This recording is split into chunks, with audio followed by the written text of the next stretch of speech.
Coba kita lihat asbabul nuzulnya atau tafsiran daripada ayat tersebut itu menjelaskan tentang apa. Kalau dikatakan Allahu ja'ala lakum, ini untuk seluruh manusia ini. Okay. Iya, kelihatannya segitu. Dan Allah menjadikan bagimu pasangan dari jenis kamu sendiri dan menjadikan anak dan cucu bagimu dari pasanganmu serta memberimu rezeki dari yang baik. Mengapa mereka beriman kepada yang batil dan mengingkari nikmat Allah? Ya, kelihatannya sih ini seruan kepada seluruh manusia dan ujung-ujungnya menuju kepada orang-orang yang ingkar terhadap nikmat Allah kepada mereka gitu. Terima kasih Pak Ustadz. Iya, ada yang ya, ada yang mengganjal di situ, Bang. Nggak ada, cuma pengen tahu maknanya kan, karena di sini kok ada istri-istri, anak-anak dan cucu-cucu itu, dan dia ini kan dalam artinya saya belum tahu dianya ini ke Nabi Muhammad atau ke Allah Subhanahu wa taala gitu. Ini konteksnya untuk seluruh manusia. Allah ini sedang memberitahu kepada kita dari mana asalmu. Bahwa Allah lah yang menciptakan kamu melalui perantaraan ayah dan ibu kita, kan begitu tuh. Dan Allah menjadikan bagimu pasangan suami atau istri dan dari jenis kamu sendiri dan menjadikan anak-anak dan cucu-cucu bagimu itu, yaitu Allah itu mempertegas bahwa dialah yang menciptakan kita. Sehingga apakah layak kita itu menyembah selain Allah? Begitulah sebenarnya itu. Apa layak kita itu menyembah selain Allah? Kalau Allah itu yang menjadikan kita, Allah juga yang memberi pasangan-pasangan kepada kita sehingga lahirlah anak-anak cucu kita, begitu sebenarnya itu. Berarti saya nangkepnya gini ya Pak Ustadz Sugi, bahwa kita itu umat Muslim wajib untuk yang namanya berkeluarga gitu ya, memiliki, maksudnya memiliki kayak seorang laki-laki menikahi seorang perempuan jadi suami istri gitu ya. Jadi wajib ya hukumnya ya bagi umat Muslim. Memang laki-laki itu wajib untuk menikah. Wajib hukumnya, tidak sempurna agama seseorang laki-laki itu kalau dia tidak menikah. Nah, bagi laki-laki yang tidak menikah, dia harus melakukan puasa untuk mengurangi nafsunya itu, begitu. Apakah di keyakinan saudara kita yang Kristen diajarkan seperti ini, Pak Sugi? Keyakinan Kristen, kalau Kristen berbicara Kristen itu kan perjanjian baru ya. Rasanya untuk syariat-syariat semacam itu nggak ada sih. Sedangkan Yesus kan datang untuk menggenapi ajaran Taurat. Kalau di Taurat mungkin ada ya, diperintah untuk menikah dan sebagainya. Tapi kalau di perjanjian baru nggak ada. Ya, betul. Bahkan kan sudah dikatakan dibebaskan dari hukum-hukum dan dimerdekakan dari kuk penghambaan. Jadi mereka tidak menyembah Tuhan pun tidak apa-apa. Makanya di dalam ajaran agama Kristen itu tidak ada kewajiban, tidak ada hukum wajib. Kalau kita lihat nggak ada orang Kristen menyembah Tuhan. Nggak ada. Nyanyi-nyanyi emang menyembah? Tidak. Itu menghibur Tuhan itu. Membuat Tuhan murka juga itu.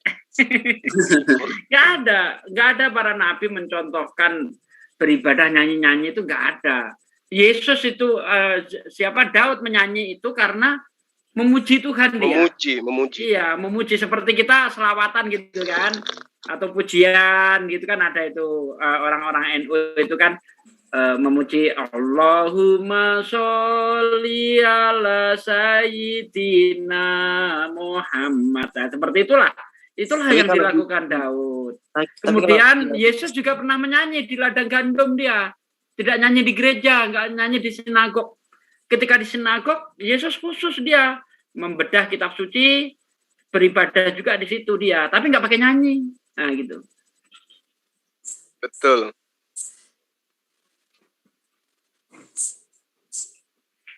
Terima kasih Pak Ustadz Sugi paparannya. Kok malah saya yang ngasih paparan? Saya mau nyimak guru saya tadi ngasih paparan. Tapi tetap fans saya Pak Sugi tetap. Ya Allah Akbar. Lanjut, akhir guru. Saya nyimak.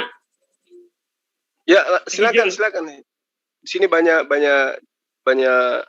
ada anak-anak kita yang mau belajar gitu. Iya. Saya pernah nonton Dr. Zakir Naik yang tentang kerumunan itu, apakah salah ya yang mengatakan bahwa kerumunan itu makruh? Gimana? Onani makruh. Onani itu dosa besar, bukan makruh lagi. Tidak boleh itu. Berarti Dr. Zakir Naik itu salah ya. Dia mengatakan makruh jika dengan gitulah, dilanjut dulu lah kalimatnya. Kalau langsung makruh apa alasannya kan kita nggak tahu juga kan. Tapi intinya kan dosa besar gitu loh. Coba apa dulu, apa penyebabnya itu apa? Kok bisa makruh itu? Ingin dengar saya. Ketika hawa nafsu sudah tinggi itu dan nggak fokus buat beribadah itu, apakah makruh hukum melakukan onani? Onani itu haram hukumnya. Jadi ketika nafsu memuncak, makanya saya katakan tadi, laki-laki itu wajib menikah bagi yang sudah mampu.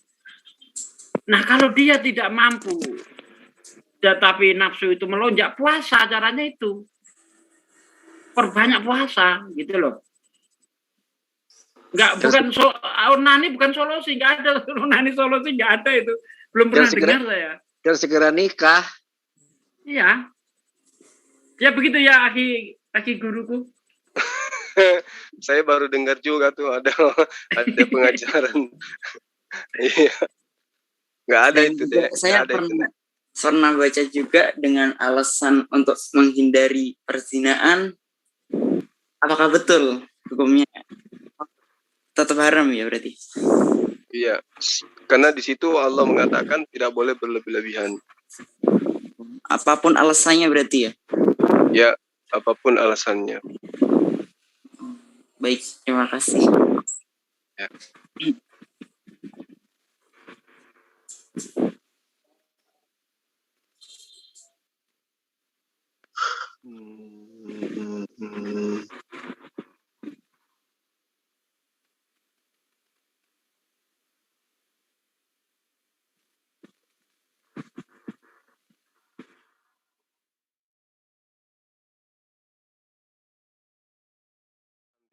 Iya ya. Ya, assalamualaikum warahmatullahi wabarakatuh. Waalaikumsalam. Ya. Itu loh untuk Ustadz Guma. Waktu saya sih masih banyak kepikiran tuh tentang yang waktu Ustadz bicara tentang Yesus adalah ciptaan sama dengan matahari tuh, Ustadz. Itu yang sampai saat ini belum apa ya? Saya masih belum ngerti betul gitu loh. Saya kira bisa nggak diulang tetap. Bahwa Yesus itu adalah ciptaan gitu. Ya, sama seperti matahari itu loh. Waktu yang Ustaz bicara sama Pak Geri ya kalau nggak salah waktu itu ya. Oh iya. Jadi kan intinya segala sesuatu di luar daripada Allah tentunya adalah makhluk. Nah, segala sesuatu yang disebut makhluk, ini ada yang ngamuk nih. Ahwan Muhammad Ali. Di mute. Aswan Muhammad Ali. Tolong jangan diganggu ini ya. Lanjut. Ya. Jadi segala sesuatu di luar daripada Allah itu adalah ciptaan. Termasuk Yesus itu adalah ciptaan. Nah, kalau mereka teman-teman Kristen mengatakan bahwa Yesus itu berasal daripada firman, itu tidak salah.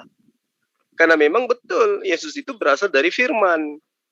Pada mulanya adalah firman, firman itu bersama-sama dengan Allah, firman itu adalah Allah.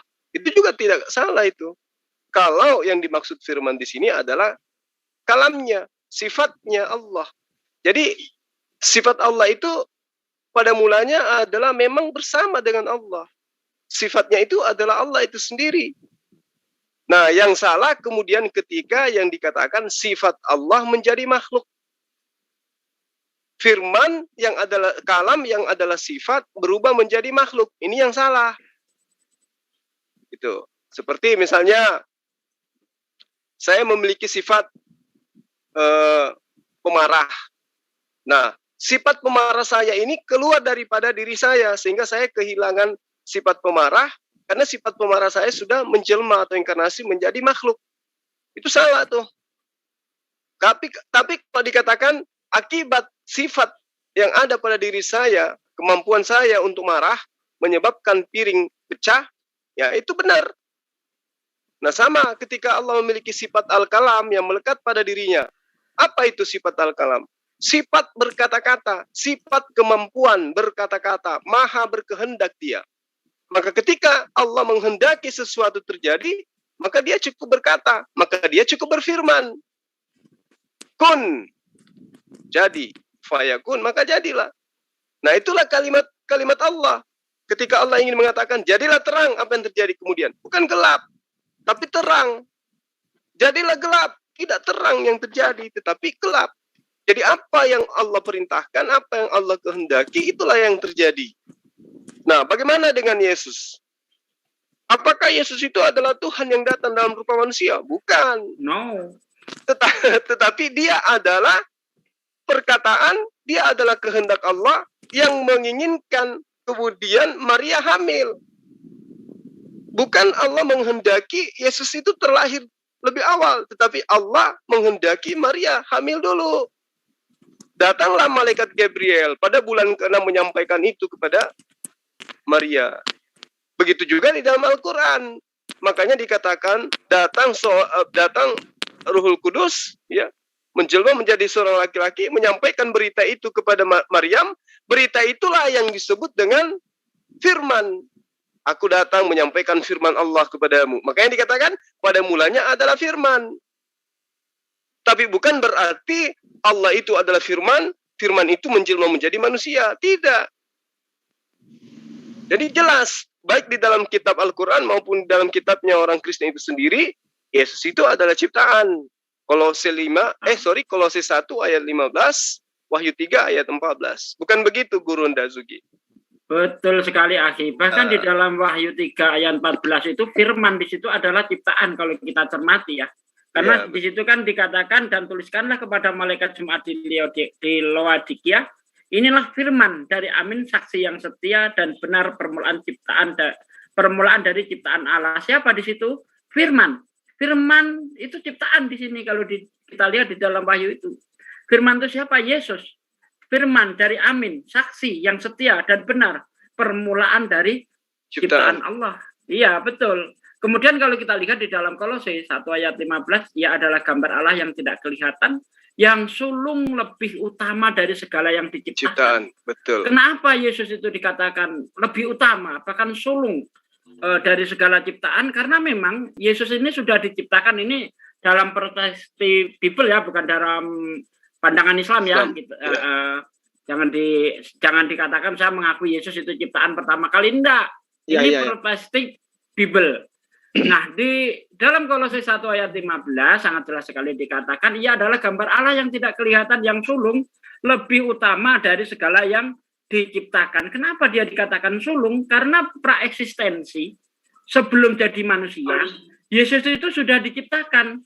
Kalau Akhijul menafsirkan itu untuk siapa? Salomo, ya silahkan saja, nggak apa-apa. Tapi kalau saya di dalam Amsal 8 ayat 22 sampai ayat 30 itu untuk Yesus. Ya, di situ sangat jelas dikatakan. Tapi kenapa ini dikatakan untuk Yesus? Karena kita lihat judulnya itu wejangan hikmat. Jadi yang berkata-kata di situ adalah hikmat. Hikmat itu siapa? Hikmat itu adalah Yesus.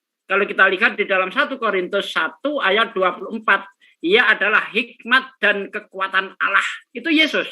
Nah, di dalam Amsal 8 ayat 22 sampai ayat 30 sangat jelas dikatakan begini, Tuhan telah menciptakan aku sebagai permulaan pekerjaannya, sebagai perbuatannya yang pertama-tama dahulu kala. Sudah pada zaman purbakala aku dibentuk, pada mula pertama sebelum bumi ada, sebelum air samudera raya ada, aku telah lahir. Sebelum ada sumber-sumber yang syarat dengan air, sebelum gunung-gunung tertanam dan lebih dahulu daripada bukit-bukit, aku telah lahir. Lahir di sini bukan berarti Yesus itu diperanakkan, tapi lahir di situ adalah diciptakan. Sebagaimana yang tertulis di dalam kitab Wahyu, Allah melahirkan gunung-gunung. Berarti di situ konteksnya Tuhan menciptakan gunung-gunung. Berdasarkan ayat-ayat yang saya baca itu tadi jelas sekali Yesus adalah ciptaan Tuhan. Praeksistensinya sebelum manusia ada, ya. Ini berbicara praeksistensi. Kalau mengenai dia dilahirkan oleh Maria, jelas itu tidak bisa dibantah lagi bahwa dia adalah ciptaan Tuhan begitu. Oke, Ya. terima kasih. Benar Ahina. Tapi kalau kita berdebat bebas ya, hanya berdasar terhadap argumen-argumen ringan, maka konsep aku ada sebelum Abraham ada itu gugur. Ya betul. Kenapa? Betul. Kenapa saya katakan gugur? Karena yang mengatakan aku ada sebelum Abraham ada, itu adalah pernyataan Yohanes yang menceritakan oknum yang kemudian disebut sebagai Yesus berkata. Artinya Yohanes bukan 20 ya. Yohanes Ya. 20 itu kan. Ya, Ayat artinya berapa 58.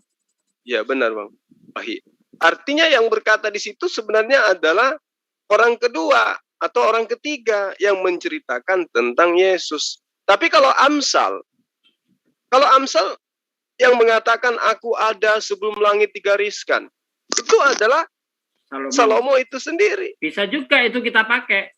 Karena dengan menunjukkan Salomo sudah ada sebelumnya, maka gugur ketika Yesus ini bukan Yohanes, maaf, itu Yesus yang ngomong.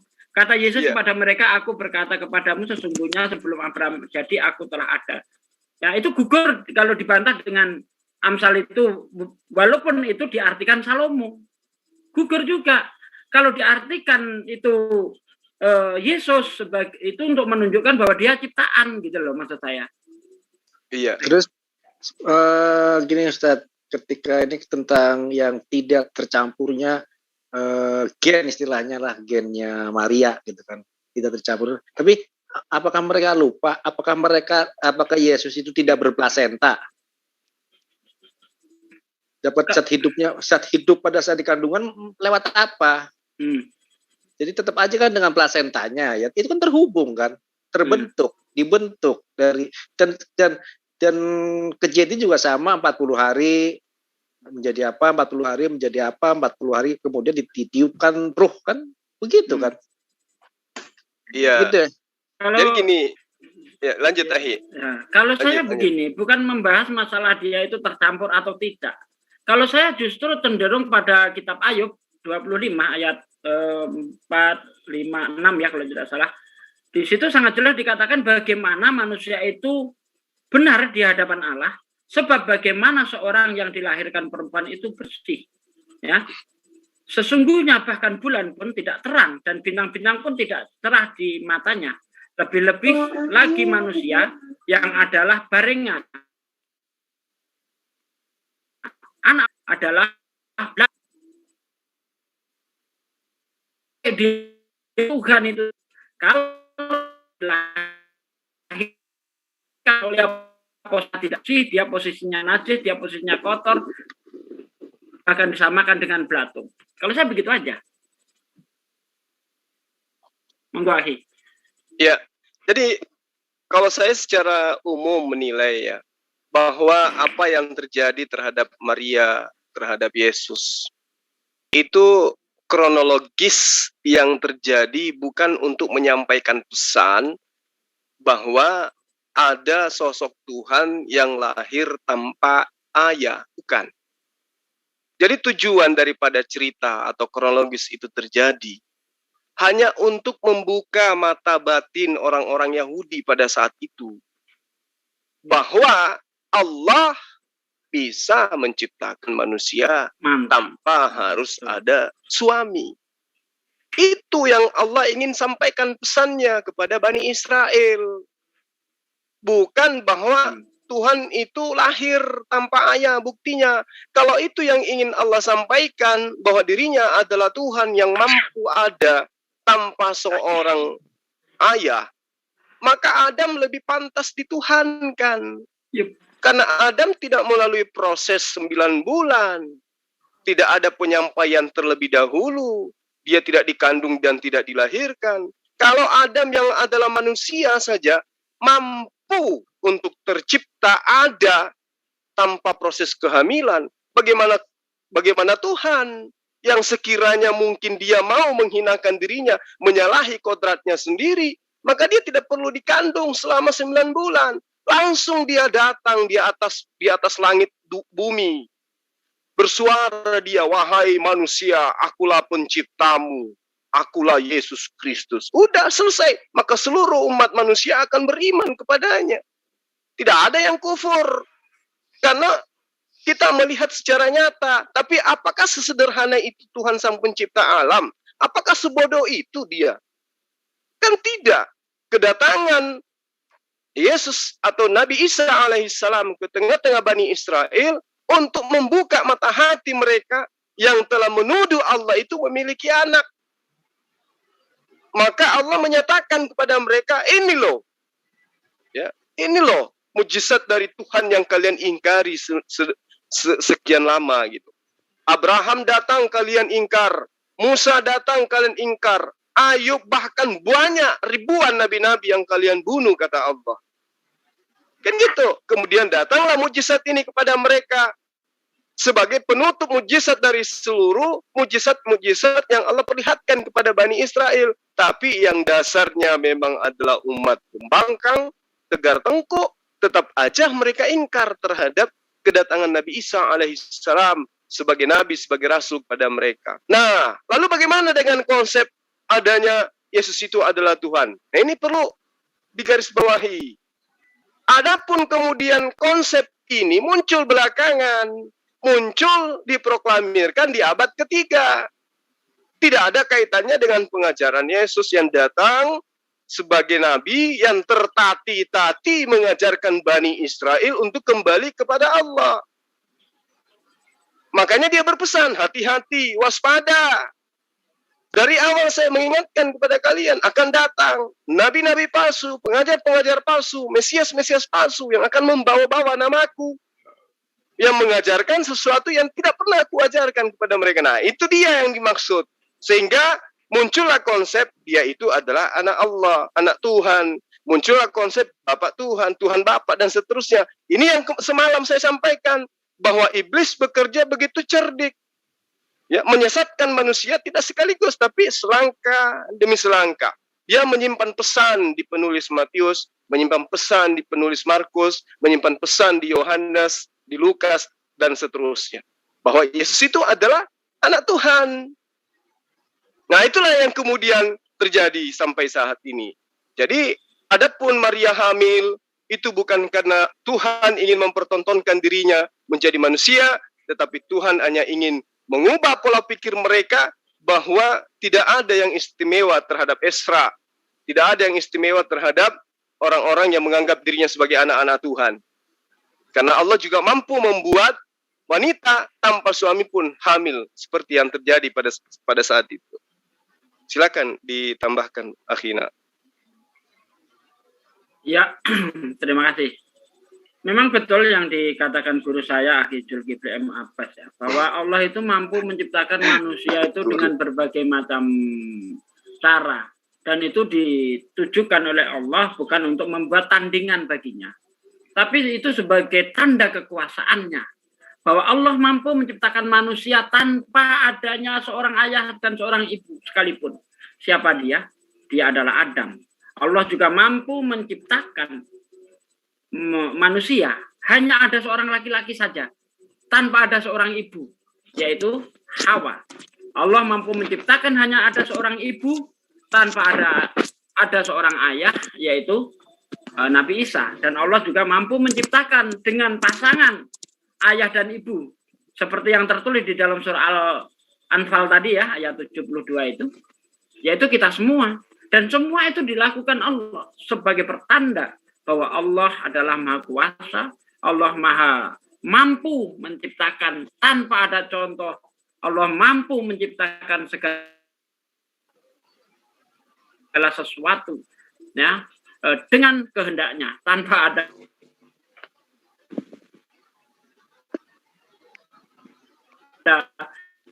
jaringannya tanpa ada intervensi. Saya kutipkan ayatnya.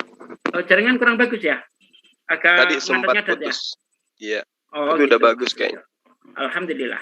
Jadi menanggapi pernyataan guru saya tadi bahwa nabi-nabi palsu itu mengajarkan bahwa Yesus itu Tuhan, betul sekali sebagaimana yang dipesankan oleh Yesus kepada para muridnya. Waspadalah. supaya kamu jangan disesatkan. Karena akan datang banyak orang memakai namaku dan berkata, akulah dia, waktunya sudah dekat, jangan ikuti mereka. Siapa yang menggunakan nama Yesus, yang memakai nama Yesus untuk berbagai macam pengobatan, menyembuhkan orang sakit, mengusir setan, bernubuat? Mereka orang-orang Kristen. Makanya di dalam Matius 7 ayat 22-23 jelas sekali di situ dikatakan, pada hari terakhir nanti banyak orang yang berseru kepadaku, Tuhan, Tuhan, bukankah aku bernubuat demi namamu, mengusir setan demi namamu, dan mengadakan mukjizat demi namamu pula. Pada hari ini aku akan berterus terang, aku tidak mengenalmu, nyahlah kau dari hadapanku, hai para pembuat kejahatan. Yang diusir di situ siapa? Apa orang Islam, orang Hindu, orang Buddha? Enggak, saudaraku. Yang diusir orang Kristen itu sendiri. Karena yang menyebut Yesus Tuhan itu adalah mereka yang mengaku dapat melakukan mukjizat atas nama Yesus juga mereka. Makanya kalau Matius 7 ayat 22, 23 ini kita paralelkan dengan Lukas 21 ayat 8 itu pas sekali. Karena Yesus berpesan, waspadalah supaya kamu jangan disesatkan. Karena akan datang banyak orang memakai namaku dan berkata, akulah dia, adanya besar di situ. Kata ganti Tuhan, akulah Tuhan. Waktunya sudah dekat, jangan ikuti mereka. Siapa mereka ini? Paulus dan antek-anteknya. Karena faktanya setelah Yesus yang katanya terangkat ke surga itu, setelah itu dirombaklah ajaran Yesus yang tadinya hanya mengajarkan menyembah satu-satunya Allah yang benar, Yohanes 17 ayat 3, dirombak oleh Paulus sehingga Yesus itu menjadi Tuhan, hukum Taurat pun tidak lagi berlaku. Padahal Yesus sangat menekankan pelaksanaan hukum Taurat. Seperti yang tertulis di dalam Matius 5 ayat 17 sampai ayat 20, begitu saudaraku. Terima kasih. Putus-putus ya suaranya ya.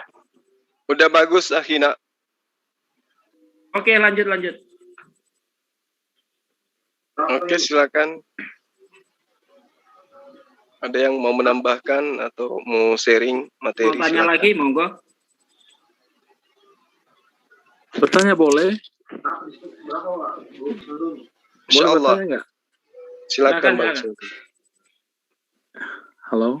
Halo. Ya, silakan. Begini, saya ingin bertanya. Halo. Halo. Ya. Muslim Kristen, Bang? Iya. Apa Muslim Kristen? I'm not Muslim. I'm Christian. Oh, Kristen. Oke. Oke, begini. Saya ingin bertanya tentang penciptaan ya. Berapa lama menurut Al-Quran? Berapa lama masa penciptaan dalam Al-Quran? Enggak sih.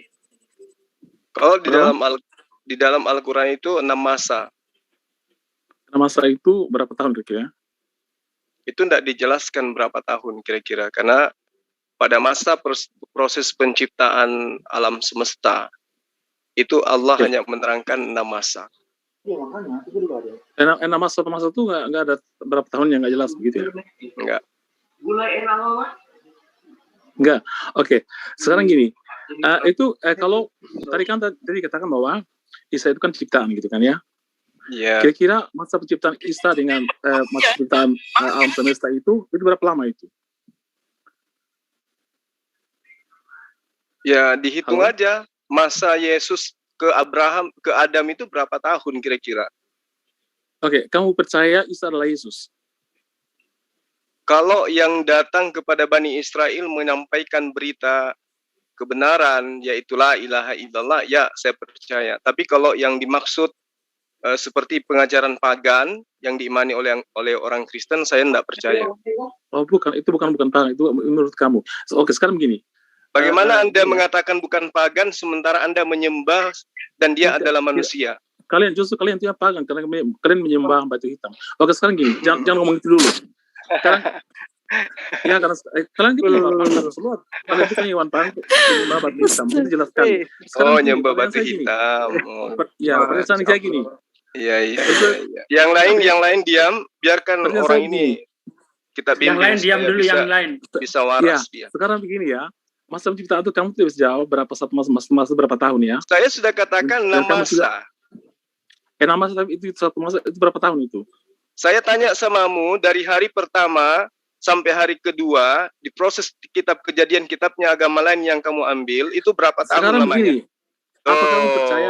Kok sekarang terus? Apakah kamu percaya bahwa kok sekarang terus? 6 masa, itu dalam Alkitab cuma 6 hari ya, 7 hari ya. Kok 6 hari pula? Siapa yang bilang 6 hari? Mantap Pak, biar aja 6 hari.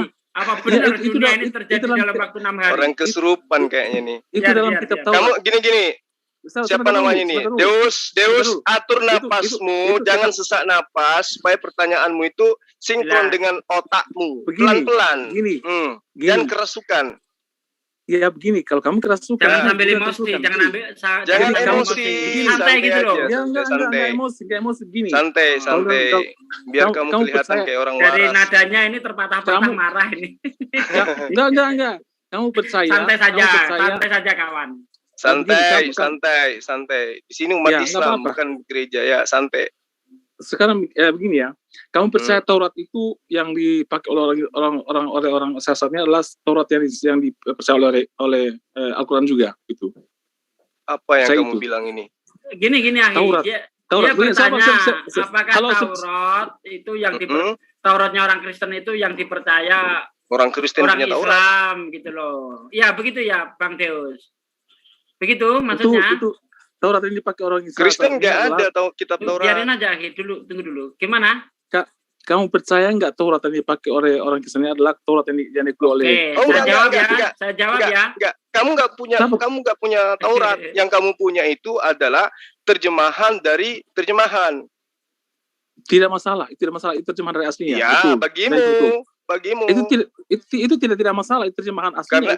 Kenapa sama. Anda mengatakan itu tidak masalah? Sementara di dalam kitab Anda sendiri mengatakan. Sebentar dulu. Santai, relax. Lukas 16 ayat 10 kamu baca dulu tuh kitabmu tuh. Lukas 16 ayat 10. Dengar dulu. Ini pertanyaan saya begini. Dalam Taurat kamu tahunya cuma bisa bertanya, tuntaskan satu masalah dulu. Jangan cuma kerjamu bertanya, tuntaskan satu permasalahan. Ini kan Lukas 16 ayat 10 kamu baca dulu supaya kamu paham. Itu kan bukan itu ya. Pertanyaan saya cuma berkaitan dengan penciptaan Isa, gini ya. Begini, kalau dalam kitab Taurat kan jelas-jelas bahwa penciptaan alam semua itu dalam manusia dan termasuk manusia dalamnya itu hanya dalam 7 hari ya. Itu sudah final ya. Dan dalam Al-Quran itu jelas itu 6 masa gitu. Makanya saya tanya. Di dalam Taurat 7 hari di mana? Itu ada dalilnya. Kitab Kejadian. Anda nggak paham kitab ternyata. Kamu kalau cuma umat terjemahan jangan sosokan. Hari ke-7 itu Tuhanmu istirahat. Karena dia lelah menciptakan. Kamu jangan pamer kebodohan di sini.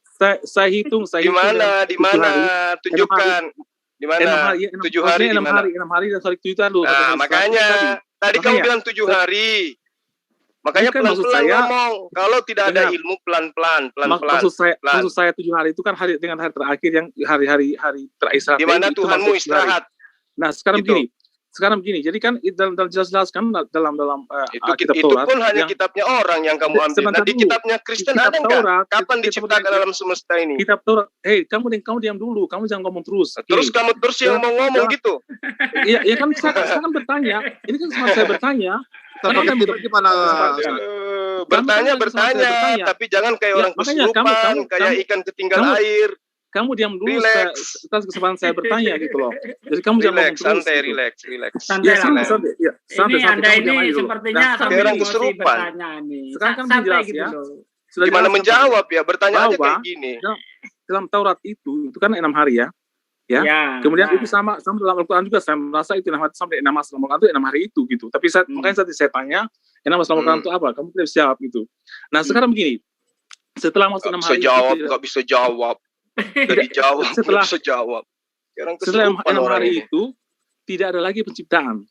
Nah, bagaimana Anda bisa mengatakan bahwa Isa itu diciptakan lagi gitu loh? Anda tahu kan sudah saya katakan tadi kepada Anda bahwa tunggu dulu, gantian orang ngomong. Kan sudah saya katakan tadi, Isa itu praeksistensinya sudah diciptakan sebelum dunia dan segala isinya diciptakan. Itu dari mana? Di mana dalilnya? Amsal 8 ayat 22. Itu bukan tentang Isa. Coba dibuka sekarang. Silakan baca Amsal 8 ayat 22. Kamu coba kamu baca aja sekarang. Saya Nggak punya Bible Anda nggak punya Bible rupanya. Enggak, saya enggak ada Alkitab sekarang. Saya cuma di jalan aja. Baik. Baik. Sudah baca. terjemahan, tidak dibawa pula tuh kitabnya. Kamu Gimana? baca. Apa masalah ini terjemahan? Sama aja kan? Kamu juga Oh, mau beda baca, lah, kan? Bos. Beda Sama dong. dia beda lah. Beda dong.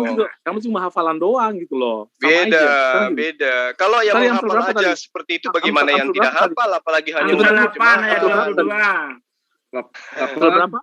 Amsal 8 ayat 22. Sampai ayat 30 itu dibaca baik-baik. Ajarin dia, kayak anak Ya, TK biar aja lagi. diajarin. Pelan-pelan Coba, biar coba, saya coba. ajari dia. Coba dibaca. Amsal berapa? Dibaca pula. Dibaca itu saya enggak ada Alkitab misalnya. Oh. Ya, Oke. saya maklum karena memang Amsal itu bukan kitabmu. Amsal berapa?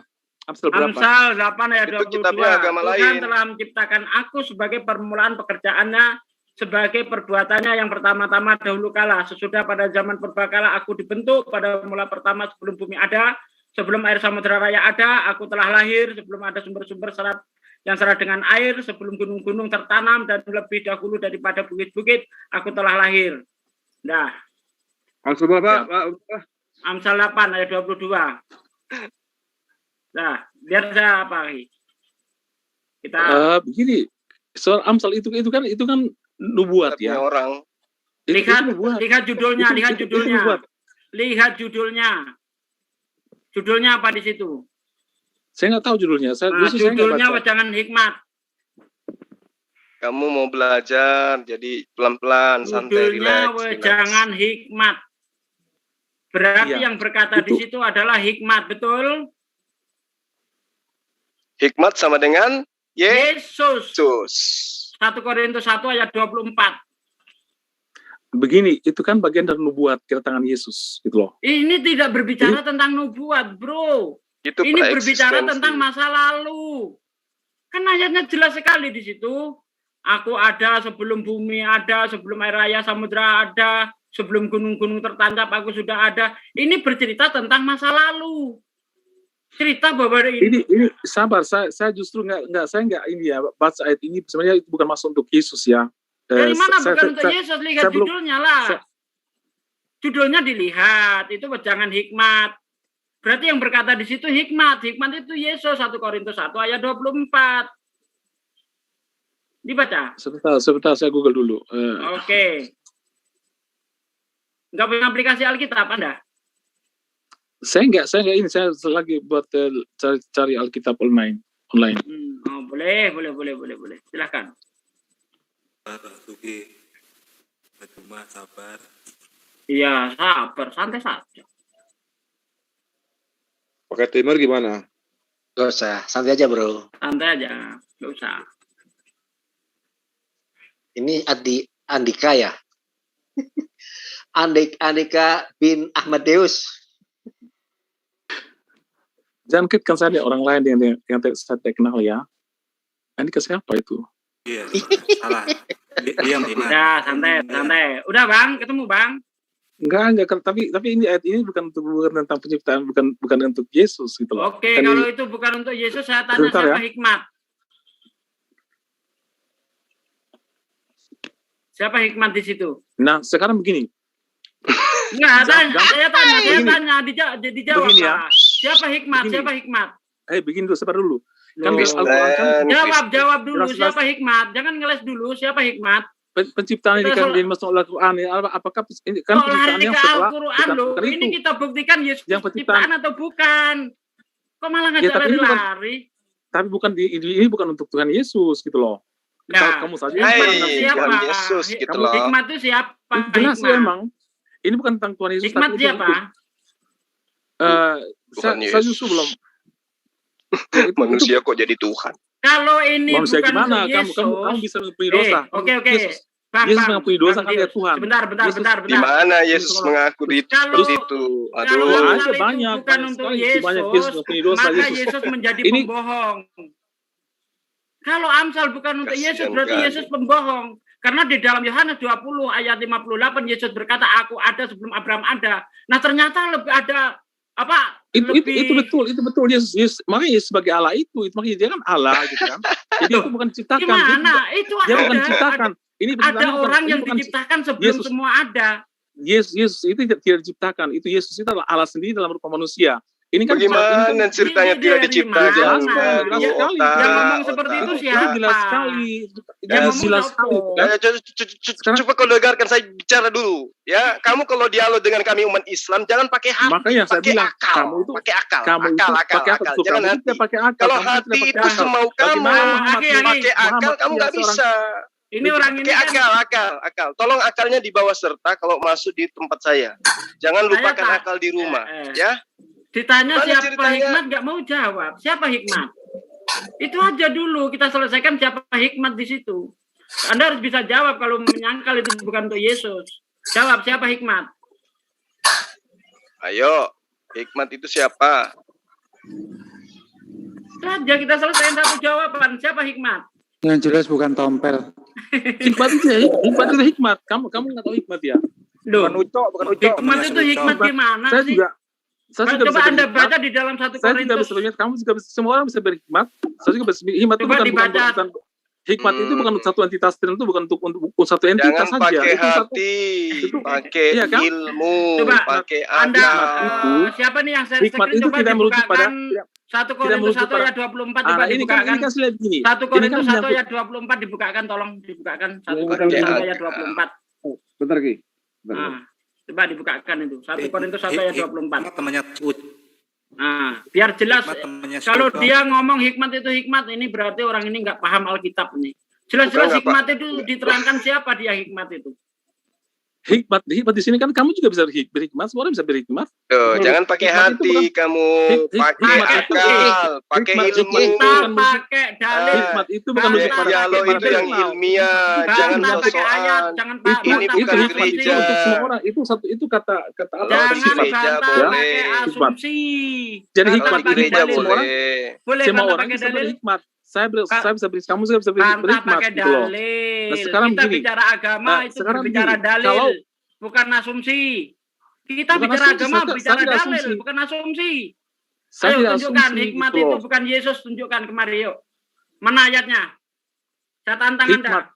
Ya. Hikmat di sini bukan merujuk pada penciptaan sini, Tunjukkan bukan dalil. penciptaan Yesus, bukan. Saya butuh dalil, Bukan. bukan asumsi. Kamu yang menafsirkan berbeda. Kamu yang salah hikmat itu selalu pada Nah, Tuhan. Hikmat itu adalah Saya satu hal. menafsir Semua ayat orang- dengan ayat. Semua Saya orang bisa menafsir ayat berhikmat. dengan ayat. Anda Saya- menafsir ayat dengan saya bisa- asumsi. Ya kan Gimana dalam sih? ayat ini kan Anda menafsir Ayat ini- ayat dengan ayat ini asumsi. kan begini. Saya menafsir Ini- ayat ini dengan kan ayat.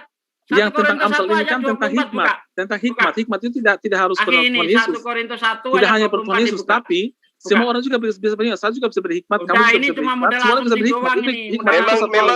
Memang hikmat itu Nih, apa sih kamu? lihat nih ya, tetapi untuk mereka yang dipanggil baik orang Yahudi maupun orang bukan Yahudi, Kristus adalah kekuatan Allah dan hikmat Allah. Ini, hikmat Allah adalah Yesus. Ngapa kau muter-muter lagi? Mau asumsi Ya, lagi? itu hikmat Allah. Tapi ini kan hikmat. Di sini kan soal hikmat. Bantah pakai dalil. Hikmat. Hikmat Dengar itu dulu. bukan Hey, Yesus.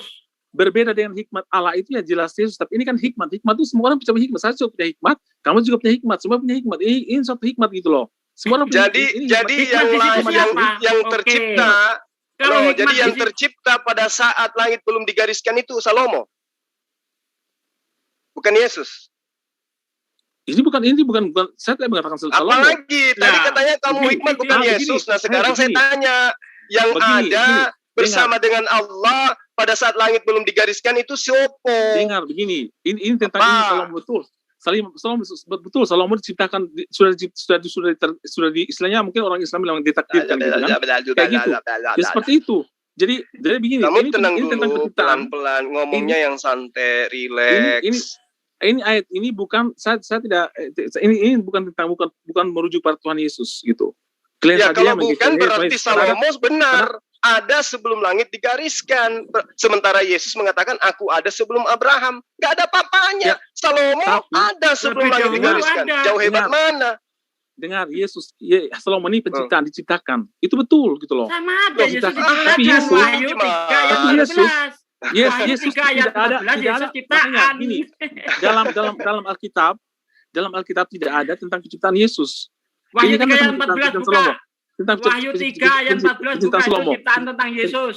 Penciptaan Salomo ini jadi dalam Alkitab tidak ada penciptaan Yesus, cuma kalian saja mengkaitkan hal ini dengan Yesus. Wahyu 3 Nah, kemudian, ayat dengar dulu. 14. Itu Tapi Yesus diciptakan di hanya situ. dalam Al-Quran. Dalam Al-Quran, makanya saya tadi tanya gitu loh. Bagaimana Nah, iya. dengan Wahyu 3 ayat 4 Wahyu 3 itu ayat Yesus 14. diciptakan Itu gimana Yesus sih? diciptakan tuh di ini situ tuh. sangat kontradiksi karena Buka, Al-Quran buka. menyatakan Wahyu bahwa 3 ayat penciptaan 14 segala kita sesuatu buka, itu kita buka. Wahyu dalam 3 masa. ayat 4 Kemudian baca. kita buka. Wahyu 3 ayat Setelah itu 4 muncul enggak usah, Di- enggak usah. Itu Dan Nggak usah jualan anehnya obat. di situ. Anehnya di situ. Dalam Alkitab tidak ada satu pun tentang penciptaan Yesus, tidak ada. Lah, Hanya Wahyu Isa yang 3 ayat diciptakan. 4 Kalau itu Isa udah dibilang. Amin. Saksi yang Itu udah setia dibilang. dan benar dari Itu Itu apa Itu- lagi? itu penafsiran kalian saja. Itu penafsiran kalian saja. Baca, Aduh, Itu tidak benar. Dalilnya Jangan ada mencoba gimana? kalian saja. Ceritanya Karena Anda gini, mengatakan karena nggak ada. Jelas. Wahyu Gini. 3 ayat 14 yang itu ada buktinya ciptaan itu Yesus adalah hanya tentang Isa ciptaan. Al-Masih. Isa Al-Masih. Kalau Yesus tidak ada bicara tentang Yesus tidak ada. Itu ini Wahyu kalian 3 saja ayat yang 14 menafsirkan. ini Wahyu mata 3 di dalam Saya kitabmu bertanya. ada. Saya bertanya, berapa lama itu penciptaan itu kan Al-Quran Ini namanya siapa sih? Berapa puluh tahun? Kamu Ini kalau- bicara seperti kalau mesin Anda nggak ketik baca juga ini. tidak akan mungkin Kalau- bisa membuat agamamu jadi benar. Jadi pelan-pelan aja. Agama saya, Mau kau agama saya paksakan paling seperti benar. apapun, Yesus tidak paling pernah benar, berubah karena jadi Yesus manusia mengatakan, menjadi hantu. Tetap "Akulah aja dia kebenaran." manusia. Yesus salah mengatakan akulah kebenaran. Siapa pernah mengatakan seperti itu? Hanya Yesus mengatakan akulah kebenaran. Apa? Kalau kamu sih Siapa kebenaran, namanya? akulah kebenaran itu. Oh, Ya, Deus. jelas sekali. Oh, Deus. Jelas. Anda nggak baca Jelas Wahyu 3 sekali. ayat 14 ini?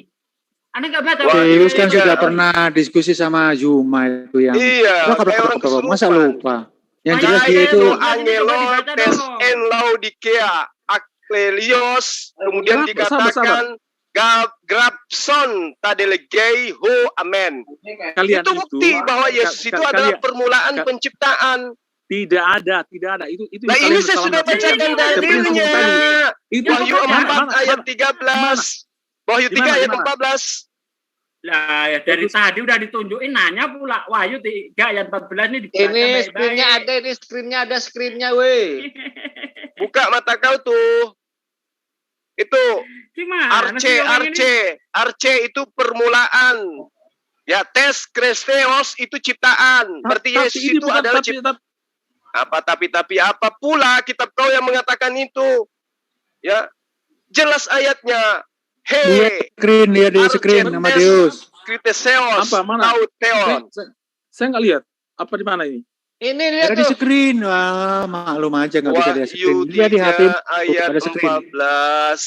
Di situ Yesus Dibaca aja. dikatakan Saya nggak- Yesus adalah permulaan dari- penciptaan. Nah, Archetes, maaf, nggih, Ustaz. Mohon maaf. Kitiseus, tau teu. Teu Halo. itu adalah Tuhan, merujuk kepada Tuhan. Ya, Kitiseus Adalah itu adalah permulaan. penciptaan. Berarti Yesus bukan ciptaan permulaan, tetapi permulaan dari Arche ciptaan. itu adalah permulaan. Yesus adalah permulaan penciptaan. Bukan, itu permulaan dari ciptaan. Loh. Jadi Yesus adalah sudah ada semua ciptaan itu, gitu loh. Loh, dia adalah Iya. ciptaan yang pertama. Bukan kamu salah mengartikan lagi. Permulaan Kamu salah mengartikan dari lagi. ciptaan. Permulaan dari ciptaan. Itu loh, Allah. tulisannya jelas itu. Pakai akal, kalau masuk di room muslim itu bawa akal, jangan cuma Bukan, ini hati. permulaan. Yesus Itu adalah hatimu permulaan. yang mengatakan Yesus itu bukan ciptaan, itu hati kau. Tapi ketika akalmu kamu Ya, fungsikan, karena kamu maka salah- kamu akan salah mampu menafsirkan. membaca dalil-dalil Yesus itu- dalam kitabmu dalam original teks. Paham? Ngerti enggak kau? Ya, itu- Paham. Pakai original akal, text jangan gimana? pakai Itu kan hati. penafsiran kamu. Kalian Beragama sendiri itu kan pakai Kalian akal, itu pakai kalian itu kitabmu, penafsiran sendiri, jangan tidak- pakai tidak ini. iman, jangan pakai hati. Ngerti? kalian itu suka Kalau menafsirkan pakai sendiri, hati, teh berbeda kambing dari pun penafsiran bisa kamu sebenarnya. rasakan rasa Kalau coklat. penafsiran Kalau sendiri kau yang membuat- pakai hati, Makanya saya bilang tadi, ngerti? ya. Bencong Sekarang- pun kau bisa sayangi sekarang- jadi perempuan kan kalau saya kau sudah pakai bilang, hati. Isa, Tapi kalau kamu Isa pakai itu- akal, kamu Isa- akan sampai Isa- kepada kebenaran. tidak, Yesuslah kebenaran itu. Yesuslah kebenaran. Memang Yesus Yesus itu akulah kebenaran. Terus kenapa akulah kau hidup dan sembah? kekal. Sementara Akulah dia hidup dan kekal. adalah hamba Akulah Tuhan. kebangkitan dan hidup. Kalau dia adalah kebangkitan sudah dan ada hidup, semua kenapa Abraham ada. kamu tidak ikut sama dia? Hah? Ya sama Yesus. Kenapa ya. kamu gak ikut sama dia kalau dia adalah kebenaran dan hidup? Saya percaya Yesus. Saya percaya Yesus. Kamu Tuhan percaya Juru sebagai Selamat apa dia? Percaya saya. sebagai Tuhan apa? Juru Selamat saya. Sebagai Tuhan Juru Selamat saya. Di mana Jelas Yesus sekali. mengajarkan bahwa dia akan menyelamatkan orang yang menyembahnya? Tunjuk dalil. Jelas sekali Yesus mengatakan dimanapun aku berada, dimanapun aku berada, kamu akan berada bersama aku. Karena Yesus iya, orang-orang yang mengikuti ajarannya, murid-muridnya, bukan penyembahnya seperti kamu ini. Semuanya. Semuanya di mana? Di mana seruannya bahwa dia diutus kepada semua manusia? Ada enggak? Matius 15 itu dia katakan, aku diutus hanya kepada domba-domba yang hilang dari Bani Israel. Mana dalilnya dia diutus untuk kalian? Mana dalilnya? Untuk semua orang. Mana dalilnya? Dalil mana? Dalil. Yesus mengatakan, pergilah dan baptiskanlah Sabar. Ini harus dikerasin orang ini, Bang. Sampaikan ini ke seluruh bumi. Dan kasihan kalau mereka dibiarkan. jelas sekali. Kamu yang salah, kalian yang bodoh. Jangan pakai hati, pakai akal. Katanya Yesus itu kebangkitan dan hidup. Dia adalah keselamatan. Kenapa kau sembah? Kalau dia adalah kebangkitan, dia adalah keselamatan, dia adalah hidup, ikuti ajarannya. Muhammad tidak bermujizat, Muhammad. Sekarang kamu menyembah Yesus itu ajaran siapa? Justru jelas ajaran Yesus. Justru kalau Nabi Muhammad di mana Yesus mengajarkan menyembah dirinya, di mana? Kalau kau percaya sebagai Tuhan, tadi dia mengatakan Nabi Muhammad tidak bermujizat. Sekarang kalian menyembah apa? Itu kalau kamu percaya Yesus sebagai Tuhan, berarti kau percaya ajaran orang lain. Karena kalau Yesus mengajarkan dirinya, justru dia bukan Tuhan. Yesus mengatakan dosamu telah diampuni. Yesus mengatakan aku telah ada. Ya, mana ayatnya dia mengatakan dosamu telah aku ampuni, sementara dia sendiri memohon ampun kepada Tuhan. Saat ini juga engkau bersama aku di Taman Firdaus. Itu pernyataan Yesus kepada murid-muridnya yang taat kepada ajarannya, bukan kepada Kristen yang menyembah dirinya. Semua orang Kristen percaya kepada dia. Semua orang dalilnya nggak ada. Di mana orang di luar itu ada. Jelas sekali. Yesus mengatakan kepada murid-muridnya, kepada kami adalah murid Yesus juga sekarang ini. Bang Zul. Ya. Bisa nggak dikasih timer orang ini? Biar saya gudurin sekalian. Mantap. Nggak bisa. Baik, kasih timer. Temanya mengalir ya. Tolong timer yang tidak mengikuti ajaran itu ya, cukup dengan partisipasi dengan memute dirinya sendiri. Oke, di sini Bang Zulkifli dengan Amadeus. Kita lanjutkan. Timer, tolong timernya kasih 5 menit. Biar kita di sini jangan disangka nanti ngeroyok. Udah kita kasih timer. Oke, 5 menit. Masalah begini ya. Saya nggak siap untuk berdebat ya. Jadi apa? Kamu bisanya apa? Coba ngobrol langsung aja kayak gitu. Begini. Maksudnya gini Bang, dia bukan berdebat, berdiskusi. Oke, biar kondusif ya. Saya mute dulu. Bentar ya. Amadeus dibuka dulu. Mana nih Mas Zulkifli nih? Tuh. Enres Mas Majul. Wah, ini. Begini. Buka, mic-nya dibuka, mute-nya. Mas Zulkifli dibuka dulu. Oke. Begini, maaf ya. Sebentar, timernya dijalankan. Bentar, jangan begini-begini dulu kamu. Bentar, mana ini Mas? Tapi temanya apa dulu?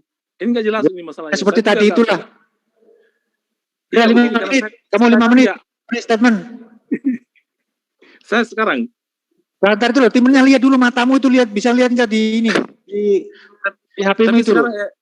Iya. Ya, mulai 5 menit berbicara, silakan Amadeus. Tanpa kita potong. Saya bingung sebenarnya mau bicara apa karena saya tidak bersiap untuk berdebat. Saya tidak tahu materinya apa gitu kan. Saya tidak persiapan apa-apa. Ya, buktikan aja bahwa Yesus itu Tuhan. Kebetulan. Itu aja. Oke. Begini ya, kenapa saya mengatakan Yesus adalah Tuhan saya gitu? Ada banyak alasan. Jadi sebentar ya. Ya. Timernya tolong dibuka terus timernya. Tuh. Ya, sudah terus. Ya? 4 menit itu, udah. Lanjut. Sudah 4 menit. Oke, begini.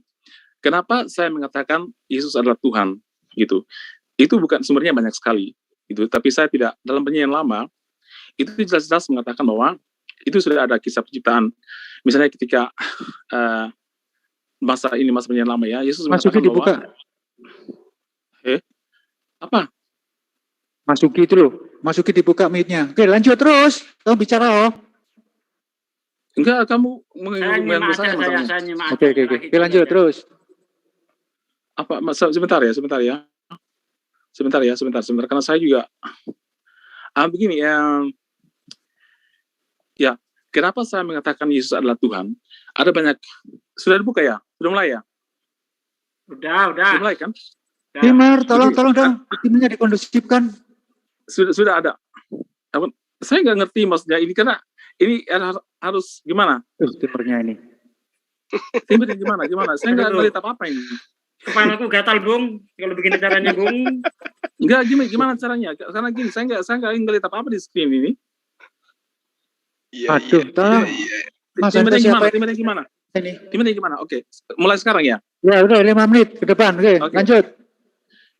Kenapa saya percaya Tuhan sebagai juru selamat? Itu karena banyak dalam perjanjian lama sudah dinubuatkan bahwa Yesus akan datang. Itu sebagai dalam kitab perjanjian lama, kemudian kejadian, kemudian juga kitab Yesaya, itu sudah dinubuatkan bahwa akan datang Allah yang perkasa, Bapa yang kekal, Raja damai. Itu adalah dalam Yesaya berapa, saya lupa. Kemudian itu ditegaskan lagi dalam perjanjian baru, dalam Yohanes jelas mengatakan bahwa para mulia adalah firman bersama-sama dengan Allah, dan firman itu adalah Allah sendiri. Lalu kemudian ditegaskan dalam Yohanes 1 ayat 14, itu firman itu telah menjadi manusia, dan Yesuslah itu yang menjadi manusia. Kemudian dalam Yohanes 1 ayat 18, tidak seorang pun yang pernah melihat Allah, tapi Allah, anak tunggal Allah, dalam ini Yesus, yang dipegang Bapa, dialah yang menyatakannya. Nah, Yesus jelas mengatakan bahwa Yesus adalah penyataan Allah dalam bentuk manusia. Kemudian, Yesus sendiri mengkonfirmasi hal itu ketika dalam Yohanes berapa itu, dalam Filipus mengatakan, kamu telah melihat, barang siapa telah melihat aku, dia telah melihat Bapa. Nah, hal seperti itu yang membuat saya yang menyatakan tentang Tuhan Yesus ya. Kemudian Yesus pernah mengatakan bahwa aku sudah ada sebelum Abraham. Nah, kita tahu kan bahwa jarak waktu antara Yesus Abraham itu sangat jauh berbeda gitu. Tapi Yesus berani mengatakan bahwa aku sudah ada sebelum Abraham. Yesus juga mengatakan akulah Alfa dan Omega. Kemudian Yesus mengatakan bahwa aku dan Bapa adalah satu. Siapa telah melihat Bapa, melihat aku, dia telah melihat Bapa. Jadi Yesus dan Bapa adalah satu, mereka adalah satu dalam roh dan kebenaran tentunya. Kemudian Yesus mengatakan akulah jalan dan kebenaran dan hidup. Yesus, kalau kalian mencari kebenaran itulah, Yesuslah kebenaran itu. Kalau kalian mencari kehidupan kekal, Yesuslah yang hidup kekal itu, dia yang memberikan kehidupan kekal. Tidak ada seorang pun manusia yang bisa memberikan kehidupan kekal kecuali Tuhan. Dan Yesus adalah Tuhan. Jadi, kenapa dia berani menjamin kehidupan yang kekal?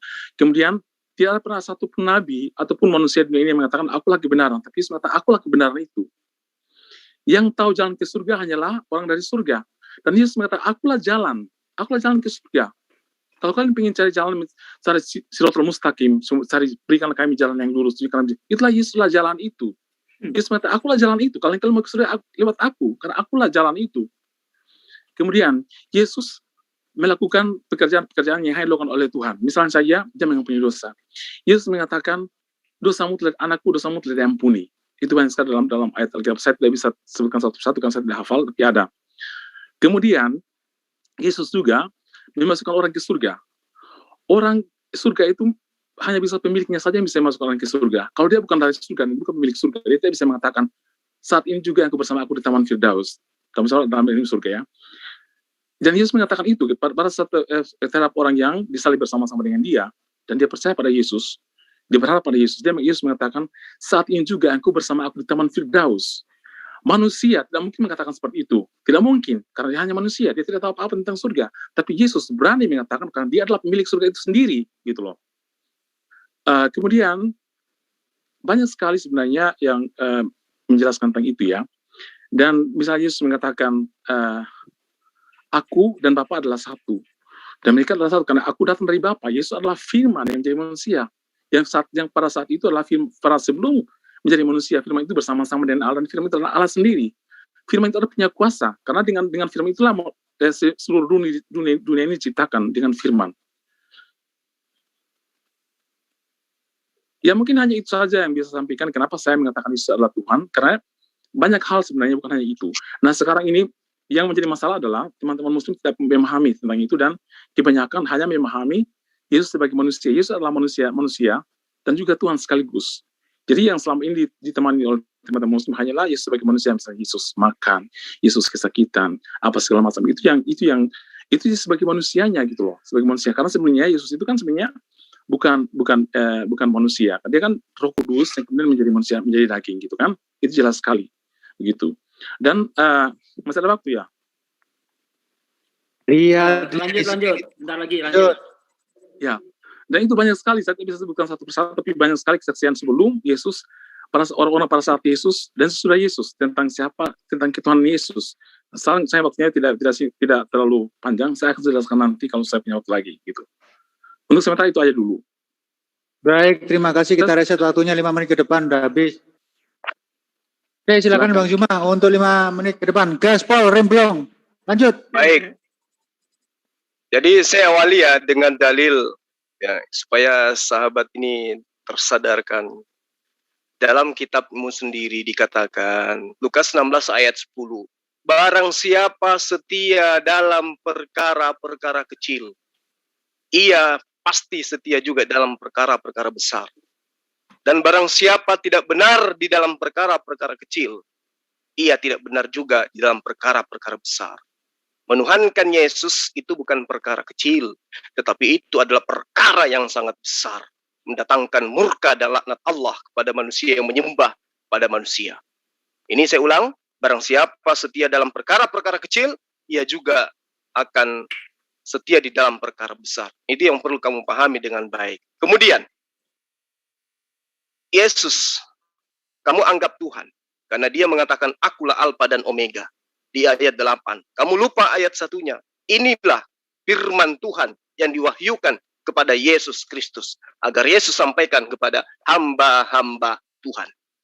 Ingat, Alfa dan Omega gugur. Kemudian, Anda mengatakan, aku ada sebelum Abraham ada.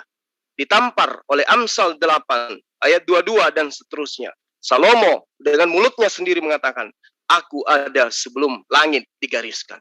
Langit lebih tua daripada Abraham. Yesus hanya mengatakan, aku ada sebelum Abraham ada.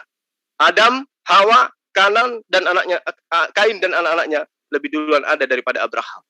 Gugur lagi ketuhanan Yesus. Lalu kemudian Anda mengatakan, Yesus itu Tuhan. Karena dia mengatakan, dosamu telah diampuni. Oh iya, memang. Orang-orang yang disembuhkan penyakitnya, itu adalah orang yang jelas telah diampuni oleh Tuhan dosanya. Karena pada zaman itu, orang yang kena tulah, orang yang kena penyakit, itu adalah identik dengan orang yang pernah melakukan dosa. Sehingga ketika dia sembuh, itu memberikan sinyal bahwa dosa orang tersebut telah diampuni. Maka Yesus tidak pernah mengatakan, dosamu telah kuampuni. Tetapi Yesus selalu mengatakan, dosamu telah diampuni. Berarti Yesus bukan yang mengampuni, tetapi dia yang mengobati. Begitu sembuh, maka orang itu dinyatakan diampuni dosanya oleh Tuhannya Yesus. Gugur lagi, Yesus menjadi Tuhan. Aku dan Bapa adalah satu. Siapa yang melihat aku, dia melihat Bapa. Nah, gugur lagi nanti. Kenapa? Kalau itu dijadikan konsep, siapa yang menampar aku, dia nampar Bapa. Siapa yang membunuh aku, dia membunuh Bapa. Apa betul? Tidak mungkin. Berarti gugur lagi di situ. Lalu bagaimana dengan Yesus? Oh, Yesus sudah sering saya sampaikan di sini. Yesus mengatakan dirinya anak manusia. Di dalam Matius, dia sebut 30 kali. Di dalam Markus, dia menyebut 14 kali. Di dalam Yohanes 14 kali. Di dalam Lukas, dia menyebut 27 kali. Kalau dirinya adalah anak manusia. Dia tidak pernah menyebut dirinya sebagai anak Tuhan. Apalagi sebagai Tuhan. Coba. Jadi yang mengajarkan bahwa Yesus itu adalah Tuhan karena dia adalah anak Tuhan, itu adalah prajurit-prajurit iblis. Karena yang mengajarkan bahwa Yesus itu adalah Tuhan, anak Tuhan, adalah iblis. Iblis yang memberikan pesan kepada pengarang-pengarang kitabnya orang Kristen bahwa Yesus itu adalah anak Tuhan. Sehingga muncul nanti ya konsep, oh ternyata Tuhannya Yesus itu adalah Tuhan Bapa. Karena Yesus itu adalah Tuhan Anak. Nah itu yang benar sekarang. Kamu mati-matian membela, Yesus itu adalah Tuhan. Yesus itu adalah juru keselamatan dan hidup. Betul. Kalau kamu mengakui Yesus itu adalah jalan, Yesus itu adalah keselamatan, Yesus itu adalah hidup, ikuti apa yang dia ajarkan, bahwa dirinya itu adalah anak manusia.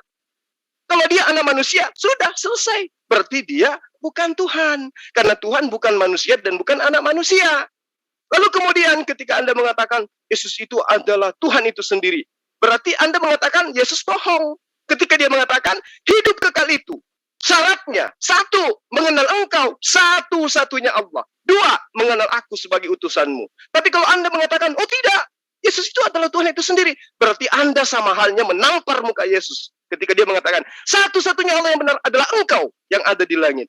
Anda tampar, pak, kamu salah Yesus. Kamu itu juga Tuhan itu sendiri. Pahlul kau Yesus. Itu yang kamu lakukan sekarang. Kenapa? Karena kamu lebih mendengarkan pengajaran iblis yang ada dalam kitabmu daripada pesan Yesus. Aku adalah anak manusia. Lanjut. Baik, terima kasih. Lanjut Deus, 5 menit ke depan. Silakan dibuka mic-nya. Oke, terima kasih. Tapi semua penjelasan kamu itu hanya asumsi saja. Halo, sudah mulai ya? Halo? Ayo Timur. Timurnya nggak jelas ini. Udah, timnya itu ada itu, udah ngomong. Iya, penjelasannya banyak sekali, tapi sama sekali tidak mematahkan atau tidak mementahkan argumen saya bahwa Yesus adalah Tuhan. Yang kamu sampaikan adalah semua asumsi kamu, penafsiran kamu yang salah tentang isi Alkitab yang diyakini oleh orang Kristen gitu. Dan kamu benar-benar salah total 100%. Saya tidak bisa sebutkan karena saya tidak bisa hafal semua apa yang kamu sampaikan ya. Tentang Salomo misalnya, betul Salomo itu diciptakan, betul. Dia memang telah diciptakan, betul itu kali ciptaan, tapi ciptakan. Makanya tadi kitab Amsal yang kamu pakai itu kan tentang ciptaan Salomo gitu loh. Betul, semua seperti itu. Tapi Yesus itu bukan tentang Yesus. Yesus tidak diciptakan karena Yesus adalah Allah dalam rupa manusia yang diciptakan oleh Roh Kudus, yang karena Roh Kudus. Saya sampaikan ya, secara kronologis ya bagaimana Yesus itu menjadi manusia gitu kan. Misalnya dalam Lukas 2 ayat 1, hari ini dalam Nabi apa dulu? Bagaimana ya dalam Lukas ya, Yesus, hari ini telah lahir bagimu seorang juru selamat yaitu Kristus Tuhan. Ini bukan Yesus loh. Ini adalah malaikat yang mengatakan kepada para gembala saat itu yang mengatakan kelahiran Yesus sebagai juru selamat dan Kristus Tuhan di kota Daud. Ini malaikat yang memberikan kesaksian ya. Kemudian bisa dilihat kesaksian malaikat dalam Lukas 1 ayat 26. Jangan takut Maria sebab engkau beroleh kasih karunia di hadapan Allah. Sesungguhnya engkau akan mengandung seorang anak dan seorang anak laki-laki, hendaklah engkau menamai Yesus. Dia akan menjadi besar dan akan disebut anak Allah. Dalam Lukas 1 ayat 26. Dia akan menjadi besar dan akan disebut anak Allah yang maha tinggi. Ini pernyataan malaikat loh. Ini bukan manusia, itu malaikat. Dan Tuhan Allah akan menggunakan kepadanya tata Daud dan bapa leluhurnya, dan ia akan menjadi raja atas keturunan Yakub sampai selama-lamanya, dan kerajaannya tidak akan berkesudahan. Ini jelas sekali ya. Ini pernyataan malaikat. Ini bukan manusia ya.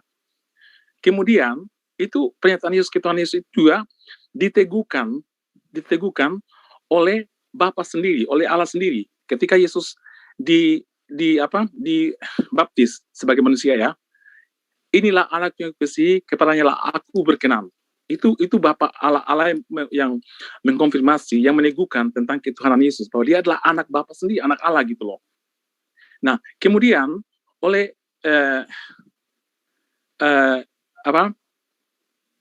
istri Zakaria. Zakaria ini kan saudara perempuan ya. Dalam Lukas 1 ayat 43. Siapakah aku ini sehingga ibu Tuhanku datang mengunjungi aku? Kemudian Maria sendiri sebagai Yesus mengatakan, jiwaku memuliakan Tuhan, Allah juru selamatku. Ini pernyataan Maria sendiri, pernyataan Maria ibu Yesus ya. Lalu Allah Bapa dari surga bersaksi tentang Yesus, ketuhanan Yesus. Lalu teringatlah suara dari surga yang mengatakan, inilah, itu dalam Matius 3 ayat 17. Inilah anakku yang kukasihi, kepadanya lah aku berkenan. Ini konfirmasi, ini peneguhan dari Allah Bapa sendiri, gitu loh. Kemudian Yesus dalam Yohanes 13 ayat 13, Yesus membenarkan bahwa dia adalah guru dan Tuhan. Dan katamu tepat sebab akulah guru dan Tuhan. Lalu orang-orang pada zaman Yesus dalam Matius 15 ayat 12 dan 22, orang-orang saat itulah yang saat bersama-sama dengan Yesus ya.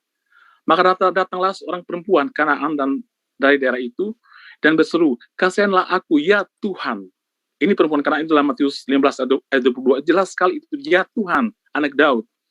karena anakku perempuan kerasukan setan dan sangatlah menderita. Itu pernyataan, itu pengakuan dari orang saat hidup bersama-sama dengan Tuhan Yesus. Lalu oleh Simon Petrus, salah satu murid Tuhan Yesus, dalam Matius 16 ayat 16, maka jawab Simon Petrus kepadanya, engkau adalah Mesias, anak Allah yang hidup. Itu pengakuan dari Simon Petrus, ya, Petrus. Kemudian para prajurit yang saat ini menyambut Tuhan Yesus, itu dalam Matius 27 ayat 54. Kepala pasukan dan prajuritnya yang menjaga Yesus menjadi sangat takut, dan mereka melihat gempa bumi dan apa yang telah terjadi itu.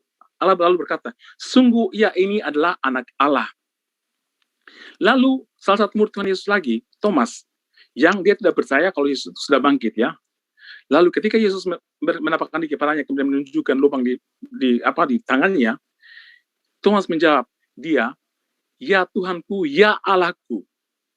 Jadi ini sudah jelas sekali gitu loh tentang Tuhan Yesus, ya. Ini bukan dari cuma saya ataupun dari orang-orang istilahnya dari hanya satu orang, satu sumber. Semua sumber mengatakan seperti itu. Ini orang-orang yang zaman Tuhan Yesus, sebelum Tuhan Yesus, bahkan oleh nabi-nabi sebelum Yesus dilahirkan, itu oleh Nabi Yesaya misalnya. Nabi Yesaya dalam Yesaya. Baik, waktu sudah habis 5 menit ke depan. Tolong nanti waktumu itu permen karet di mulutmu dibuang dulu biar nggak kumur-kumur gitu ya. Ya, oke, lanjut Bang Zulkifli sama Bas. Baik. Buktikan siapa yang asumsi. Baik. Jadi yang mengatakan Yesus itu sebagai Tuhan di antaranya adalah iblis, setan.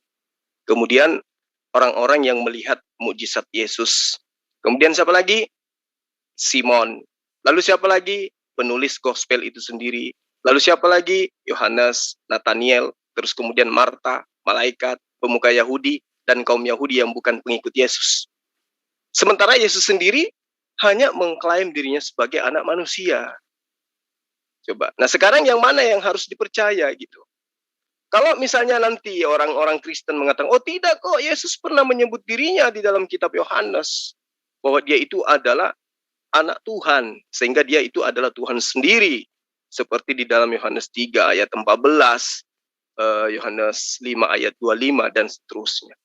Tetapi yang harus dicermati, ayat-ayat Yohanes yang mengatakan pengakuan Yesus, di situ ada kejanggalan. Kenapa? Karena Yesus tidak mengatakan aku, tetapi Yesus mengatakan dia, bukan aku. Artinya bahwa Yesus itu menyebut orang lain, bukan dirinya sebagai anak Tuhan. Jadi Yesus itu tidak pernah menyebut dirinya Tuhan. Anak Tuhan aja kagak, apalagi Tuhan. Kalau ada yang mengatakan, oh Tuhanku dan Allahku dan Bapakku, itu pernyataan orang.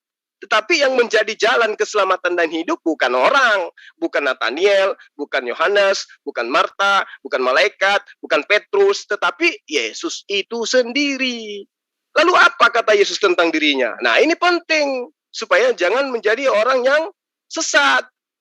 Ajari, imani apa yang Yesus ajarkan tentang dirinya. Bukan imani apa yang diajarkan orang tentang Yesus. Bapa mengasihi anak dan telah menyerahkan segala sesuatunya kepadanya. Mantap. Tapi Yesus diberi oleh siapa? Bapa. Nah, di dalam Matius 28 ayat 18, Yesus mendekati mereka dan berkata, kepadakulah telah diberikan segala kuasa di surga dan di bumi. Betul. Itu mantap. Diberi kuasa. Siapa yang memberi kuasa kepada dia? Tuhannya. Siapa itu? Allah. Yang kemudian disebut oleh orang Kristen dengan sebutan Bapa. Nah, kalau begitu, di mana sisi ketuhanannya Yesus sehingga dia bisa dianggap sebagai Tuhan? Tidak pernah dia menyebut dirinya itu adalah Tuhan. Yohanes 5 ayat 30, aku tidak dapat berbuat apa-apa dari diriku sendiri. Jadi ketika dia mengatakan, Yesus mendekati mereka dan berkata, kepadaku telah diberikan segala kuasa di surga dan di bumi. Ternyata, di lain sisi dia mengatakan, aku tidak dapat berbuat apa-apa dari diriku sendiri.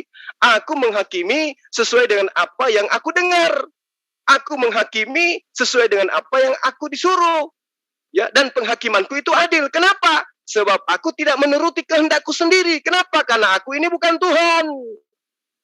Aku mengadili dan pengadilanku itu adil. Kenapa? Karena aku mengikuti kehendak Dia yang telah mengutus aku. Sementara kalau aku mengikuti diriku sendiri, kepengadilanku itu tidak adil. Ini dalil.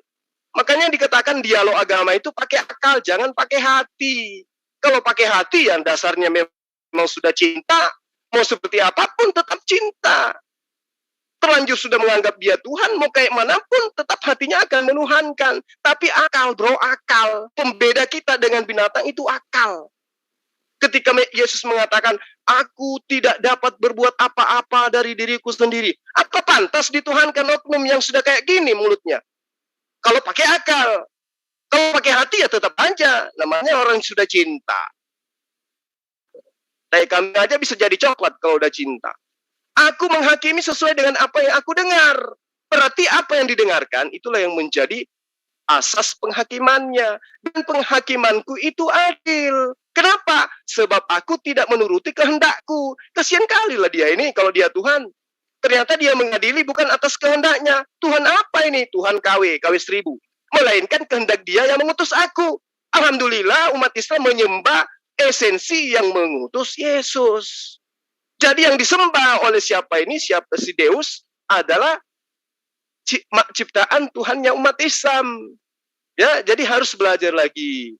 Tuhan yang berkata dari mulutnya sendiri, aku tidak dapat berbuat apa-apa dari diriku sendiri, adalah Tuhan-Tuhanan, bukan sang pencipta alam semesta. Orang yang menyembah Tuhan yang tidak dapat berbuat apa-apa dari diri sendirinya adalah orang bahlul bin tompel. Terima kasih. Oke, Amadeus, silakan untuk membuka.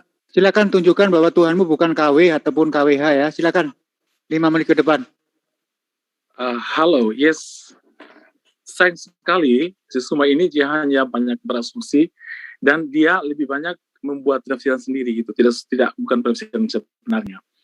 Misalnya tentang penciptaan Yesus itu, jelas-jelas bahwa kamu tidak bisa mengatakan bahwa penciptaan Yesus mengambil dasar Al-Quran yang mengatakan bahwa Al-Quran yang menciptakan Isa, karena Isa itu tidak sama dengan Yesus. Terserah kamu mengatakan, karena Isa itu begini, saya percaya Isa itu adalah ciptaan. Seperti Yesus bukan ciptaan. Saya sudah seperti sampaikan tadi, bagaimana Yesus adalah roh Allah yang menjadi manusia. Itu jelas sekali, itu beda sekali. Jadi sementara Isa itu adalah ciptaan Allah, itu betul. Makanya tadi saya pertanyakan kan, bagaimana dengan penciptaan itu kan masanya 6 masa. Sekarang kemudian tadi lagi Isa diciptakan setelah itu, beribu tahun setelah itu. Itu satu hal yang menurut saya tidak masuk akal begitu ya. Jadi, nah sekarang apa ya? Nggak tahu. Sekarang, ya begini. Jadi kamu tidak mendengar ya, bagaimana saya menyampaikan beberapa ayat yang tentang ketuhanan Yesus. Yang kamu sampaikan tadi itu adalah, ya kamu melihat Yesus sebagai manusianya saja. Yesus itu harus dilihat dari dua sisi, manusia dan keahliannya. Yang kamu sebutkan tadi Yesus diutus itu sebagai nabi. Yesus nabi, guru dan juga Tuhan. Misalnya kalau guru, misalnya dia mengajarkan kepada murid-muridnya bagaimana cara berdoa. Kalau berdoa masuklah ke dalam rumah. Atau misalnya bahkan Yesus sendiri mengajarkan doa isi doa Bapa kami di surga dikuduskan namamu. Kemudian Yesus sebagai nabi. Nah, nabi ya diutus ya, seperti kamu sebutkan tadi, Yesus adalah nabi juga, dia menyampaikan firman juga gitulah. Tapi Yesus juga Tuhan. Nah, sementara yang kita sepakati di sini, yang kita bahas ini adalah tentang ketuhanan Yesus. Kamu tidak membuktikan Yesus bukan Tuhan. Dari argumen saya sampaikan tadi, saya sudah sampaikan begitu banyak ayat tentang ketuhanan Yesus, bagaimana dia mengampuni dosa, apa setelah itu tapi kamu berasumsi lagi bahwa itu bukan Yesus yang mengampuni dosa, tapi Bapa. Sementara itu kan Yesus mengatakan saja dosamu telah diampuni. Itu sudah jelas sekali. Lalu tentang penciptaan sebelum Abraham itu kan istilahnya itu kan mereka hidup di zaman yang berbeda ya, tapi Yesus berani mengatakan aku sudah ada sebelum Abraham. Tidak ada berani mengatakan seperti itu, karena dia memang sudah ada sebelum Abraham ada gitu. Karena dia adalah pencipta itu sendiri. Dalam Yohanes 1 ayat 3 jelas, Yohanes 1 ayat berapa itu ada itu, di mana Yesus adalah pencipta dunia ini. Itu jelas sekali karena dia adalah Tuhan sendiri. Ya. Dan sekarang begini, pertanyaan saya tidak terlalu suka diskusi seperti ini ya, karena diskusi seperti ini menurut saya itu hanya diskusi yang tidak fokus, akhirnya nanti hanya membuat pernyataan yang tidak menjawab. Di stop dulu. Ya, waktu sudah saya berikan, kok tidak fokus dengan waktu begini, maunya ribut kayak tadi ya. Ini waktu sudah kami tentukan, kami tidak ada yang bicara, silakan perkuat argumen kamu bahwa Tuhanmu tidak KW, apalagi KWH meter. Waktu sudah kita kasih loh ya, jangan kamu beralasan aneh-aneh lagi. Yuk silakan dilanjut. Masih 2 menit 0 detik gitu. Silakan, Deus. Iya, itu tadi makanya gini kan, jelas itu kan saya sudah sampaikan begitu banyak ayat tentang ketuhanan Yesus gitu loh. Dan sampai kalian yang sempurna semua itu hanyalah Yesus dari sisi manusianya tentang bagaimana Yesus diutus. Itu memang betul, Yesus kan diutus, firman-Nya yang diutus menjadi manusia itu gitu loh. Jadi pengutusan dalam pengutusan Yesus tidak sama dengan pengutusan para nabi ya. Kalau Nabi Muhammad atau siapa pun gitu yang klaim sebagai nabi, itu diutusnya bukan roh Allah yang menjadi manusia. Sementara Yesus adalah roh Allah sendiri yang menjadi manusia, roh yang menjadi manusia, Allah sendiri menjadi manusia gitu loh. Jadi itu kan jelas ada dalam bagaimana Roh Kudus menjadi manusia. Sementara kalau nabi-nabi lain itu kan kayak seperti Nabi Musa misalnya, itu kan ditunjuk oleh Allah sendiri gitu kan, manusia yang sudah hidup di dunia ini kemudian ditunjuk sebagai nabi gitu. Sementara Yesus bukan seperti itu. Nah, pengutusan yang dalam sini adalah pengutusan rohnya sendiri menjadi manusia. Firman-Nya itu menjadi manusia. Itu jelas saya sudah sampaikan tadi. Ya. Kemudian apa lagi yang disampaikan oleh si nggak tahu, wong itu kita sendiri kok tanya aku. Iya, karena begini sekarang begini, pertanyaan saya kepada semua ya. Kamu percaya nggak gitu?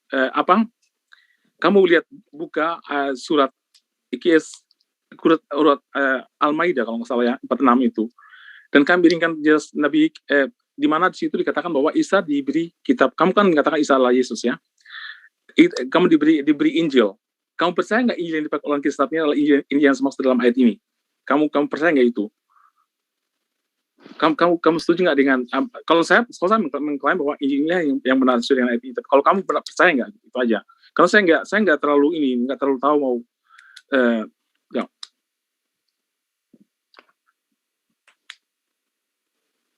Ayo semangat, jangan diem aja. Masih 7 detik. Ya, gitu. sudah.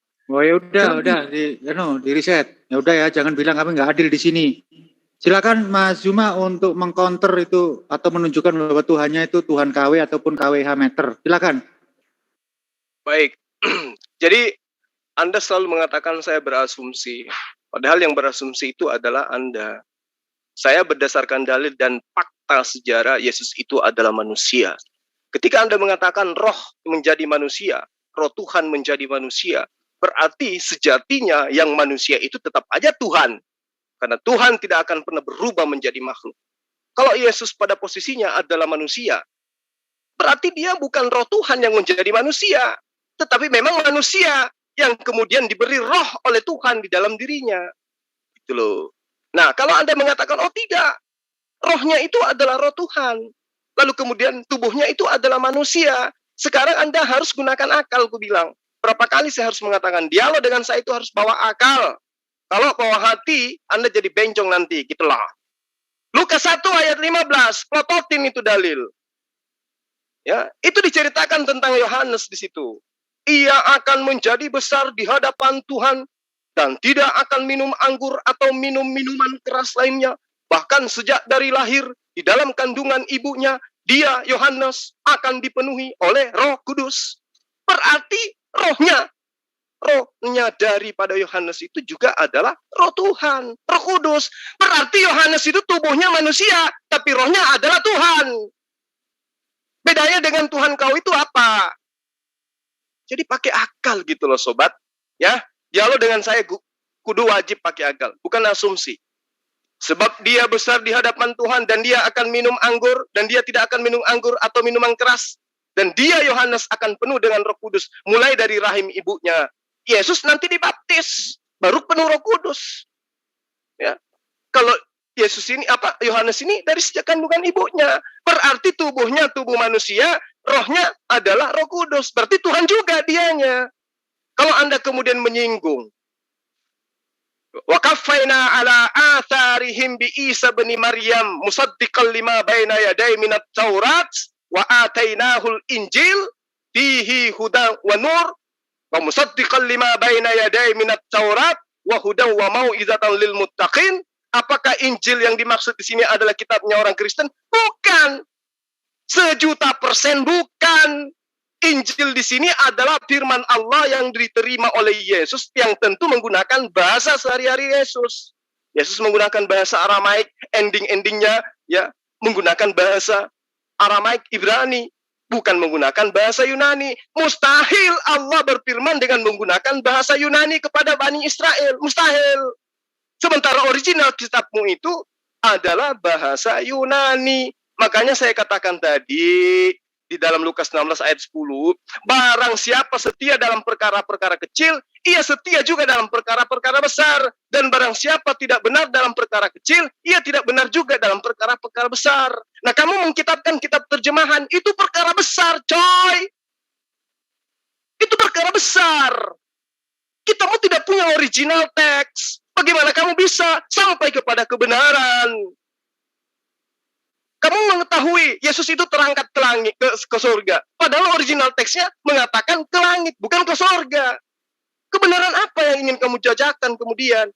Barang siapa tidak benar dalam perkara-perkara kecil, ia tidak benar juga dalam perkara-perkara besar. Tentang kitabmu aja, itu kamu sudah salah. Apalagi tentang ketuhanan Yesus. Ya. Jadi, sekali lagi saya katakan, kalau dengan saya kudu wajib bawa akal, kalau perlu pinjam Pegadaian, biar otaknya itu bertumbuh jadi 3 atau 5. Jadi kalau Anda mengatakan bahwa Yesus itu adalah Tuhan dengan dalil yang kemudian asumsi, pada kenyataannya dia manusia gitu loh. Iya kan? Dia dilahirkan, dia kelaparan, dia ketakutan, dia was-was, dia berdoa, dia sujud, dia sunat, mati pula tuh dia. Lalu sisi ketuhanannya mana? Oh, karena dia telah mengampuni dosa manusia. Enak aja. Lawang dia sendiri mengatakan, Tuhan Bapakmu tidak akan mengampuni dosamu kalau kamu tidak mengampuni dosa saudara-saudaramu. Berarti orang lain juga bisa mengampuni dosa orang lain. Gugur lagi dia. Ya, makanya saya mengatakan, coy, kalau belajar tentang agama, kudu wajib gunakan akal. Karena Yesus sudah berpesan, kasihi Allahmu dengan segenap akal budimu. Akal nih, akal. Jadi tidak bisa akal-akalan itu. Jadi sekali lagi saya mengatakan, Yesus itu manusia. Allah yang benar tidak pernah menjadi manusia. Apalagi sampai selama 30 tahun. Menjadi manusia 1 detik pun Tuhan tidak layak. Karena dia adalah pencipta. Baik, pahami. Terima kasih. Ya, habis ini kita TikTok ya. Habis Amadeus ini kayaknya nggak imbang ini. Silakan Amadeus.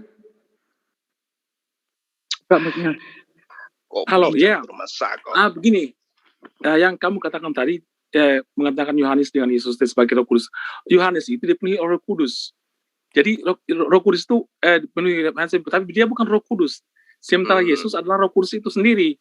Gitu. Itu bisa dilihat dalam Lukas 1 ayat 35. Jangan malaikat ini sekali lagi ini pernyataan malaikat ya. Roh Kudus akan turun atasmu. Ya, ini jelas sekali, dan kuasa Allah yang Maha Tinggi akan menaungi engkau sebab anak itu yang kulahirkan akan disebut kudus, anak Allah. Ini jelas sekali. Ini jelas sekali gitu. Nah, sementara Yohanes itu saya juga bisa dipenuhi Roh Kudus. Kalau kalian minta Roh Kudus masuk ke dalam diri saya juga bisa. Semua orang juga bisa. Kalau orang-orang itu mengizinkan Roh Kudus masuk. Demikian juga dengan Yohanes. Jadi itu tidak biasa. Kamu tuh salah. Kesalahan kamu adalah suka menafsirkan salah, membuat penafsiran sendiri, yang akhirnya kamu tersesat begitu, tidak percaya kepada Yesus Tuhan selamat. Lalu saya sudah jelaskan begitu banyak tadi tentang Tuhan Yesus ya, tentang dia mengampuni dosa apa segala macamnya, dan kamu selalu fokus pada Yesus sebagai manusia. Itu masalahnya. Kalau masalah kalian orang Islam itu seperti itu, tidak bisa membedakan ketika Yesus berbicara sebagai manusia, sebagai nabi, sebagai guru, dan sebagai Tuhan, tidak bisa. Itu masalahnya karena kalian itu sudah didoktrin untuk hanya menerima sebagai manusia saja, kemudian menafikan segala ketuhanan Yesus. Sudah begitu banyak. Kalau Anda bisa review kembali pernyataan saya, sudah begitu banyak ayat-ayat saya sampaikan tentang ketuhanan Tuhan Yesus ya, mulai dari tidak hanya dari pernyataan dari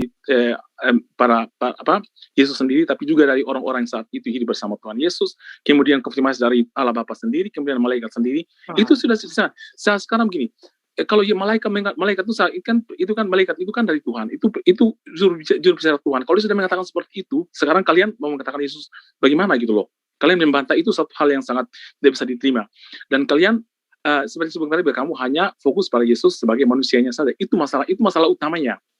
Dan sudah, saya tidak tahu apa yang kemudian yang kamu bilang tadi misalnya tentang ke langit dan ke atas, itu bahasa personifikasi, itu sama aja. Ke langit, ke atas maksudnya itu ke surga gitu loh, sama aja. Jadi itu bukan bahasa yang sebenarnya itu masalah kecil, tapi kamu kemudian membesarkan itu bahasa personifikasi yang sama sebenarnya. Jadi itu satu hal, jawaban kamu tadi tidak ada satupun yang benar, karena kamu buat penafsiran sendiri, dan kamu hanya melihat sisi kemanusiaan Yesus. Yang kamu sebutkan itu semua ayat yang kamu sebutkan itu adalah tentang Yesus diutus misalnya, atau tentang Yesus.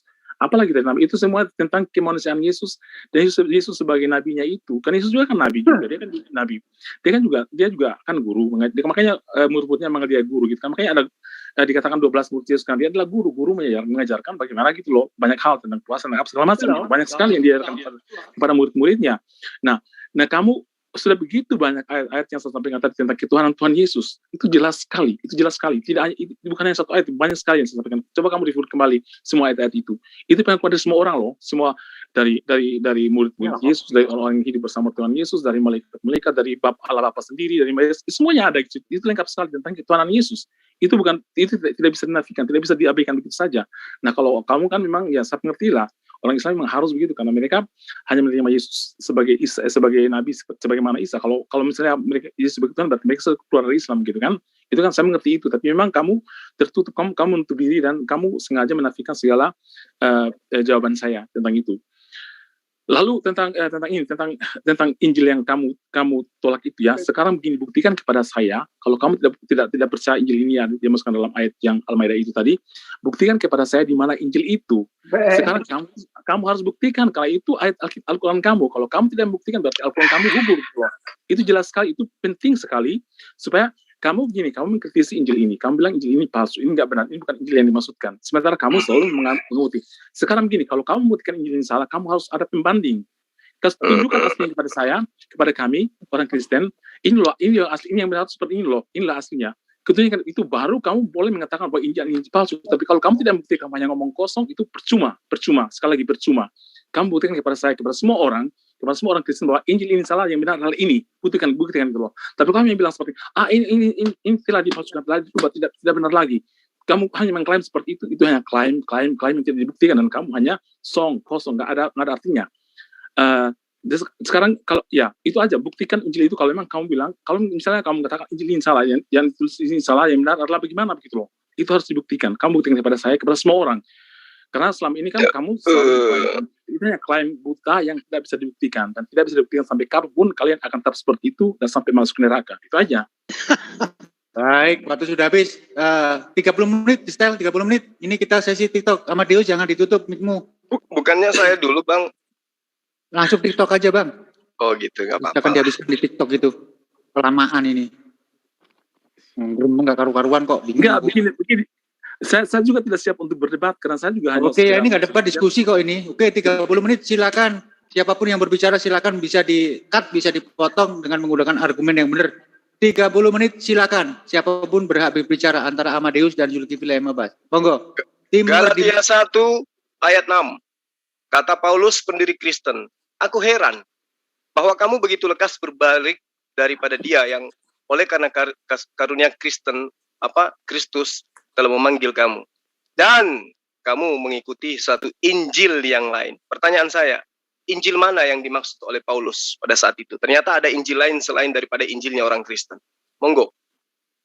Injil itu apa artinya? Saya tidak tanya artinya Injil, saya tanya Injil yang lain. Itu bukan kitab Injil yang lain. Paulus mengatakan Injil yang lain. Injil itu apa? Injil itu adalah kabar baik. Injil yang lain yang saya tanya. Kabar baik oleh Paulus dan teman-temannya. Heran kamu begitu lekas berbalik daripada Dia yang oleh kasih karunia Kristus telah memanggil kamu dan mengikuti suatu Injil lain. Injil yang mana yang dimaksud oleh Paulus? Ditujukan kepada orang-orang Islam yang bertanya Injil yang lain. Saya tanya Injil yang mana? Ternyata sudah banyak Injil pada masa Paulus. Injil yang mana yang dimaksud oleh Paulus? Murid-muridnya. Ayo, kalau mereka Injil yang mana? Jelas sekali. Paulus heran terhadap orang-orang yang taat kepada Injil yang dimaksudkan oleh Paulus adalah Injil yang sekarang tertulis dalam Injil ini. Injil ini sampai Injil yang dipakai oleh orang Kristen saat ini. Kenapa dikatakan dia berpaling? Paulus menyampaikan kalau kalian mengikuti Injil yang berbeda dari Injil yang disampaikan oleh Paulus, Injil yang inilah Injil yang kami pakai sekarang ini. Itulah aku heran bahwa kamu begitu lekas berbalik daripada Yesus dan kamu mengikuti Injil lain.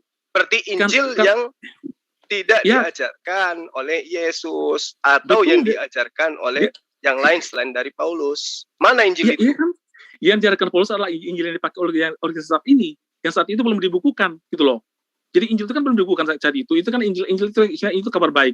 Kapan Semua dibukukannya Injilmu? Murid Tuhan Yesus setelah Tuhan Yesus naik ke surga itu mereka menyampaikan Injil itu tanpa ada kitab, mereka hanya sampaikan saja kabar baik itu. Setelah itu baru ditulis gitu loh. Jadi Tapi Yesus memberitakan Injil. Injil itulah Injil tentang keselamatan yang dia sampaikan inilah bahwa saya datang dari surga, bahwa saya datang surga, saya adalah Mesias yang dijanjikan itu kan jelas sekali itu kan. Nah makanya Paulus mengatakan kalau ada orang yang mengatakan Injil berbeda, Yesus yang berbeda dari apa yang disampaikan oleh mereka itu adalah palsu gitu loh. Makanya sekarang kan Al-Quran mengatakan Yesus yang berbeda kan. Isa kan tidak sama dengan Yesus. Berarti itu Injil palsu, yang mana? Injil tentang Yesus, Injil yang ini, Injil yang sekarang yang kami pakai ini, Injil itu kan kabar baik tentang Yesus yang ada yang itu yang disampaikan itu. Jadi Injil itu kan kabar baik. Anda mengatakan seperti itu? Injil itu kan kabar baik. Paulus heran karena ada Injil lain selain Injilnya Paulus. Ada orang yang mengatakan Yesus yang berbeda. Jika ada Yesus yang mengatakan Yesus yang berbeda dengan apa yang mereka sampaikan, itu adalah terkutuklah mereka, itu salah, palsu gitu. Itu dari mana Anda kan? mengatakan itu salah, itu palsu? Apa yang menjadi tolak ukurnya? Yesus yang disampaikan oleh, misalnya Yesus disampaikan oleh, misal saya contoh, Yesus disampaikan oleh Paulus dan teman-temannya itu. Dari mana ke mana Anda mengatakan yang benar itu yang diajarkan oleh Paulus, sementara Paulus tidak pernah bertemu dengan Yesus? Loh, kan jelas, berarti kamu harus bahasa Injil dulu bagaimana Yesus memilih Tuhan, Yesus memilih kamu.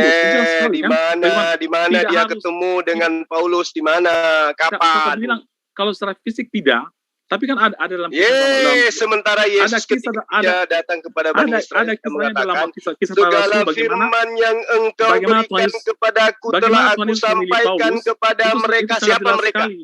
Siapa mereka? Apanya? Segala firman yang engkau berikan kepadaku telah aku sampaikan kepada mereka, kata Yesus. Siapa mereka itu? Orang-orang saat itu. Ada Paulus. Semuanya. Orang ada Paulus nggak di situ? Paulus itu dipilih setelah Yesus naik ke surga. Nah, dia kan sudah mengatakan segala firman yang engkau berikan, segala firman yang engkau berikan. Berarti pada saat Yesus masih ada, masih hidup. Segala firman yang engkau berikan telah aku sampaikan, Dalam Injil bukan dia katakan belum aku sampaikan, nanti aku sampaikan setelah aku naik. Dalam Injil Matius, Markus, Lukas, Yohanes itu semua ada.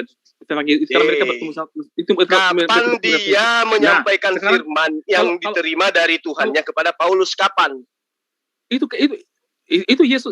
Paulus tidak menerima langsung dari Yesus, dia tidak menerima bertemu. Nah, itu dong, jujur. Nah, kalau Paulus itu kamu akui tidak menerima langsung dari Yesus, kenapa dia mengatakan, aku heran begitu cepat kamu berpaling kepada Injil lain? Kenapa sampai beraninya Paulus mengatakan begitu? Sementara dia tidak pernah bertemu dengan Yesus. Jangan-jangan yang benar itu adalah Injil yang dikatakan berpaling kepada Injil itu. Sementara dia sendiri nggak pernah bertemu dengan Yesus, kata kamu. Sekarang yang berpaling siapa? Yang berbeda siapa? Siapa yang berbeda? Tanya Paulus. Ya sekarang yang berbeda kan buktinya sekarang Al-Quran berbeda dengan Injil. Kenapa pula? Memang sudah ada Al-Quran di zaman Paulus. Artinya kalau yang berbeda dengan apa yang disampaikan oleh Paulus, itu adalah tidak benar, itu palsu. Itu jelas sekali kan?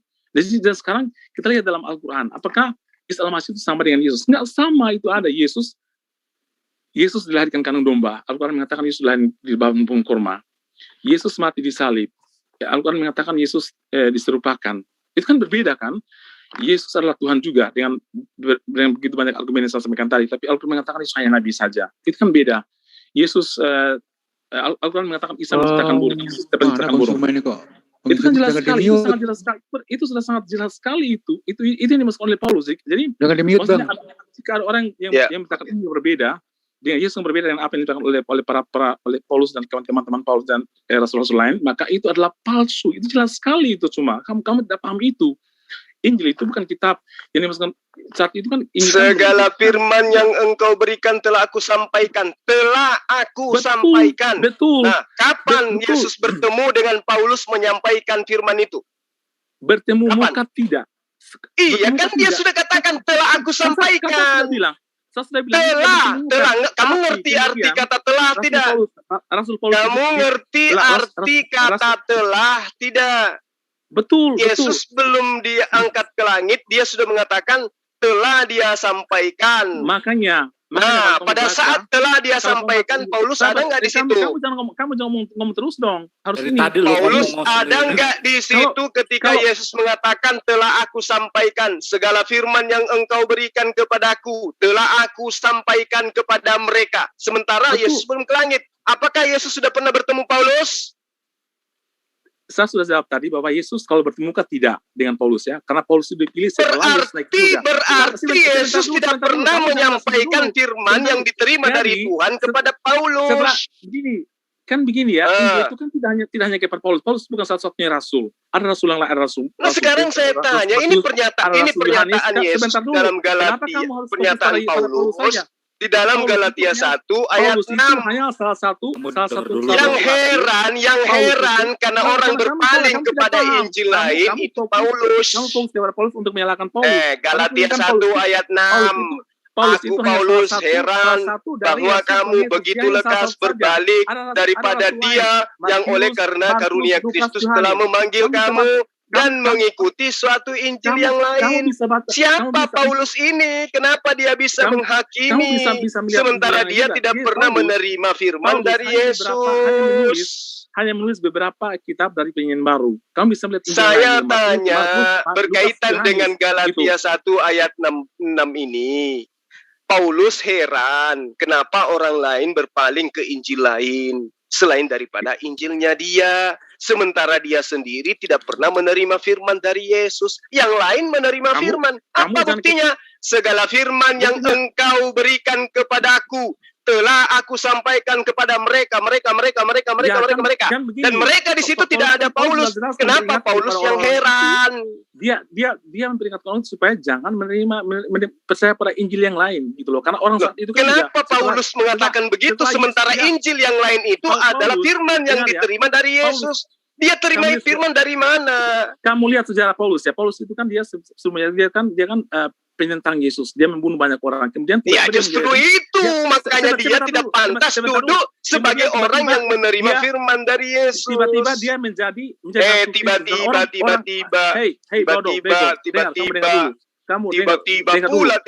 tidak ada tiba-tiba, Anda ada. Yang ada adalah mereka mendengarkan firman yang aku terima darimu dan mereka percaya bahwa engkau lah yang telah mengutus aku. Gak ada tiba-tiba. Yesus itu dengan muridnya kesana kemari bersembunyi dari kejaran Paulus dan kawan-kawannya. Bukan tiba-tiba. Banyak yang tidak percaya sama Paulus. Mereka tidak percaya. Ya memang gak percaya loh. Dia bukan muridnya Yesus. Gimana sih? Betul, tapi mereka tidak percaya, tidak tahu bagaimana cara Yesus memilih Paulus. Itu ada dari mana pula kau bicara bahwa Yesus memilih Paulus? Yang ada Paulus ngaku. Yesus yang ngaku atau Paulus yang ngaku? Jujur. Saya minta kamu jujur. Yang ngaku Paulus atau Yesus yang ngaku? Supaya kamu tahu ya, Injil itu hanya Paulus. Kalau kamu tidak percaya, yang mengaku Paulus atau Yesus yang ngaku? Apanya? Ayo. Paulus yang mengaku dikaruniai wahyu dari Yesus atau Yesus yang mengaku memberikan firman kepada Paulus? Injil yang mengatakan seperti itu. Ya, itu dia. Makanya yang kau sebut Injil itu yang mana? Alkitab saya. Alkitab kamu itu terjemahan atau original teks? Karena begini. Jangan lari dulu. Kitab kamu yang mengatakan itu berarti bukan Yesus. Karena Yesus tidak pernah berbahasa Indonesia. Sementara kitabmu bahasa Indonesia. Bagaimana kamu bisa mengatakan itulah yang benar, sementara original teksnya nggak ada? Bagaimana kamu bisa membedakan? Gimana? Itu semua ada itu. Mana original teksnya di kitabmu? Saya sudah beli 5 gospel, tidak ada itu bahasa original teksnya. Semua bahasa Indonesia. Sekali Inggris, sekali Indonesia, sekali Belanda. Mana bahasa Yunaninya? Kami tidak harus lihat kamu memang kalau kamu iya. Sekarang ini kita pakai akal yang dipakai, bukan kamu. Orang itu bertuhan harus dengan firman, bukan dengan hati. Orang beriman itu, orang beragama itu bukan dengan roh, tetapi dengan akal, dengan firman, dengan wahyu. Jika ada Bukan orang berkata ini yang asal-asalan berbeda, kamu itu. jelas-jelas sekali kan sini silakan Isa al-Masih Monolog dan aja, Yesus Bang. Kristus berarti itu jelas sekali bahwa itu adalah palsu gitu loh. Karena kan itu Jelas palsu lah, Yesus nggak pernah bahasa Indonesia, gimana sih? Apa kamu pikir Yesus itu pernah berbahasa Indonesia? Kenapa harus berbahasa Indonesia? Itu kan diterjemahkan dari aslinya, jadi nggak masalah. Nah, kalau diterjemahkan dari aslinya, harusnya aslinya itu disertakan supaya kita ketahui ini loh yang benar. Ini sudah benar atau tidak? Kenapa harus seperti itu? Kami tidak harus supaya kita tahu bahwa yang benar itu betul seperti ini. Buktinya terjemahan baru dengan terjemahan lama itu berbeda. Terjemahan lama dan terjemahan baru itu berbeda. Sekarang yang benar yang mana? Itu mereka tidak membuat atas mereka sendiri, tapi itu dipenuhi oleh Roh Kudus. Itu alasan kepepet, itu kamu. Sekarang saya tanya, perjanjian terjemahan lama dan terjemahan baru yang benar yang mana? Terjemahan lama atau terjemahan baru yang benar? Terjemahan lama atau terjemahan baru yang benar? Hanya karena kami percaya orang-orang yang melakukan penerjemahan itu adalah orang-orang yang kredibel. Nah, itu kamu pakai hati, bukan pakai akal. Itu kamu pakai hati itu. Itu kamu pakai hati. Kamu udah pakai akal sekarang saya tanya samamu. Sekarang saya tanya, mana yang benar, terjemahan lama atau terjemahan baru? Harus semua dalam bahasa Arab, harus. Mana yang benar, terjemahan lama atau terjemahan baru? Ya Allah. Semuanya benar. Sesatnya manusia ini. Ya Allah. Semuanya benar. Ya kamu. Ditanya mana yang benar, terjemahan lama atau terjemahan baru? Sana kemari dia. Kamu harus percaya Injil. Kamu harus percaya Injil.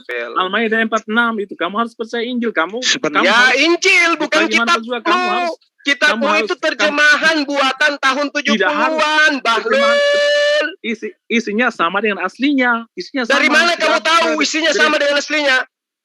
Jelas sekali karena kami percaya orang yang bersemangat. Dari mana kamu tahu bahwa itu sama dengan aslinya, Bahlul? Dari mana kamu tidak tahu bahwa itu tidak sama dengan aslinya? Loh, mana? Ini justru saya tanya samamu, dari mana kamu tahu? Ini kita tidak tahu, ini benar atau tidak, karena tidak ada original teksnya. Gini, Alkitab saya itu diterjemahkan oleh orang-orang yang kredibel, orang-orang yang kalau orang-orang kredibel itu yang kamu maksud, kenapa harus ada terjemahan lama? Kenapa harus ada terjemahan baru? Roh Kudus yang dituntun oleh Roh Kudus pula kau bilang, Roh Kudus yang benar. Jelas sekali itu, kamu tidak percaya. Jelas pula kau bilang jelas, apa pula yang jelas, sementara original teksnya aja nggak ada. Original teksnya mana? Mana kamu tahu yang benar itu seperti apa? Kalau original teksnya tidak ada. Di mana Injil dalam yang tertuang dalam kitab kamu? Di mana Injil itu? Kalau kamu tidak percaya Injil ini, di mana Injil itu? Buktikan kepada saya. Kalau kamu mengatakan bahwa Injil ini tidak benar, kamu harus memang nggak benar. Kita pembanding. Ya, mana yang benar? Ini mana? Yang benar itu ketika kamu mampu menunjukkan segala firman yang engkau berikan kepadaku telah aku sampaikan kepada mereka. Saya tanya samamu, mana firman-firman yang Yesus terima itu? Mana?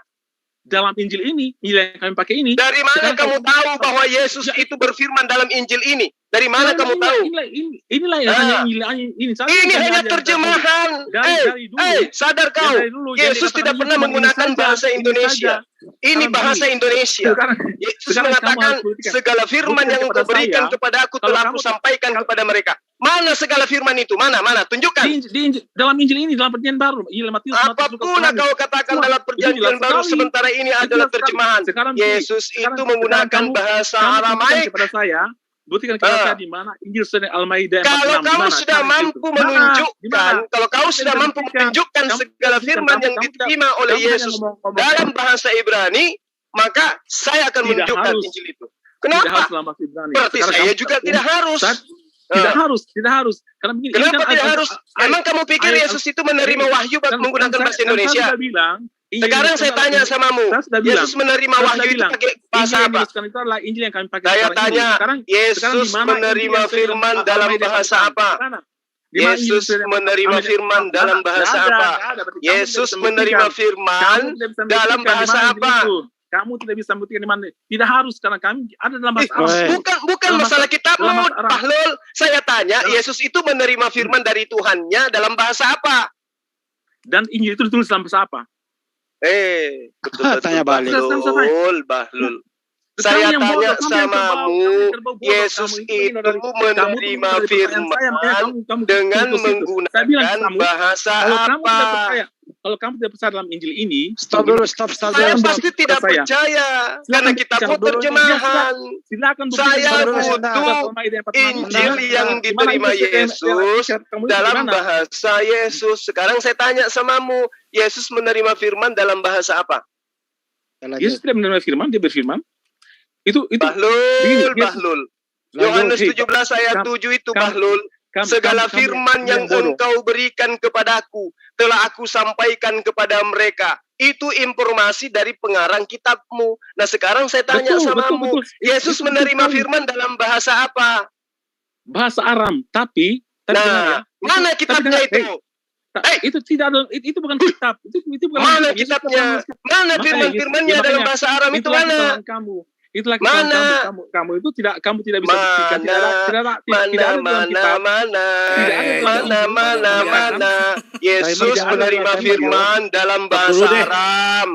Nah sekarang mana firman-firman dalam bahasa Aram itu mana? Mana firman dalam bahasa Aram yang diterima oleh Yesus mana? Injil ini dibuat oleh orang Indonesia tahun 70-an. Yesus tidak pernah 1970-an baru ada Injil terjemahan. Sebelumnya menggunakan bahasa Belanda, bahasa Inggris, sebelumnya bahasa Yunani, bahasa Portugis. Mana bahasa Aram yang diterima oleh Yesus mana? Inilah Injil yang pakai sekarang ini. Yesus tadi menerima dalam bahasa Aram. Mana Injil itu? Mana firman-firman dalam bahasa Aram itu mana? Ditulis oleh murid-muridnya dalam bahasa Yunani. Berarti bukan lagi firman yang diterima oleh Yesus. Yang diterima oleh Yesus itu bahasa Aram. Itu asumsi kamu. Itu justru kamu yang berasumsi. Kamu katakan Yesus menerima firman dalam bahasa Aram. Berarti Yesus menerimanya dengan bahasa Aram. Berarti firman yang diterima itu dalam bahasa original teksnya bahasa Aram. Mana semua firman-firman yang berbahasa Aram itu mana? Loh, dalam Injil itulah semua dalam Injil. Kamu baca dalam perjanjian baru. Bahasa Indonesia ini bukan bahasa Aram. Itu terjemahan bego. Lah justru itulah karena dia terjemahan makanya kitabmu bukan kitabnya Yesus, bukan ajarannya Yesus karena itu adalah terjemahan. Terjemahan itu adalah usaha manusia untuk mengertikan firman Tuhan. Diterjemahkan dari asal. Bahlul. Terjemahan itu adalah usaha manusia untuk mengartikan firman Tuhan. Sekarang firman Tuhannya mana? Terjemahan dari aslinya ada jelas-jelas ada itu. Nah, jadi kamu yang bodoh karena kamu itu tidak bisa membuktikan Injil yang sudah kita Al-Quran. Bagaimana ceritanya kau katakan saya bodoh sementara kitabmu yang dalam original teks saja kagak ada? Masa enggak ada? Ada di ya mana? Bagaimana saya bisa membuktikan? Kamu pergi aja ke Vatikan, minta kepada mereka. Mana minta aslinya? Vatikan. Pergi ke sana. Tunjukkan kepada saya. Ya, Bahlul, kamu yang bodoh, kamu tuh yang bodoh yang tidak mengerti apa-apa. Sekarang kita orang Kristen tidak harus. Iya, orang Kristen memang. Tidak harus membuat terjemahan. Karena kami percaya dengan orang-orang yang menerjemahkan orang-orang yang itu makanya saya bacakan tadi kitabmu. Barang siapa yang setia dalam perkara-perkara kecil, ia setia juga dalam perkara-perkara besar. Dan barang siapa tidak benar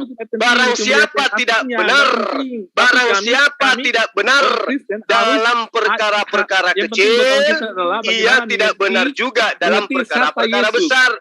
Kitabmu ini terjemahan, ini perkara besar, coy. Ini perkara besar. Ini bukan firman Tuhan. Ini hanya terjemahan, Ini perkara besar. Kitabmu hanya terjemahan, bukan perkara kecil ini. Ini perkara besar. Dan dikatakan di dalam kitabmu, Yesus bersabda, barang siapa tidak benar dalam perkara-perkara kecil, ia juga tidak benar dalam perkara-perkara besar. Nah, ini perkara besar. Kamu sudah salah dalam perkara besar ini.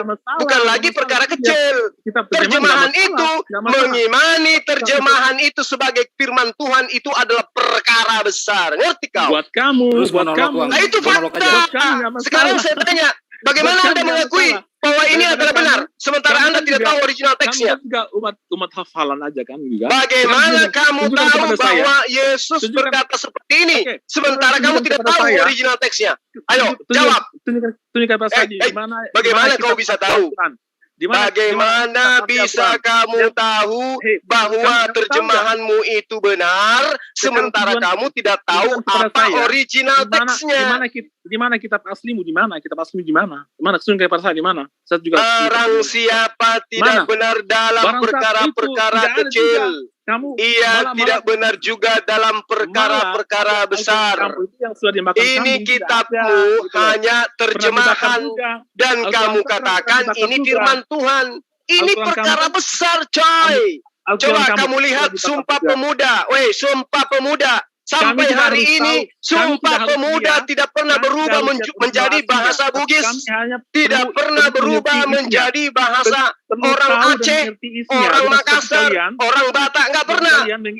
Sumpah Pemuda, kami putra dan putri Indonesia mengaku berbahasa satu, bahasa Indonesia. Sumpah Pemuda saja tidak pernah berubah, karena itu adalah sumpah. Lah ini katanya firman Tuhan berubah ke dalam bahasa manapun. Jadi menghilangkan original teks itu sama aja menghilangkan firman Tuhan. Apalagi original kitabmu itu bukan bahasa Aram, tapi bahasa Yunani. Jadi ending daripada kitab terjemahan ini hanya mengarah kepada karangan-karangan orang yang menggunakan bahasa Yunani. Sementara Yesus menerima firman dalam bahasa Aram. Kitabmu tidak ada dalam bahasa Aram. Sumpah Pemuda saja, kami putra dan putri Indonesia bersumpah berbahasa satu, bahasa Indonesia. Apalagi firman Tuhan. Sudah kurang lebih berapa puluh tahun Sumpah Pemuda itu tidak pernah berubah, sehingga maknanya, kandungannya, rasanya tetap sampai hari ini. Lah kitabmu berubah-ubah dari babi jadi babi hutan, habis itu babi kota, habis itu babi desa, habis itu berubah lagi babi hutan, habis itu babi pecel lele dan seterusnya. Itu kayak mana kitab seperti itu? Kamu katakan itu firman Tuhan. Ya, jadi kalau kamu mau berdialog, sekali lagi saya katakan, apalagi masuk di room saya, tolong bawa akalmu serta jangan kamu gadaikan di mimbar gereja otak kau itu. Bawa serta dalam berdiskusi supaya kamu itu tidak dipermalukan. Nah sekarang kau dipermalukan, kamu bukan koar-koar. Ditanya, apakah kamu bisa membaca kitabmu dalam bahasa original teks? Kagak. Terus dari mana kamu tahu kalau itu adalah firman Tuhan? Ya, karena kami meyakini bahwa yang menerjemahkan itu adalah orang yang penuh Roh Kudus. Kalau orang yang penuh Roh Kudus itu adalah orang yang menerjemahkan kitabmu, berarti dia sama dengan Yesus. Yesus manusia, tapi rohnya Roh Kudus, sehingga dia Tuhan. Berarti penerjemah kitabmu juga adalah Tuhan. Kenapa? Karena kerasukan Roh Kudus. Itu. Ya, jadi kalau berdialog dengan saya, pakai otak. Jangan pakai iman saja. Harus menggunakan otak, akal sehat. Saya tanya kepada kamu. Begitu. Saya tanya kepada kamu Ya. Baik. Kita tutup dulu ya sesi ini, meskipun belum habis. Tutup dulu. Karena diskusi ini sudah mulai meninggi, tensinya mulai meninggi dan saya santai aja, Bang. Cuman membiarkan saya jangan sampai dia berasumsi terus. Harus nanti yang menilai itu karena nanti Ahmadius diam dulu. Kamu keluar dari 1 jam lebih 18 menit untuk sesi Ahmadius. Kita tutup dulu. Kita bergeser ke teman-teman Kristen yang lain. Barangkali mau berdiskusi dengan Bang Zuma di sini, mumpung ada. Di sini ada juga teman-teman Kristen. Ada Mas. Ada itu yang lainnya. Silakan yang lainnya, yang Kristen. Silakan Hendres yang mau berdiskusi dengan Zuma. Kita langsung bergulir aja. Ahmadius, kamu silent dulu. Ketos silakan dibuka. Cit buka, coba kamu hand raise coba. Udah dibuka, silakan dibuka ya. Mau tema apa yang kamu buat? Salam kenal Bapak Ibu di sini semua. Salam. Kecil suaramu. Saya Citos. Mohon maaf, apakah mendengar suara saya? Kecil. Halo? Ya, ini agak lumayan ya. Mau bikin tema apa dengan Bang Zuma? Saya mau bikin tema tentang Yesus kecil sekali suaramu, Mas. Enggak kondusif. Suaramu kecil banget. Bahwa Yesus mengklaim dirinya Allah, Pak. Kamu Kristen ya? Aja deh. Iya, dia Kristen. Oh, Kristen. Tolong dikondisikan suaranya biar kita enak dengannya. Kalau suaramu ini enggak kondusif, penyampaian kamu akan tidak tersampaikan. Tolong dites dulu, tes. Suaranya gedein, Pak. Tes. Waduh, enggak kondusif suaranya. Enggak kondusif suaramu. Terlalu alim nih Bapak nih. Terlalu kecil suaranya. Daniel, silakan dibuka mute-nya. Maaf, Pak. Halo Pak, apakah bisa, Pak? Halo. Ya, ini agak lumayan. Agak lumayan. Ya, boleh ya, Pak. Saya mohon kalau boleh temanya mengenai Yesus mengklaim dirinya Allah, Pak. Ya, sama saya aja mengklaim dirinya Allah. Kamu mau berdiskusi dengan siapa? Kalau boleh dengan Ustadz Zuma. Oh, boleh.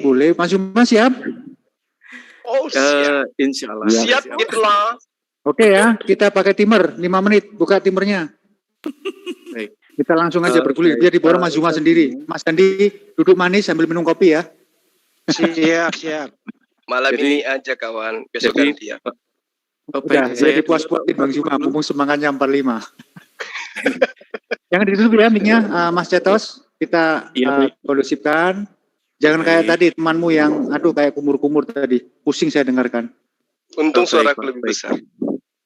Oke, silakan Mas Cetos untuk membuka opening statement selama 5 menit ke depan. Monggo, waktu dan tempat saya persilakan. Baik, sebelumnya perkenalkan saya Citos. Ini yang pertama kali saya debat live ya.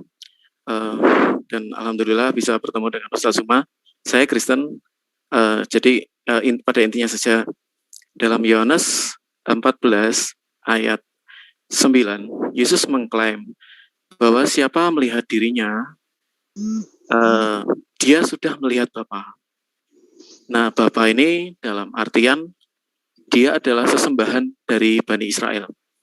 Jadi siapa yang dan untuk alasan itu juga Yesus harus dihukum mati. Karena siapa yang berani mengatakan siapa melihat aku melihat Allah, itu artinya hujat. Jadi di antara semua nabi, ke 25 nabi mungkin ya, tidak ada satupun yang berani mengklaim bahwa siapa melihat saya sama dengan melihat Allah sendiri atau Tuhan sendiri. Tetapi hanya Yesus yang berani mengklaim demikian. Yang pertama demikian. Kemudian, maaf saya agak nervous karena saya baru pertama kali debat online seperti ini. Tenang, Bang, tenang. Tarik nafas, jangan gemetaran sama Bang Zuma ya. Kita berusaha untuk netral di sini. Tarik nafas dulu, ambil nafas dulu. 1, 2, 3. Itu ya. Oke, lanjut. Baik. Jadi yang kedua ada di di Yohanes 14 ayat 7. Ketika itu Thomas bertanya, Yesus, tunjukkan Bapa pada kami. Dengan direct, Yesus mengatakan bahwa kamu lagi ngelihat dia sekarang. Ini gue. Kamu lagi ngelihat dia. Jadi dari ayat-ayat tersebut hanya 2 ayat itu saja.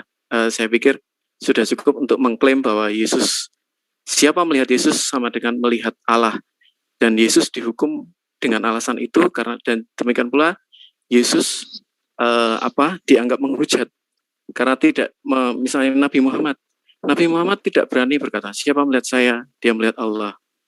Atau Nabi Ibrahim tidak berani berkata siapa melihat saya, dia melihat Allah. Hanya Yesus sendiri yang pernah mengatakan seperti itu. Karena Yesus adalah firman Allah sendiri yang menjadi manusia. Firman ada dua pemahaman, yaitu kata-kata yang diucapkan Allah dan kata-kata dalam hati Allah atau pikiran Allah. Jadi siapa bisa melihat pikiran Yesus, siapa bisa melihat pikiran Allah, ya dia sudah melihat Allah. Sesederhana itu. Kemudian yang terakhir, saya melihat banyak sekali teman-teman Muslim yang salah mengerti tentang kekristenan. Dalam hal ini, teman-teman Muslim, saya umpamakan membeli mobil, tapi hanya bannya, dan sudah menganggap saya sudah beli mobil. Analogi ini maksudnya seperti ini. Yesus itu anak manusia. Betul, Yesus anak manusia. Kami yang Kristen juga mengakui. Tapi kalau itu sebuah mobil, itu baru bannya saja. Yesus di lain sisi, nah kita juga harus adil. Saya percaya umat Muslim pasti mengerti apa itu adil. Nah, dalam hal ini, kalau mau melihat mobil secara penuh, ya kita harus mengakui Yesus anak manusia. Secara kemanusiaannya dia benar-benar manusia. Tetapi secara keilahiannya, ya kita juga harus mau dong mengakui. Karena itu keimanan kekristenan, bukan keimanan Muslim. Kecuali kita mau menggunakan kacamata Muslim, kacamata Quran terhadap kekristenan, dan itu mohon maaf tentu tidak dapat. Jadi harus diakui secara penuh. Ya Yesus dia anak manusia, 100% betul. Yesus Nabi, 100% betul. Yesus guru, Yesus benar 100% benar. Tapi dia juga firman Allah yang prainkarnasinya bersama-sama dengan Allah, yang adalah pikiran Allah sendiri. Makanya dia disebut hikmat Allah, seperti di 1 Korintus itu. Karena pikiran Allah adalah hikmat Allah, dan hikmat itu menjadi manusia. Jadi siapa Yesus? Ya 100% manusia, 100% betul, dan 100% pikiran Allah sendiri atau firman Allah sendiri, dan itu betul. Demikian, terima kasih, mohon maaf ada kurang. Monggo, silakan. Baik, terima kasih untuk Mas Cetos ya, telah berdiskusi dengan baik, dengan santun. Untuk Bang Zuma, tolong gasnya agak dikendorin dikit, biar nggak kenceng-kenceng, biar nggak gemetaran ini Mas Cetosnya. Silakan Bang Zuma, habis ini kita TikTok. Langsung 5 menit ke depan. Silakan. Oh iya, baik Bang. Kalau saya tergantung lawan. Kalau lawannya santun, oh saya paling santun. Jadi gini, ketika Anda mengatakan bahwa Yesus itu mengklaim dirinya adalah Tuhan, saya ingin mengajak Anda untuk melihat bagaimana pernyataan Yesus di dalam Yohanes 34, 35, 36. Ini kaitannya dengan Yohanes 14 yang Anda mengambil tadi ya. Yesus berkata kepada orang-orang yang ingin menghakimi Yesus, melempari Yesus karena dituduh Yesus itu mensetarakan dirinya dengan Allah itu sendiri. Lalu Yesus mengatakan, tidak adakah tertulis di dalam kitab Taurat kamu bahwa aku telah berfirman, kamu adalah Allah. Ini pernyataan Yesus kepada Bani Israel yang terheran-heran menganggap Yesus itu menyetarakan dirinya karena Yesus mengaku sebagai Allah. Tidak adakah tertulis di dalam kitab Taurat kalian, Allah berfirman, kamu adalah Allah. Nah, Yesus lanjut di ayat ke-35, jikalau mereka kepada siapa firman itu disampaikan, disebut Allah, sedang kitab suci tidak dapat dibatalkan, lalu Yesus mengatakan, masihkah kamu berkata kepada aku yang dikuduskan oleh Bapa dan telah diutusnya ke dalam dunia, bahwa aku ini adalah penghujat pada Allah. Artinya, siapapun yang diserahi tugas untuk menyampaikan firman menurut Yesus, dia adalah Allah. Berarti kalau dia mengatakan, aku adalah Allah, wajar. Kenapa rupanya? Karena dia adalah penyampai firman. Kok bisa kayak gitu? Lah, itu pengakuan Yesus, bukan pengakuan Zulkifli. Tertulis di kitab kamu, kata Yesus, ketika dia klarifikasi ingin dilempari batu oleh orang Yahudi. Apa kata dia? Bukankah di kitabmu ada tertulis, bro? Siapa yang diserahi tugas untuk menyampaikan firman, bro? Dia adalah Allah. Dan ketetapan firman kitab suci tidak bisa dibatalkan. Karena itulah saya juga ngaku Allah. Kan gitu. Sederhananya gitu. Makanya dia mengatakan, aku berkata-kata bukan dari diriku sendiri. Apa yang aku katakan adalah apa yang diperintahkan oleh Tuhan, oleh Allah, oleh Bapa untuk aku katakan dan aku sampaikan. Berarti ketika Yesus mengatakan, ngaku Allah, itu apa? Dari dirinya sendiri atau dari perkataan yang diperintahkan oleh Allah untuk ia katakan? Dari Allah. Karena dia telah mengatakan, aku tidak berkata-kata dari diriku sendiri. Seperti apapun yang aku katakan adalah apa yang diperintahkan oleh Bapa, oleh Allah untuk aku katakan. Jadi kalau aku mengaku Allah, ingat, di kitabmu sudah tertulis, siapa yang diserahi tugas untuk menyampaikan firman, dia adalah Allah. Sama ketika Rasulullah Muhammad SAW juga mengaku Allah, innani ana Allah. Sesungguhnya, kata Rasulullah Muhammad SAW, sesungguhnya aku ini adalah Allah. Coba. Lebih hebat Rasulullah Muhammad SAW. Karena dia tekankan, innani ana Allah. Sesungguhnya aku ini adalah Allah. Yesus tidak pernah berkata seperti itu. Yesus hanya mengatakan, aku ini adalah Allah. Siapa yang melihat aku, sama melihat Bapa. Apa maksudnya? Apakah itu diartikan secara harfiah? Siapa yang pelototin Yesus, sama dengan pelototin Allah. Apakah seperti itu? Artinya, kalau seperti itu artinya, siapa yang menyunat Yesus, sama menyunat Allah. Siapa yang menampar Yesus, sama menampar Allah.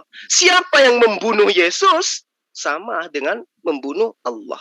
Siapa yang melahirkan Yesus berarti sama dengan melahirkan Allah. Akal di mana ditaruh ketika ada Sang Pencipta alam semesta seperti ini adanya? Ternyata tidak. Yesus mengatakan sesuai dengan apa yang diperintahkan oleh Bapa kepadanya. Baca Yohanes 10 ayat 32. Apa kata Yesus? Bukan kata Zulkifli. Banyak pekerjaan baik yang berasal dari Bapakku yang kuperlihatkan kepadamu. Pekerjaan manakah di antaranya yang menyebabkan kamu mau melempari aku batu? Itu perkataan Yesus kepada orang Yahudi. Sekarang saya bertanya kepada Anda. Banyak pekerjaan baik yang berasal dari Tuhannya Yesus, yang Yesus perlihatkan kepada Bani Israel. Pekerjaan mana yang diperlihatkan oleh Yesus kepada Bani Israel yang menyebabkan Anda menuhankan dia? Pekerjaan mana kira-kira? Oh, dia adalah 100% manusia. Kalau begitu, apakah emas 100% emas, di dalamnya ada kandungan 1% pasir? Tidak ada. Yang dikatakan 100% emas, sudah pasti di dalamnya tidak ada pasir, tidak ada tidak ada unsur lain. Meski hanya 1%. Apalagi sampai 100%. Terima kasih. Kita langsung TikTok aja, Mas. 25 menit aja. Kita anuan. Baik. 25 menit ya. TikTok ya, Mas Cetos.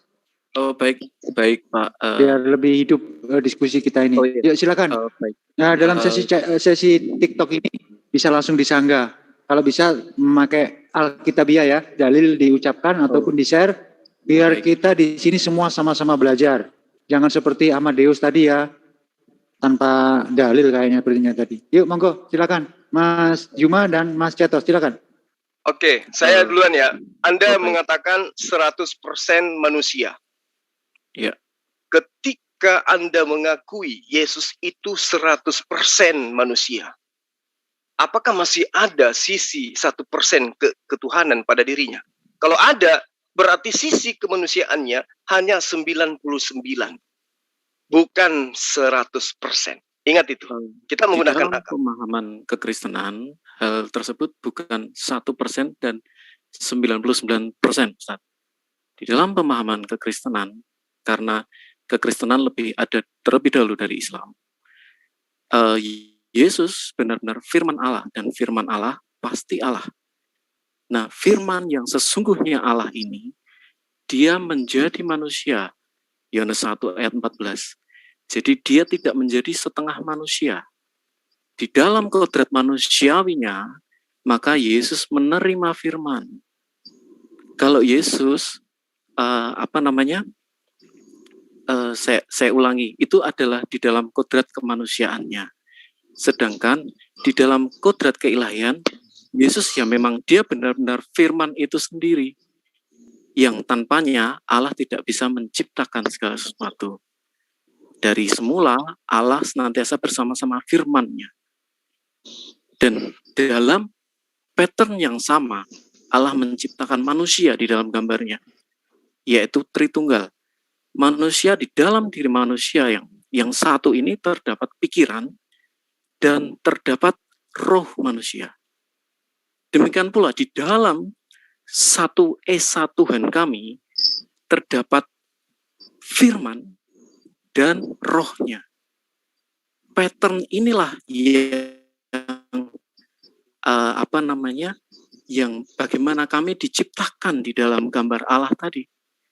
Kalau Allah itu tunggal yang benar-benar tunggal, bukan esa dalam artian kesatuan, tetapi tunggal, maka manusia bukan ciptaan yang serupa dengan gambar Allah, melainkan bisa disebut dengan tumbuhan mungkin. Karena tumbuhan tidak memiliki pikiran dan tidak memiliki roh. Silakan, Ustaz. Oke, itu konsep Kristen ya. Betul, Ustaz. Nah, sekarang konsep Yesus. Saya mohon maaf kalau di sini saya berusaha untuk tidak membahas konteks Islam karena saya tidak paham. Oke. Anda mengatakan itu konsep Kristen. Nah, sekarang bagaimana dengan Yesus? Konsep Yesus ketika dia menjadi guru bagi Bani Israel. Adakah dia mengajarkan bahwa dirinya adalah 100% manusia, 100% Tuhan itu sendiri?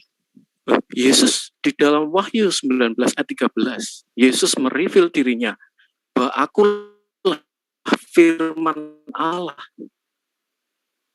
Di dalam Yohanes 1 ayat 14, firman itu menjadi manusia. Saya rasa itu dua ayat yang sudah sangat jelas. Yang kalau dalam analogi mobil tadi, jika Anda menerima bannya, itu belum berarti Anda menerima mobilnya. Anda menerima kemanusiaannya, belum berarti Anda menerima keseluruhan siapa Yesusnya. Karena Anda menerima kemanusiaannya, Anda juga harus menerima keilahiannya. Silakan. Coba Anda tunjukkan kepada saya sisi keilahian Yesus yang Anda maksud itu yang mana? Sisi keilahian Yesus, Yesuslah yang menciptakan segala sesuatu. Yohanes 1 ayat 3. Itu segala perkataan Yesus, itu perkataan Yesus atau perkataan Yohanes? Itu adalah perkataan Yohanes, Ustadz. Tetapi di dalam pemahaman kami, Yohanes, misalnya kita compare dengan Nabi Muhammad, apapun yang Nabi Muhammad sampaikan mengenai Yesus, itu kami masih punya celah untuk kami tidak bisa percaya itu. Karena apa? Karena Nabi Muhammad bukan saksi mata Yesus. Sedangkan Yohanes adalah orang yang ada di situ. Dia adalah saksi mata, dia adalah CCTV-nya Yesus. Nabi Muhammad. Bagaimana kalau ternyata yang Anda katakan Yohanes itu hanya namanya saja yang sama, tapi orang lain yang menuliskan itu? Segala kemungkinan bisa. Tetapi Yohanes sudah mengatakan bahwa dialah murid yang dikasih. Dia selalu menggunakan kata ganti orang ketiga. Dan di dalam kitab Wahyu pun, Yesus sendiri mereveal kepada Yohanes, akulah firman Allah. Itu sudah jelas sekali. Jadi kita mau imani Yesus sebagai manusia, silahkan. Tetapi dalam keimanan kami, itu baru 50%. Sedangkan kita diajar untuk adil ya. Adil itu berarti mempertimbangkan kiri dan kanan. Dan mengambil keputusan di tengah. Nah, Yesus juga menunjukkan keilahiannya. Bahwa dialah firman Allah yang menjadi manusia. Firman Allah pasti Allah, Ustadz. Pikiran Ustadz Zuma adalah Ustadz Zuma. Anda percaya itu, Ustadz? Pikiran Citos adalah Citos. Baik, saya setuju dengan itu. Saya setuju dengan itu. Bahwa kalam Allah itu adalah Allah itu sendiri. Karena dia memiliki sifat yang namanya kalam. Sekarang pertanyaan saya. Firman itu apa menurut Anda? Firman itu di dalam pengertian Kristen ada dua, Ustadz.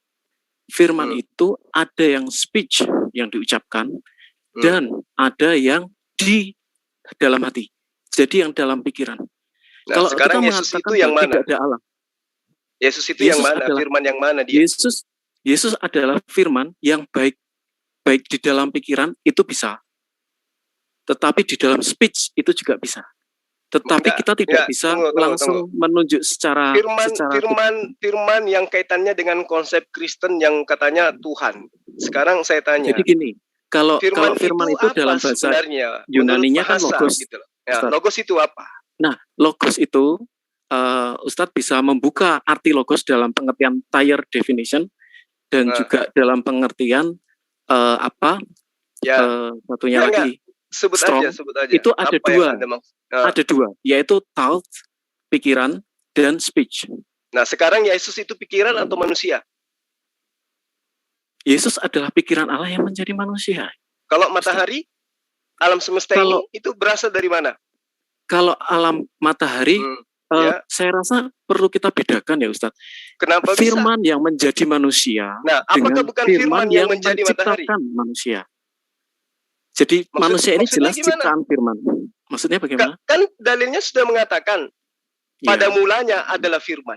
Betul. Firman itu telah menjadi manusia. Betul. Nah, sekarang bagaimana proses matahari?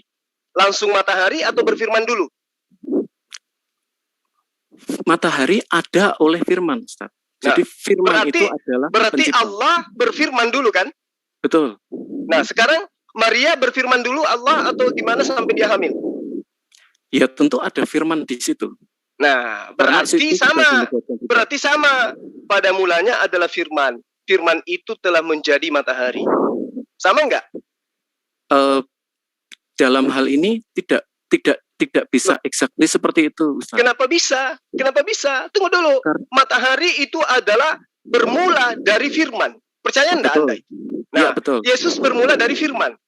Betul. Nah, sekarang yang membedakan apa? Loh, di dalam kemanusiaannya betul dia harus diciptakan. Tetapi di dalam keilahiannya dia adalah firman itu sendiri, Ustaz. Ya, sama matahari. Matahari juga begitu. Dalam esensinya sebagai ciptaan, dia adalah ciptaan. Tapi dalam skala firman, dia adalah Allah itu sendiri. Karena dia berasal daripada ide, dia berasal daripada gagasan. Sekarang kembali pertanyaan saya ke Anda. Apakah ide Anda itu adalah Anda? Oh iya, sebentar. Nah, Ustaz, sekarang matahari itu berasal dari ide atau bukan? Sekarang kalau boleh saya terangkan, Ustaz, mohon maaf. Jadi seperti ini, matahari itu creatio ex nihilo. Dari tidak ada menjadi ada. Menjadi ada. Kalau Yesus? Tetapi firman itu, kita ngomong prainkarnasi Yesus ya, Ustadz. Ya, prainkarnasi Yesus, yaitu firman itu sendiri yang dia bersama-sama. Dengarlah, dia ciptaan atau pencipta menurut Ustadz? Kalau yang menjadi sifat Allah, apa itu? Sifat berkehendaknya Allah, idenya Allah, kemampuannya Allah berkarya, itu bukan ciptaan. Yes. Yang menjadi ciptaan adalah efek dari firman. Nah, sekarang Yesus efek atau bukan? Yesus prainkarnasinya dia seperti yang Ustadz sampaikan tadi, bahwa dia sifat Allah. Nah, dia bukan matahari preeksistensinya apa? Matahari tidak ada praeksistensi karena matahari adalah kreasio. Gimana Anda mengatakan? Sekarang firman Yesus Anda katakan preeksistensinya apa? Firman kan? Coba menurut Ustadz, mohon maaf. Menurut Ustadz, apakah sebelumnya matahari ada? Berasal dari firman. Atau firman itu sudah ada pada diri Allah. Menurut Ustadz, misalnya saya beri A dan B. Matahari A. Sebelumnya sudah ada. B. Dari tidak ada menjadi ada. Dari tidak ada menjadi ada. Nah, itu perbedaannya dengan Yesus, Ustadz. Yesus ada sebelum ada. Nah, oke. Kalau Anda mengatakan Yesus ada sebelum ada, apanya Yesus yang ada sebelum dia ada? Dia adalah pikiran Allah, Ustadz. Nah, jadi, matahari gimana? Matahari tidak ada. Oh, matahari itu tercipta dari sendirinya. Creatio ex nihilo. Dia jadi matahari itu tercipta dengan sendirinya, bukan karena pikiran Allah. Berarti Anda bisa membedakan garis tengah. Nah, saya tanya dulu, matahari itu atas ide Allah, pikiran Allah yang menjadi matahari, atau matahari berdiri sendiri? Maksudnya, kalau kata-kata yang lebih jelas ya Ustadz, pertanyaan Anda boleh nggak seperti ini? Matahari itu ada oleh firman Tuhan atau bukan? Gitu nggak Ustadz? Betul, matahari itu ada oleh karena firman Tuhan firman ada. Tuhan atau bukan? Yesus ada karena pada mulanya adalah firman. Ide, berarti yang gagasan yang melekat pada diri Allah. Nah, berarti yang mengadakan matahari adalah firman. Jadi yang mengadakan Yesus ada subjek di sini. Yang mengadakan Yesus. Sebentar, kita bahas yang matahari dulu ya. Saya analisanya sederhana. Matahari ada itu berasal dari kalamullah, dari Allah, perkataan Allah, dari ide berasal Allah. Berarti ide penciptanya Allah. Apa, Ustaz? Gimana? Penciptanya apa? Penciptanya adalah Allah. Kalam. Iya, oke. Kalam ya berarti. Iya, kalam. Kita kan tinggal membedakan toh Ustaz antara mana yang pencipta dan mana yang ciptaan.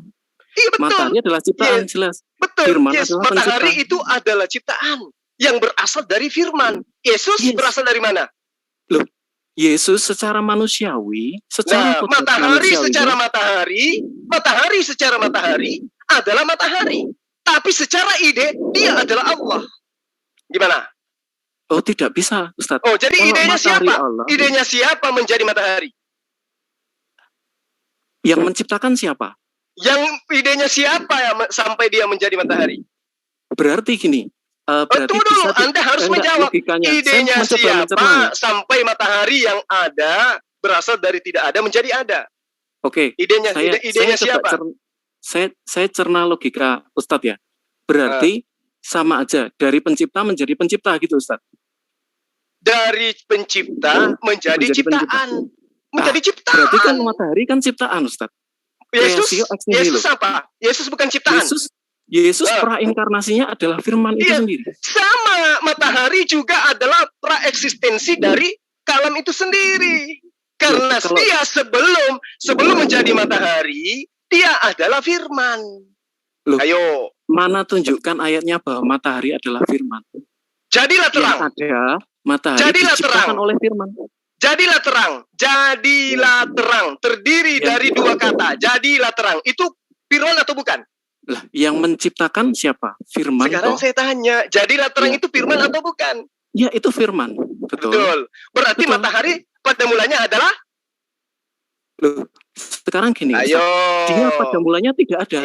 Ingat. Saya anggap Anda lebih berakal daripada yang tadi. Berarti matahari pada mulanya adalah? Pada mulanya matahari tidak eksis.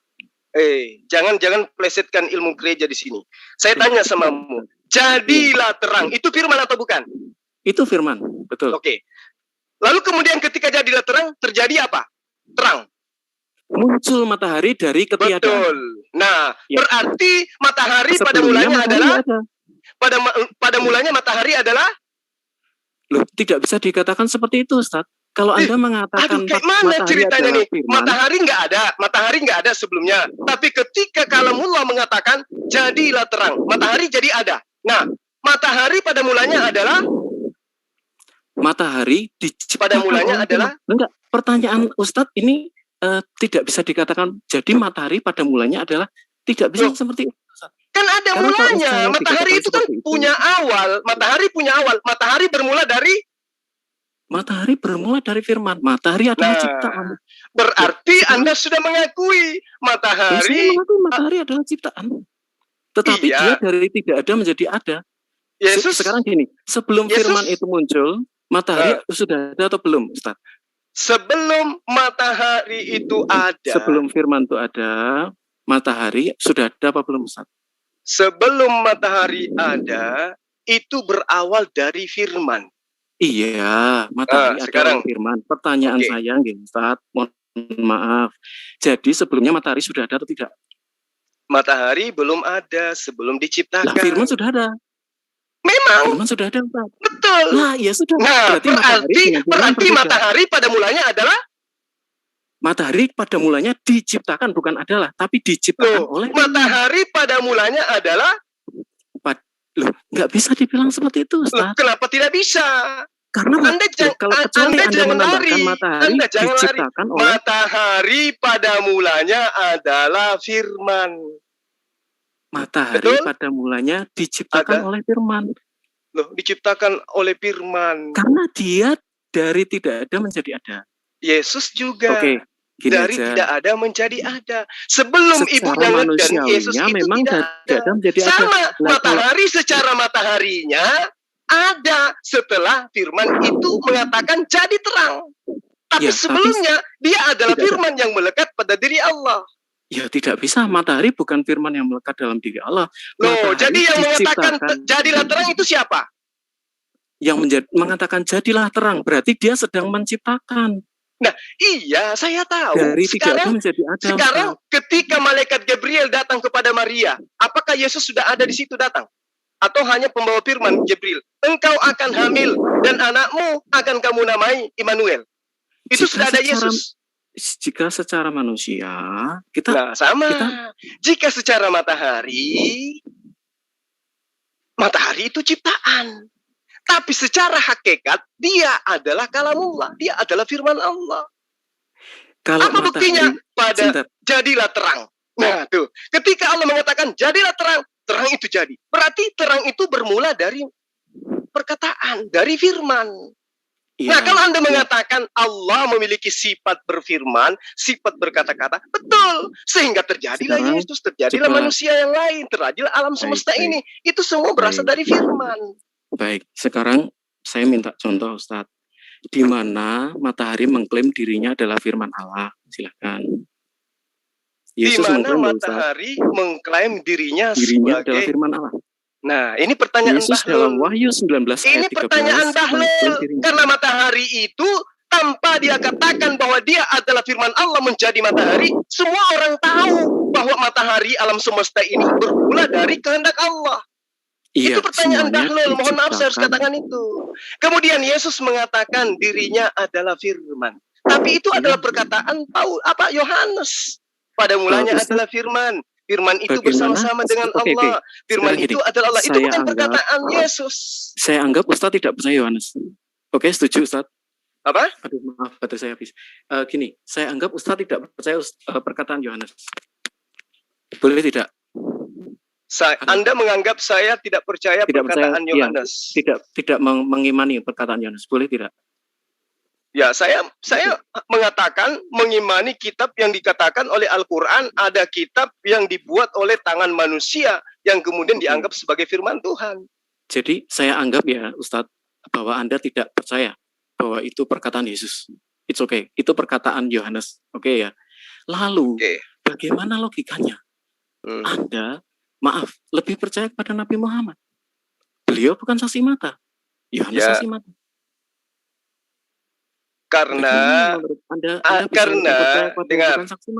Karena Al-Quran itu diwahyukan dan kemudian dilisankan dari orang yang seangkatan dengan Rasulullah Muhammad SAW sampai dengan hari ini tidak terputus-putus.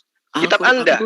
Al-Quran pun berbeda-beda, Ustaz. Kita semua di mana? Anda sampai di mana ilmu dalam kitab Al-Qurannya? Was dan Hafs dalam 2:119 di situ dikatakan. Itu berbicara mengenai dialek. Oke, saya minta maaf. Saya terlalu jauh. Baik, udah saya terlalu sering dijawab. Bahkan ada konten saya yang membahas itu.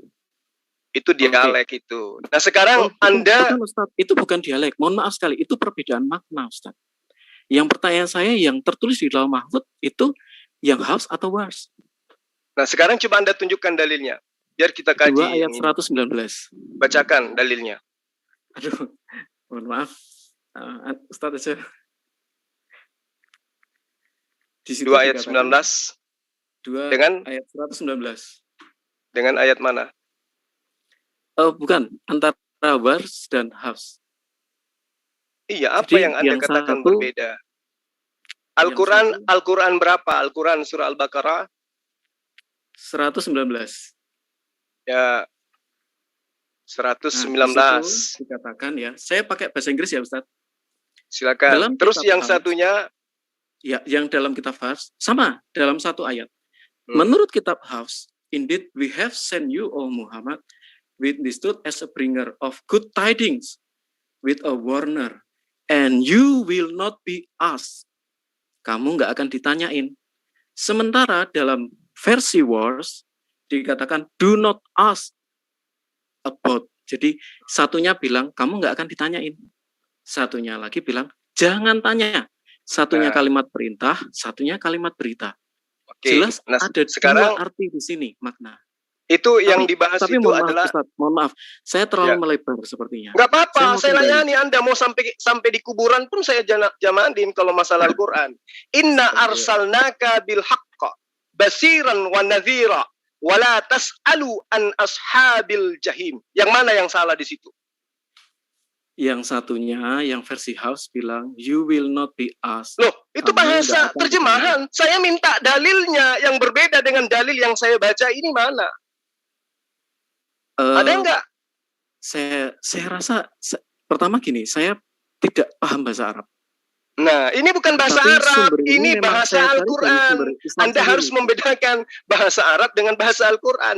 Inna arsalnaka bil haqqa basira wa nafira wala tus'alu an ashabil jahim. Yang mana yang Anda katakan ada versi yang berbeda di sini? Ustaz, jadi dalam hal ini, apakah Ustadz benar-benar paham bahwa tidak ada perbedaan di sini?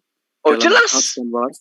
Iya, Anda sendiri tidak mampu memberikan bukti. Anda hanya membahas tentang definisi dengan menggunakan bahasa Inggris, definisi terjemahan, dan klaim terhadap pemisahan antara dua daripada metode pembacaan Al-Quran itu. Ustadz, ini terus terang pergeserannya sudah bentuk makna, Ustadz. Yang satunya kamu tidak akan ditanyain. Loh. Yang satunya jangan tanya. Ada kalimat perintah. Mana dalilnya yang mengatakan satu engkau akan ditanyai, yang satu adalah jangan ditanya? Mana dalil ayat suci Al-Qur'annya mana? Tentu kalau ada berarti bunyinya berbeda. Ada enggak? Tentu saja berbeda, Ustaz. Ya mana? Sekarang saya tanya nih. Ini adalah versi Indonesia. Inna arsalnaka bil haqqa basyira wa nadhira wala tus'alu an ashabil jahim. Nah, yang bertentangan, yang salah, yang berbeda dengan ayat yang saya baca ini tolong tunjukkan sekarang. Ada enggak? Berbeda. Saya sudah menggunakan pakai terjemahan bahasa Inggris ya Ustadz. Nah, artinya yang berbeda itu adalah terjemahannya. Makanya saya katakan kapanpun, dimanapun forum saya berbicara, terjemahan itu bukan firman Tuhan. Loh, itu adalah keinginan manusia untuk memahami, upaya manusia untuk memahami, mengartikan, memaknai apa yang terkandung di dalam firman Tuhan itu. Menurut Ustadz, yang benar yang mana? Ya, ini yang sedang saya bacakan kepada Anda. Jangan tanya. Ini yang sedang saya tanyakan kepada Anda. Sebagai pembawa berita gembira dan pemberi peringatan, dan kamu tidak akan diminta pertanggungjawaban tentang penghuni-penghuni neraka. Apa yang Anda permasalahkan? Anda menggunakan versi Hafs. Dalam versi sekarang tunjukkan versi yang lain berbeda dengan apa yang saya utarakan ini. Inna arsalnaka bil haqqa. Sesungguhnya, sesungguhnya. Ya, di sini ada huruf nun, tasdid merujuk kepada esensi pencipta. Lalu kemudian arsalnaka, merujuk kepada Rasulullah Muhammad sallallahu alaihi wasallam, mengutus kamu dengan haqqa, kebenaran, basyiran. Ya, coba. Sudah, gini aja Ustaz, terus mana yang salah di sini? Mohon maaf. Kalau untuk homework aja gimana Ustaz? Karena mana yang Ustaz salah di tidak sini? membaca yang versi Wars. Tunjukkan, kamu yang tunjukkan, karena kitab saya yang ini. Saya hanya mengakui satu kitab. Kalau Anda ada kitab lain yang berbeda dengan saya, bacakan di sini, please. Jangan hanya menggunakan asumsi barat tentang kitab kami. Monggo. Saya ulangi, saya bacakan ya Ustaz. Baik, waktu sudah habis 25 menit, sudah kita lalui dengan baik. Barangkali Mas Cetos masih berkeinginan untuk berdiskusi dengan Bang Zuma, nanti kita akan bikin sesi ketiganya. Untuk menara siar kita riset dulu. Untuk netizen yang ada di Julfikar Official, yang CCC, TV M4, lanjut. Jangan pergi dulu. Jangan pergi dulu, waktu dan kesempatan akan kita kasih lagi. Di riset sampai 60 menit ya, 1 jam ke depan untuk Cetos dan Mas Zulkifli. Ini yang ada di live comment YouTube. Terima kasih untuk atensinya. Nanti kita lanjut kepada sesi ketiga beberapa menit lagi. Akhir kata saya ucapkan wabillahi taufiq wal hidayah. Wassalamualaikum warahmatullahi wabarakatuh yang ada di live comment. Oke, lanjut Bang. Setelah 60 menit saya membuat timeline baru. Ya, silakan Anda tunjukkan. Ini kitab suci saya yang saya sedang bacakan kepada Anda. Saya minta dalil kitab mana yang berbeda dengan bacaan saya. Saya buka kitab Wars, Ustadz. Silahkan, coba. Mungkin ada teman yang Share memahami screen aja, Pak, tentang. share screen. Maaf. Bisa Gimana ya? share screen? Kalau misalnya gini aja, saya kasih link bagaimana caranya? Share screen aja, Pak, lebih mudah. Bapak share terus pergi ke web yang Bapak inginkan atau ke Alkitab atau Al-Quran itu jauh lebih mudah, Pak. Maaf, Mbak Elinda, saya baru, Mbak, saya. Ya nggak apa-apa, kita ajarin, Pak. Bapak pakai handphone kan? Ya. Itu pencet share, Pak. Di depan layar Anda itu ada bacaan share.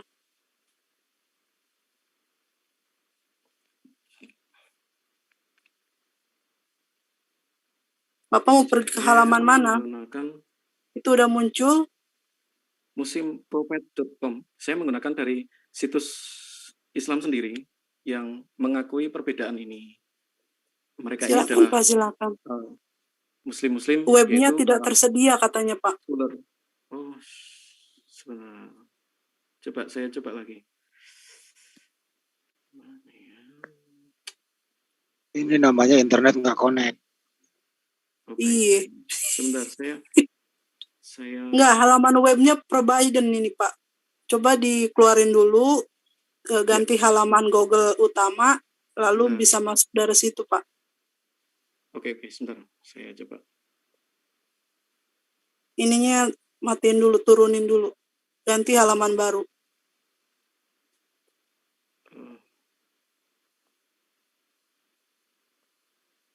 Ini aja.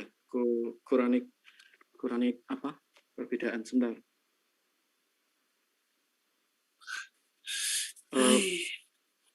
Silahkan dibuka. Oke, coba aja linknya ditaruh di ini ya, di chat. Nanti akan saya bantu untuk men-share apa yang kamu maksud itu. Untuk chatos silakan. Saya tutup dulu ya anunya. Silakan Bang Juma untuk terus memberikan argumennya. Silakan.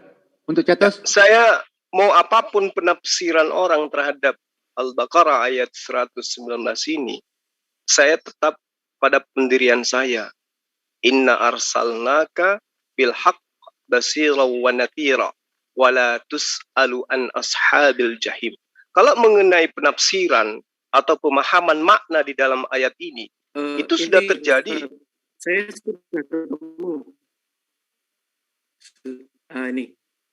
Silahkan, ini apakah ini muncul di sana ya?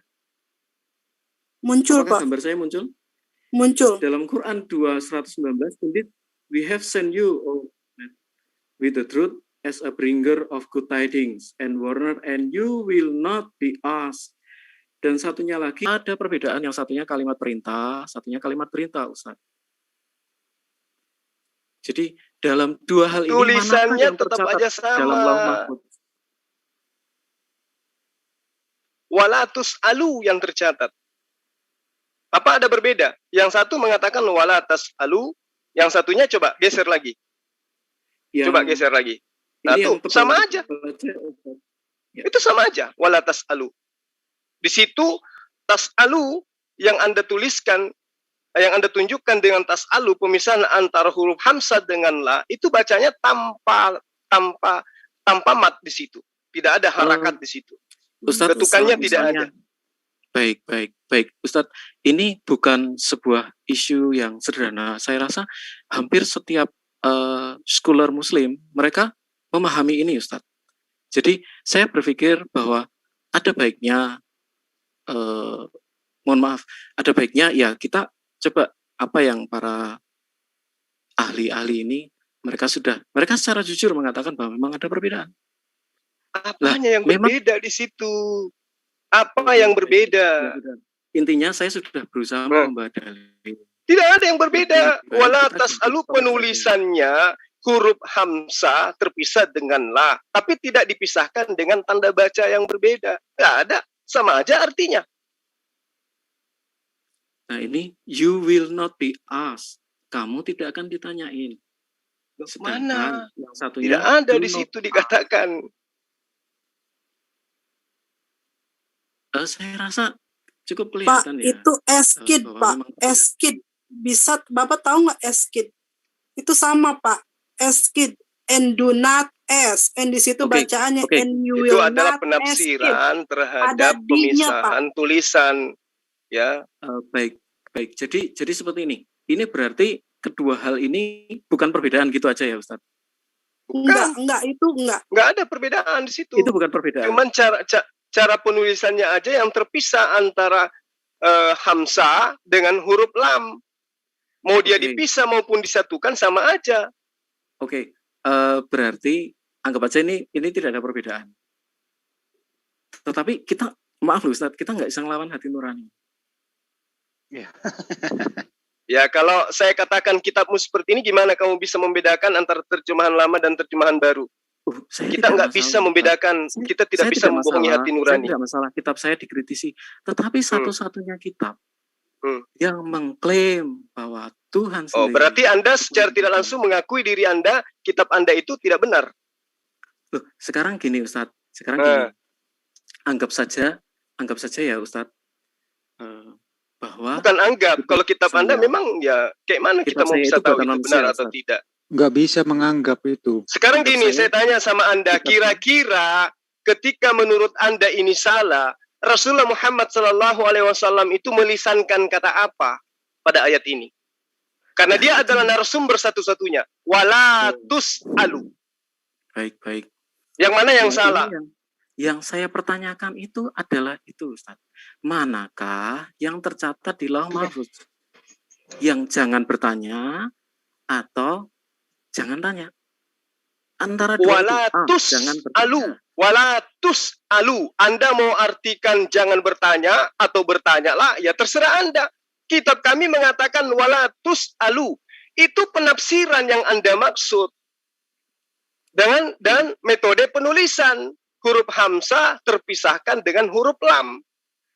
Ini beberapa Muslim scholar mengatakan bahwa ini kira. Oh, nggak ada. Muslim scholar itu apa maksudnya? Cara pembacaan atau scholar apa? Tidak ada cara pembacaan situ yang salah, yang berbeda. Semua sama. Walatus alu. Tidak ada yang mengatakan walatus alu. Atau dibaca walatis alu. Walatas ala. Itu tidak ada. Semua membacanya walatus alu. Penafsiran yang kemudian terhadap terjemahannya ini yang berbeda. Tapi bacaannya itu tetap sama. Walatus alu. Baik, sebentar ya Ustaz.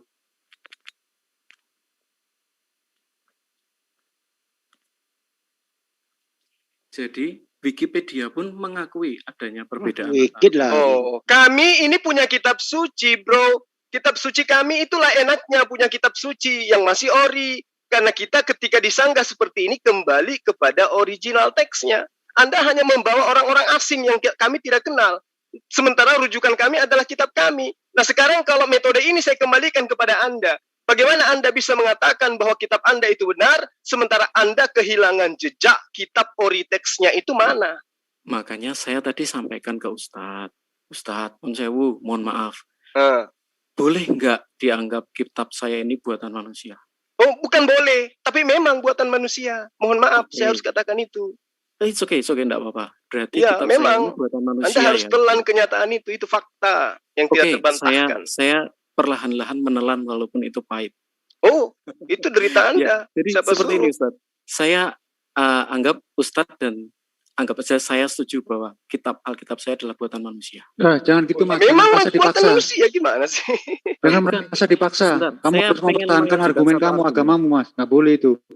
Terima kenyataan. Enggak. Karena saya memposisikan logika Ustadz gitu. Saya memposisikan diri pada logika Ustadz. Oh, memang harus berlogika kalau agama itu nggak boleh hanya menggunakan hati. Lah, pertanyaan saya Ustadz.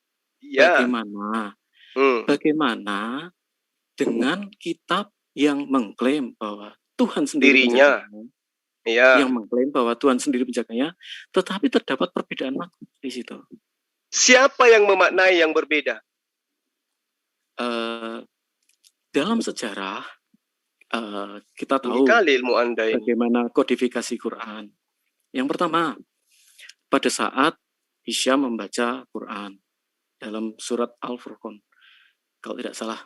Nah, kemudian Abu Bakar menganggap bahwa itu salah bacaan. Kemudian mereka sampaikan kepada Nabi. Nabi, yang benar mana? Hisyam baca. Oh, benar Hisyam. Umar baca. Abu Bakar atau Umar, saya lupa. Silakan baca. Oh, benar. Lu kok beda istilahnya? Karena Quran diturunkan dalam 7 huruf. Dikatakan seperti itu. Nah, kemudian pada saat perang Yamama terjadi bahwa Al-Quran ini, para penghafal Al-Quran banyak meninggal, maka Abu Bakar berinisiatif untuk mengumpulkan seluruh naskah-naskah Quran. Stage ketiga, ketika dalam penyerangan ke Azerbaijan atau penaklukan ke Azerbaijan, dikatakan bahwa terdapat perbedaan antara Muslim Suriah dengan Muslim Irak. Yang satu mengikuti pelafalan cara dari Abdullah bin Mas'ud, yang satunya menggunakan pelafalan dari Ubay bin Ka'ab. Ubay bin Ka'ab ini adalah yang disebut Nabi sebagai Sayyidul Qur'an atau Qori terbesar. Akhirnya, saya lupa, Ubaidah kalau tidak salah, Ubaidah mengatakan kepada Utsman, Utsman, selamatkanlah umat sebelum terjadi pertikaian. Dalam sebuah buku juga dikatakan bahwa hampir mereka saling mengkafirkan, hampir saling bunuh-bunuhan. Itu sudah nampak terjadi perbedaan. Satu. Kemudian, dalam kodifikasinya, kitab Al-Quran tidak menggunakan versi Abdullah bin Mas'ud dan tidak menggunakan versi Ubay bin Ka'ab, melainkan menggunakan versi dari Sa'id bin Sabit.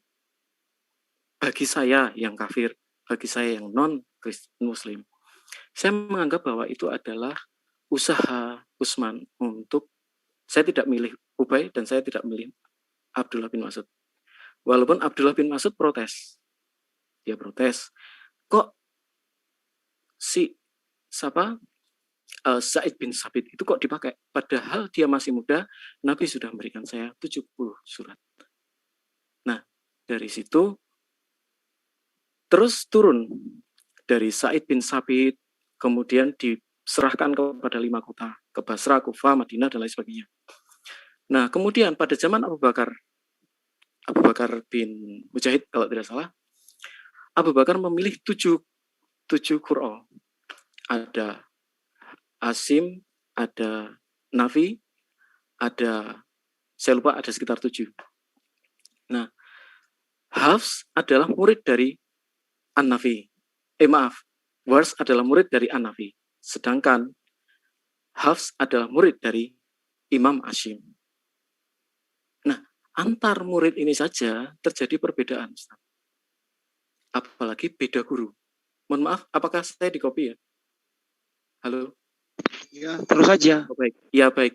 Jadi, dalam hal ini, bagi saya, ini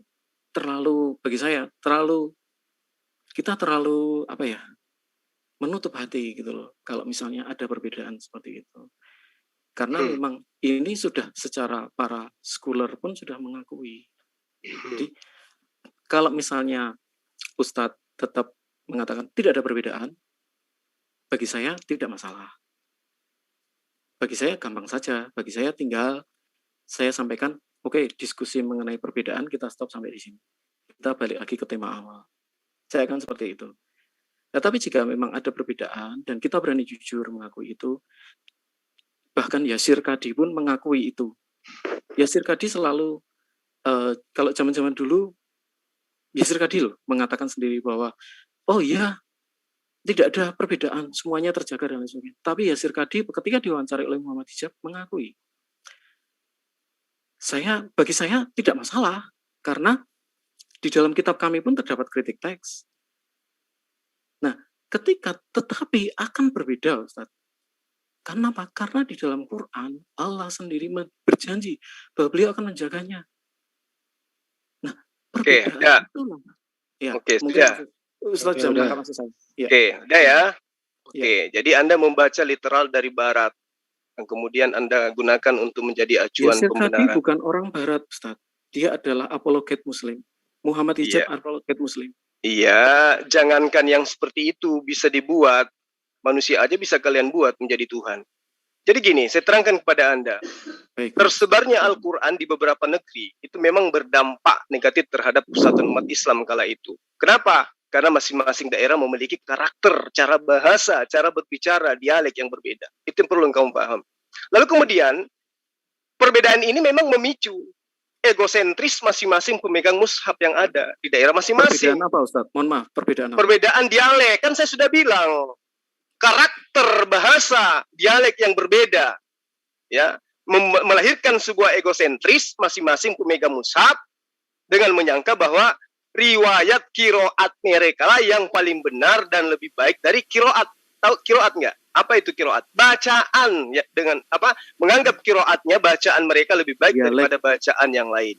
Dialek. Nah,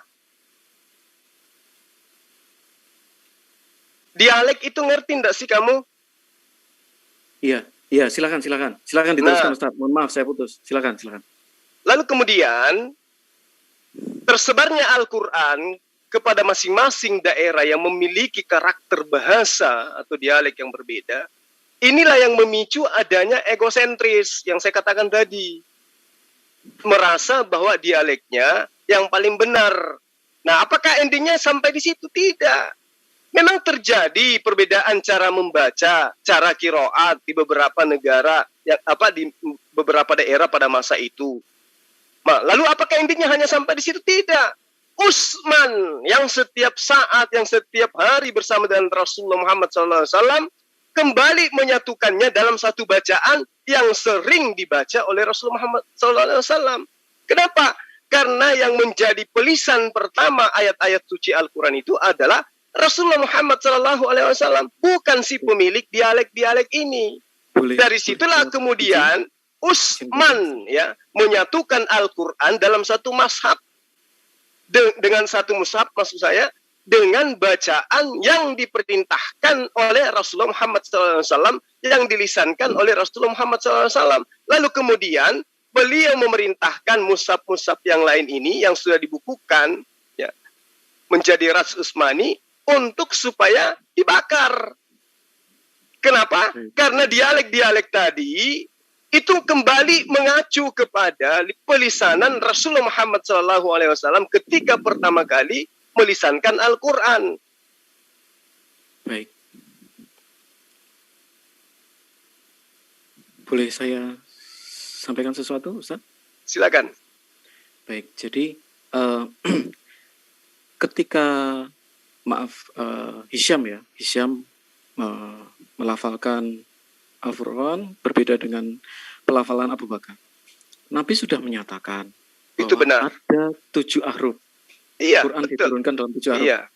Nah, berarti itu sampai hari ini teman-teman Muslim masih belum sepakat. Tidak apa-apa. Saya hormati itu. Tetapi seperti ini, Ustaz. Maksud saya seperti ini. Atas otoritas siapa Utsman membakar 7 variasi tadi dan membuat 1 variasi? Ya, kan sudah terjadi perselisihan, adanya egosentris yang mengklaim bahwa bacaan mereka lah yang paling benar. Maka Utsman mengembalikan satu bacaan yang bersumber dari lisan Rasulullah. Itu makanya dia bakar yang lain supaya menyatukan. Sama seperti di Indonesia ini banyak bahasa. Untuk mempersatukan maka cukup menggunakan satu bahasa. Itulah yang disebut dengan Al-Quran. Tetapi ketika kita berbicara mengenai bacaan 7, itu memang dibenarkan oleh Rasulullah. Karena masing-masing daerah memiliki dialek masing-masing. Tetapi pemaknaan daripada ayat suci Al-Quran itu yang tidak bergeser. Nah, acuannya kembali kepada haditsnya Rasulullah Muhammad SAW dalam menerangkan satu ayat per ayat. Gitu. Tetapi terjadi secara nyata, maknanya bergeser, Ustaz. Loh, yang mengatakan maknanya bergeser itu adalah yang menafsirkan. Bukan. Anda dari tadi Anda menunjukkan tafsir-tafsiran. Bukan tafsir, Ustaz. Jadi apa? Sekarang gini. Jadi apa yang Anda katakan kalau bukan tafsir? Yusuf Ali, kemudian Sahih Internasional, kemudian Dib'ak, itu kan adalah terjemahan dari bahasa Al-Quran. Nah, itu dia makanya saya bilang, terjemahan itu adalah upaya manusia untuk memahami kalamullah, untuk memahami firman Allah. Tetapi kan mereka ada dasar untuk menerjemahkan, Ustaz. Dan itu berbeda antara 2:119, antara yang satunya bilang jangan tanya, satunya bilang kamu tidak akan ditanya. Satunya perintah, satunya kalimat perintah. Oh tidak seperti itu terjemahannya. Itu ditambah-tambahin itu. Karena dalilnya jelas di situ dikatakan wala tus'alu, merujuk kepada Rasulullah Muhammad SAW. Wala dan kamu, itu coba lihat. Ini huruf ta ini merujuk kepada Rasulullah Muhammad SAW. Itu merujuk pada Nabi semua, Ustaz. Bukan, Anda kan mengatakan bahwa Rasulullah itu tidak mau ditanya. Padahal di situ dikatakan wala, ya. Bukan tidak mau ditanya, Ustaz. Coba mohon maaf ini, Ustaz. Jadi yang satu, wahai Nabi, engkau tidak akan ditanya mengenai penghuni neraka. Yang satunya lagi mengatakan, wahai Nabi, janganlah bertanya mengenai penghuni neraka. Yang jangan bertanya adalah perintah dari Allah. Nah itu yang keliru, itu penafsirannya, karena di sini walatus alu itu yang benar terjemahannya seperti itu. Saya menggunakan versi Wars. Kita sedang membandingkan dua kitab, Ustaz. Bacaannya gimana? Beda nggak bacaannya? Saya tidak bisa bahasa Arab. Nah, makanya saya katakan kalau Anda tidak tahu bahasa Arab, saya kembalikan kepada Anda. Anda hanya melihat kulitnya, kemudian Anda mengatakan berbeda. Padahal tulisannya sama. Walatus alu. Penafsiran ataupun terjemahannya yang berbeda, yaitu masing-masing orang yang punya pemahaman. Tetapi firman Allahnya ini yang tidak berbeda. Walatas alu. Misalnya gini, Ustaz. Walatus alu. Misalnya Sahih Muslim atau Sahih Internasional. Cukup ini ya. Ini bolak-balik loh. Iya, sebenarnya sama ketika dia ditanya tentang Yesus tadi kan. Dia bilang, Anda orang Muslim itu tidak tahu Yesus. Anda memahami hanya kulitnya. Loh, nyata-nyata Yesus manusia kok. Anda mau terjemahkan lagi menjadi Tuhan. Sementara Anda ribut di hanya penulisan walatus alu. Walatus alu. Ya, mau bacaan manapun semua membacanya walatus alu. Adapun orang yang menafsirkan kata ini dengan kalimat ini dengan berbeda, yaitu derita mereka. Saya mengartikannya sesuai dengan kata yang ada di dalam original teksnya. Gitu. Jadi kalau perbedaan tafsir, perbedaan makna, perbedaan arti, itu memang sudah terjadi dari zaman dahulu. Tetapi Al-Qur'annya ini yang tidak ada berbeda. Kalau terjemahan, jangan dibilang terjemahan lama, terjemahan baru aja berbeda. Padahal baru selisih beberapa tahun. Apalagi yang dimaksud dengan terjemahan yang sudah bertahun-tahun. Tetapi kalamullahnya itu tidak pernah berubah. Wars dan Hafs itu bukan kitab terjemahan. Berbeda ada di mananya. Jadi Wars dan Hafs itu bukan kitab terjemahan. Yang satu diturunkan oleh Imam Nafi, sanadnya. Saya paham, tetapi yang Anda maksud berbeda itu adalah pemahaman terhadap tulisan yang ada di kitab itu. Tapi apakah tulisannya kemudian itu berbeda? Tidak, sama-sama menuliskan walatus alu. Oke, Dok, kayaknya udah jelas ini deh. Ada nggak berubah di situ? Coba gini aja. Kok coba pula? Tunjukkan bacaannya mana yang berbeda. Yang berbeda itu adalah pemaknaan daripada firman Allah itu sendiri. Itu wajar. Sebentar. Apakah Ustadz Zuma ada kitab Wars? Udah sebentar. Sebentar dulu. Moderatornya lagi ini kali sebentar. Bro, biar cepet ini back to topik nanti. Bro, saya tanya Anda dulu ya, sorry ya. Baik, Pak Andi. Supaya nggak bertele-tele nih. Itu original text itu menurut Anda ada perbedaan nggak original text nih? Ada perbedaan menurut Anda apa gimana? Yang Quran atau Alkitab, Pak? Yang Al-Quran tadi ya lu bilang berbeda itu. Original text itu tadi. Ya, ada perbedaan nggak? Teks itu berbeda dan diakui oleh scholar sekelas Yasir Khadi. Mananya yang berbeda? Tunjuk. Yang mana? Yang berbeda yang mana? Sama-sama menuliskan walatus alu. Yang berbeda yang mana? Jadi, apakah Ustadz memegang kitab Wars saat ini? Lah, tadi Anda sudah menunjukkan kan? Bukan. Karena kan yang Ustadz baca adalah yang kitab versi Hafs. Ini biar nggak boleh. Yang kamu tunjukkan tadi apa? Kelamaan ini topik. Yang Anda tunjukkan tadi apa? Saya tunjukkan perbandingan. Ya, toh. Perbandingan antara kitab. Maksud saya seperti ini. Di Google Play itu jika Anda mengetik Wars, Quran Wars, dan Ustadz bisa download di situ. Ustadz bisa compare perbedaannya sendiri. Dan itu iya, kamu belum lahir, saya sudah pelajari itu. Ya, siap Ustadz. Sebentar ya, kembali ke topik aja ya. Makanya saya tetap Muslim saat sekarang. Karena saya paham bahwa yang Anda bermaksud berbeda itu adalah pemahaman dari penafsiran terhadap kitab itu. Kata-kata yang ada di dalamnya. Tidak ada perbedaan. Udah kembali. Tidak ada. Yang berbeda itu adalah pemahamannya, penafsirannya, pemaknaannya. Tetapi original teksnya tidak ada yang berbeda. Oke, kembali ke topik. Jadi Ustadz Juma itu bukan Ustadz download ya. Bukan Ustadz download. Kembali ke topik. Kembali ke topik ya. Ini dari tadi muter-muter. Monggo, silakan. Lanjut. Masih ada waktunya. Lanjut aja kan, ini topiknya pindah loh. Bagaimana Yesus itu Allah sendiri gimana ini? Dia bahas-bahas kok. 60 menit kok. Iya, 60 menit. Iya. Nah, sekarang kembali kepada matahari yang tadi. Gini Ustaz. Matahari itu adalah firman. Matahari dan firman tadi kayaknya deadlock ya Ustaz. Iya enggak? Setuju enggak Ustaz? Apanya? Kayaknya deadlock ya. Kayaknya saya nerangkan seperti ini, Ustaz seperti ini. Jadi iya, karena Anda lari dari yang sebenarnya. Yesus itu pada mulanya adalah firman. Betul. Matahari pada mulanya adalah firman. Betul. Tapi Anda membantah. Anda mengatakan matahari itu sesuatu yang tidak ada menjadi ada. Nah, Yesus itu sesuatu yang tidak ada menjadi ada. Nanti ibu yang ngeden baru ada Yesus itu. Oh tidak, dari awalnya adalah firman. Matahari juga pada awalnya adalah firman. Bedanya di mana? Matahari creatio ex nihilo. Diciptakan dari tidak ada. Sementara Yesus gimana? Yesus gimana? Sejak kapan Yesus itu ada? Yang menjadi manusia, Ustaz. Nah, sama. Matahari juga begitu. Dari firman menjadi matahari. Iya, matahari diciptakan oleh firman. Sedangkan Yesus adalah firman itu. Dan firman bagaimana Anda bisa mengatakan Yesus adalah firman itu sementara Yesus bukan perkataan? Yesus itu bukan perkataan. Yesus itu adalah manusia. Firman itu adalah perkataan. Firman itu adalah ide. Firman itu adalah kehendak Allah. Idenya Allah adalah Allah. Dan idenya Allah tadi menjadi manusia. Jadi manusia tadi adalah idenya Allah adalah Allah. Dan idenya Allah tadi menjadi matahari. Coba. Idenya Allah tadi menciptakan matahari. Idenya Allah tadi adalah menjadi matahari.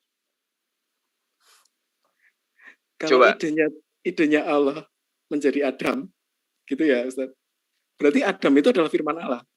Betul, betul.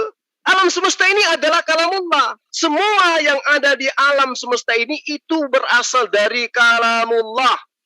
Oke. Termasuk Yesus itu berasal dari perkataan Allah. Oke. Berarti perkataan itu sendiri, Ustaz percaya bahwa perkataan Allah itu sendiri adalah Allah sendiri kan Ustaz? Saya kan udah mengatakan sama Anda. Ya. Pada diri, dengar dulu. Pada diri Allah ada sifat berkata-kata. Sehingga ketika Allah ingin menciptakan sesuatu, dia cukup berkata. Nah, sesuatu yang tercipta pada mulanya adalah perkataan.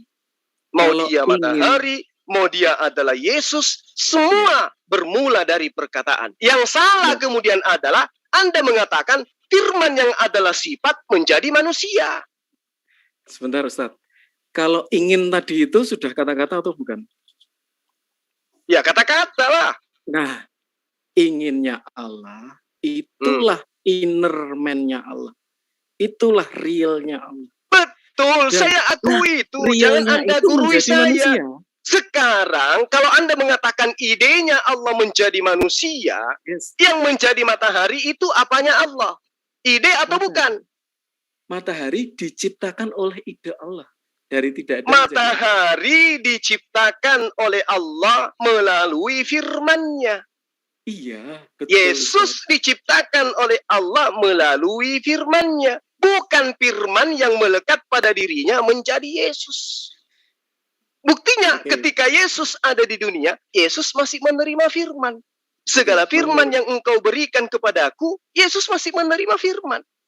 Jadi telah aku sampaikan kepada mereka. Jadi menurut Ustadz, Yesus itu bukan firman Allah yang menjadi manusia.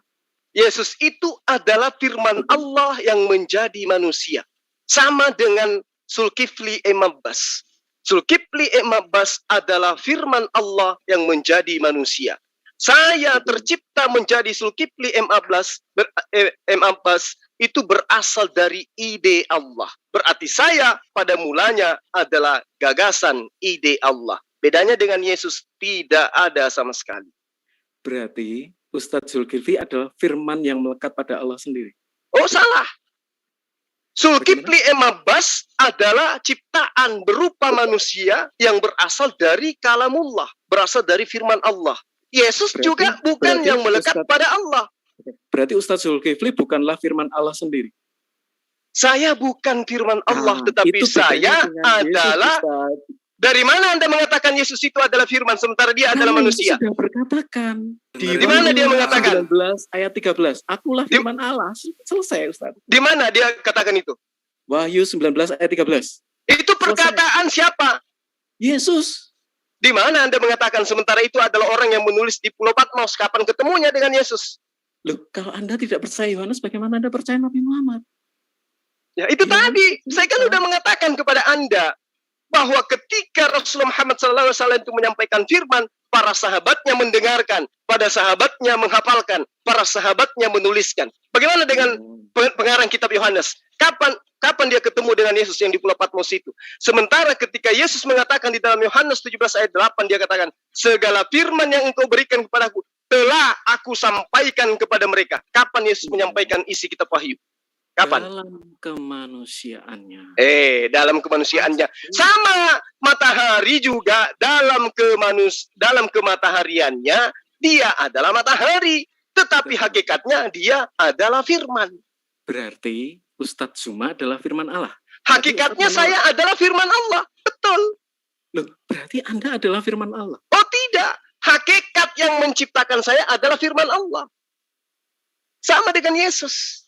Iya, Yesus itu hakikatnya adalah firman Allah. Bukan firman Allah yang turun menjadi manusia.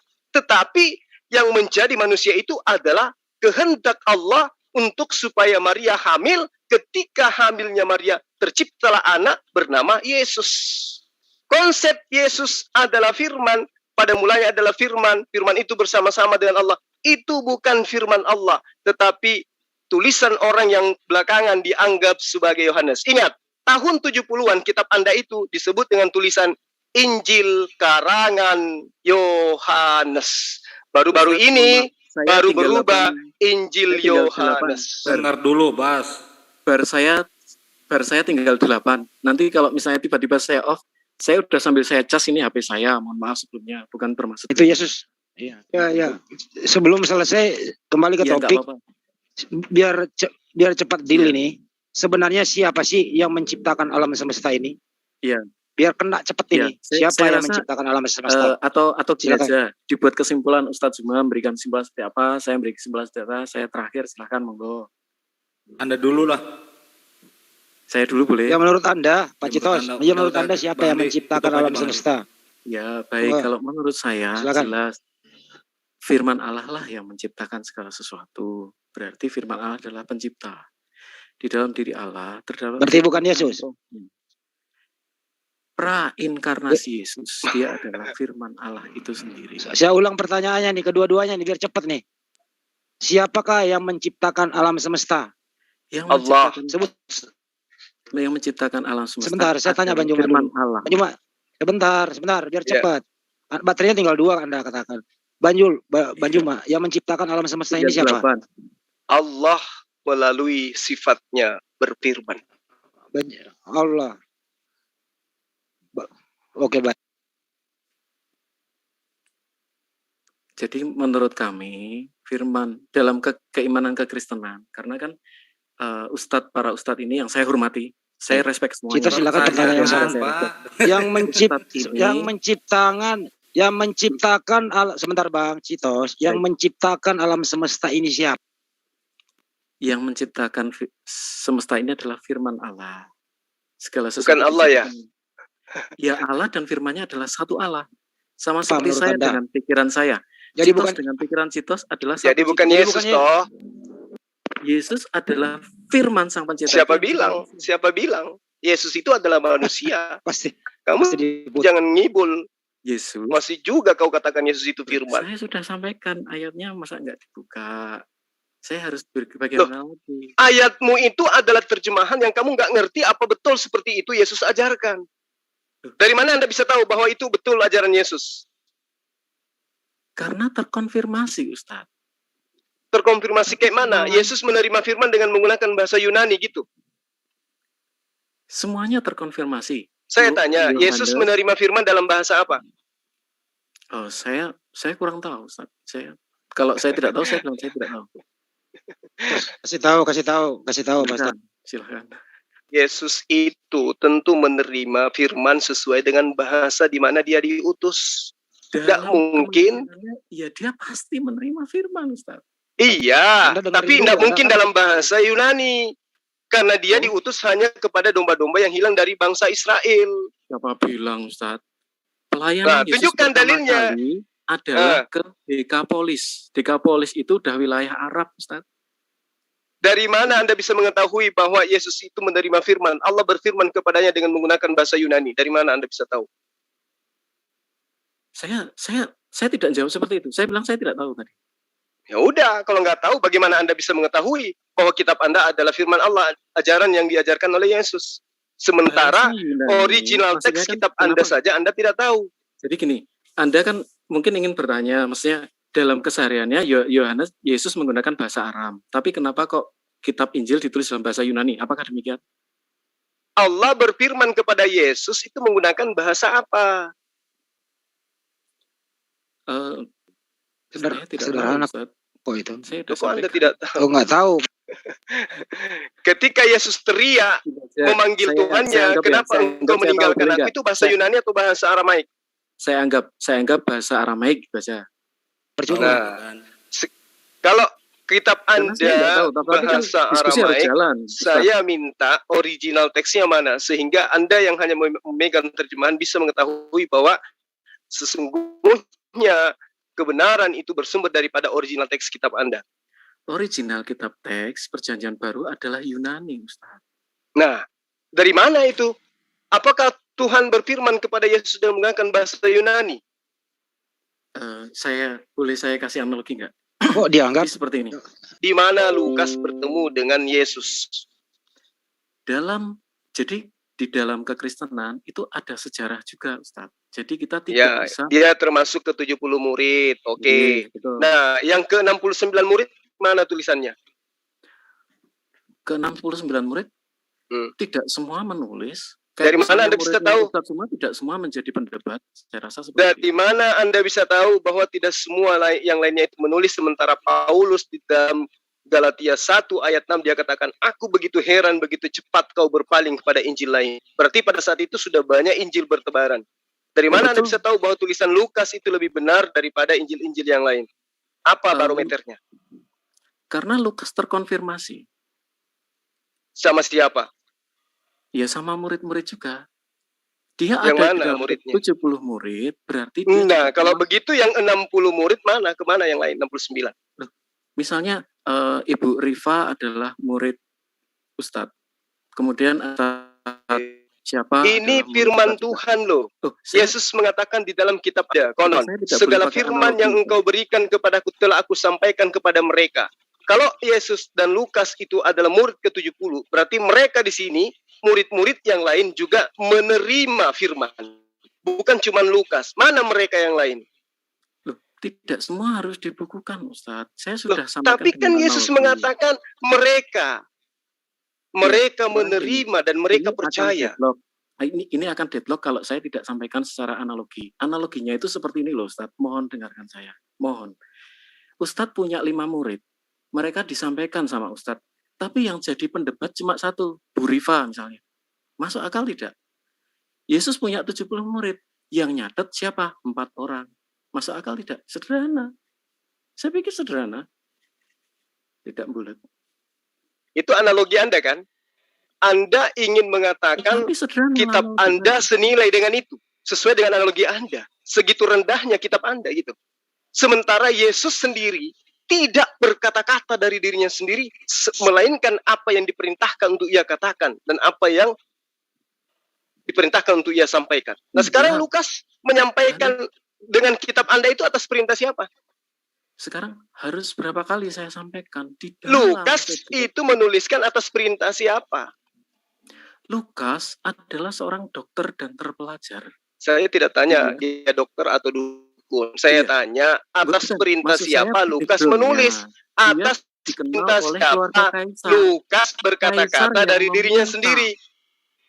Kaisar yang meminta. Berarti bukan Yesus toh? Sementara Yesus mengatakan, aku tidak berkata-kata dari diriku sendiri. Apa yang aku sampaikan, ada apa yang diperintahkan oleh Bapakku untuk aku katakan dan aku sampaikan. Itu Yesus. Sekarang Lukas menyampaikan sesuatu kepada Anda. Ya otomatis. Orang Yahudi. Saya tanya, Anda penganut Torah? Orang Yahudi loh, Ustaz. Ada 5 orang. Iya, orang Yahudi. Anda orang Yahudi. Anda orang Yahudi. Ada 5 sekte Yahudi dalam zaman Yesus. Ada Farisi, Saduki, Eseni, Samaria, dan satunya Netsorim. Nah, Netsorim inilah. Anda dari mana? Anda dari sekte mana Anda? Kami yang Kristen ini adalah yang dari Netsorim tadi, atau Nasrani, atau Christian, disebut Christian. Ini adalah dari Yahudi juga, jadi berhak dong menggunakan Taurat. Nah, menurut Taurat, Yuk kembali ke laptop. Ini adalah baru sah. Jadi, enggak. Yesus hanya diutus kepada domba-domba yang hilang dari Bani Israel. Anda bukan Bani Israel. Benar. Saya tidak menyalahkan itu. Itu benar. Iya, memang. Dan Anda bukan Bani Israel. Itu benar, tetapi Yesus juga mengatakan, jadi kalau beli mobil, jangan bannya saja, tapi seluruhnya. Ya, sekarang dari seluruh yang Anda maksud itu, dari seluruh yang Anda maksud, tunjuk satu ayat di mana Yesus mengklaim dirinya sebagai utusan untuk non-Yahudi. Tunjuk. Ini saya tidak bercerita lagi tentang ban, tapi keseluruhan daripada kitab Anda, tunjuk dalilnya di mana Yesus mengaku dia diutus untuk seluruh bangsa. Matius 28. Matius 28 ayat 19, ayat 20. Baca ayat 15-nya. Apa bunyi ayat 15-nya di situ? Silakan, saya ikut dengarkan. Enggak apa-apa kalau keliru. Silakan. Yang harus tersiar sampai hari ini apa? Tentang apa? Di ayat itu. Tentang tentara-tentara upahan, bukan tentang adanya perintah memberitakan Injil kepada seluruh makhluk, pada bangsa lain.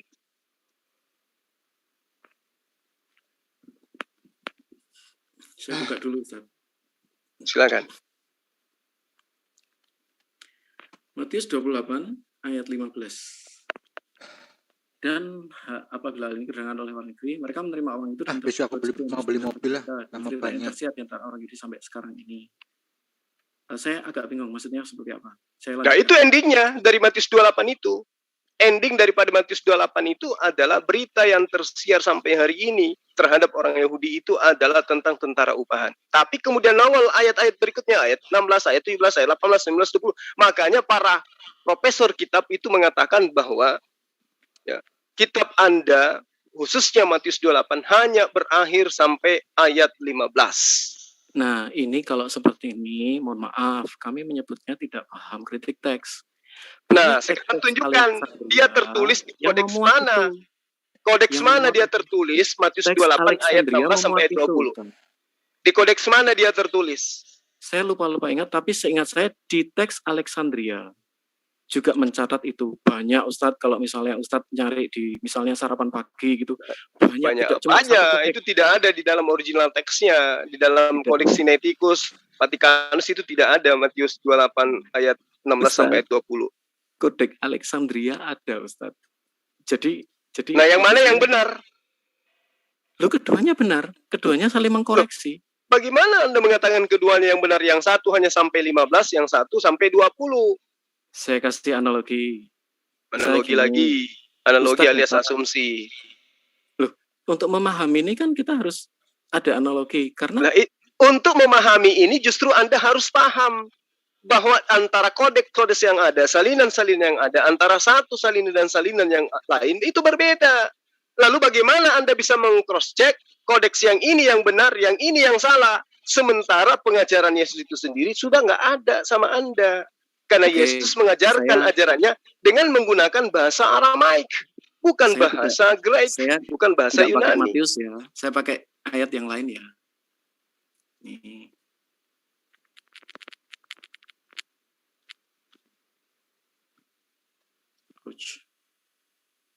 Halo, sebentar. Ya.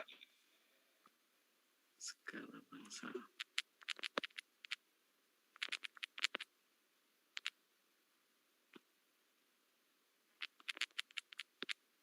Silakan. Pakai yang lain. Ayat 9. Wahyu lagi. Silakan. Ayat 9. Kemudian daripada itu aku melihat sesungguhnya suatu kumpulan besar orang banyak yang tidak dapat dihitung banyaknya. Dari segala bangsa dan suku dan kaum dan bahasa berdiri di hadapan tata dan anak domba, memakai jubah putih dan memegang dalam palang di tangan mereka. Dengan berseru nyaring mereka berseru, keselamatan bagi Allah kami yang duduk di atas tahta dan bagi anak domba. Jelas Injil kerajaan itu bukan hanya untuk seperti yang Ustadz sampaikan, jadi bannya ya ikuti juga, kacanya juga benar.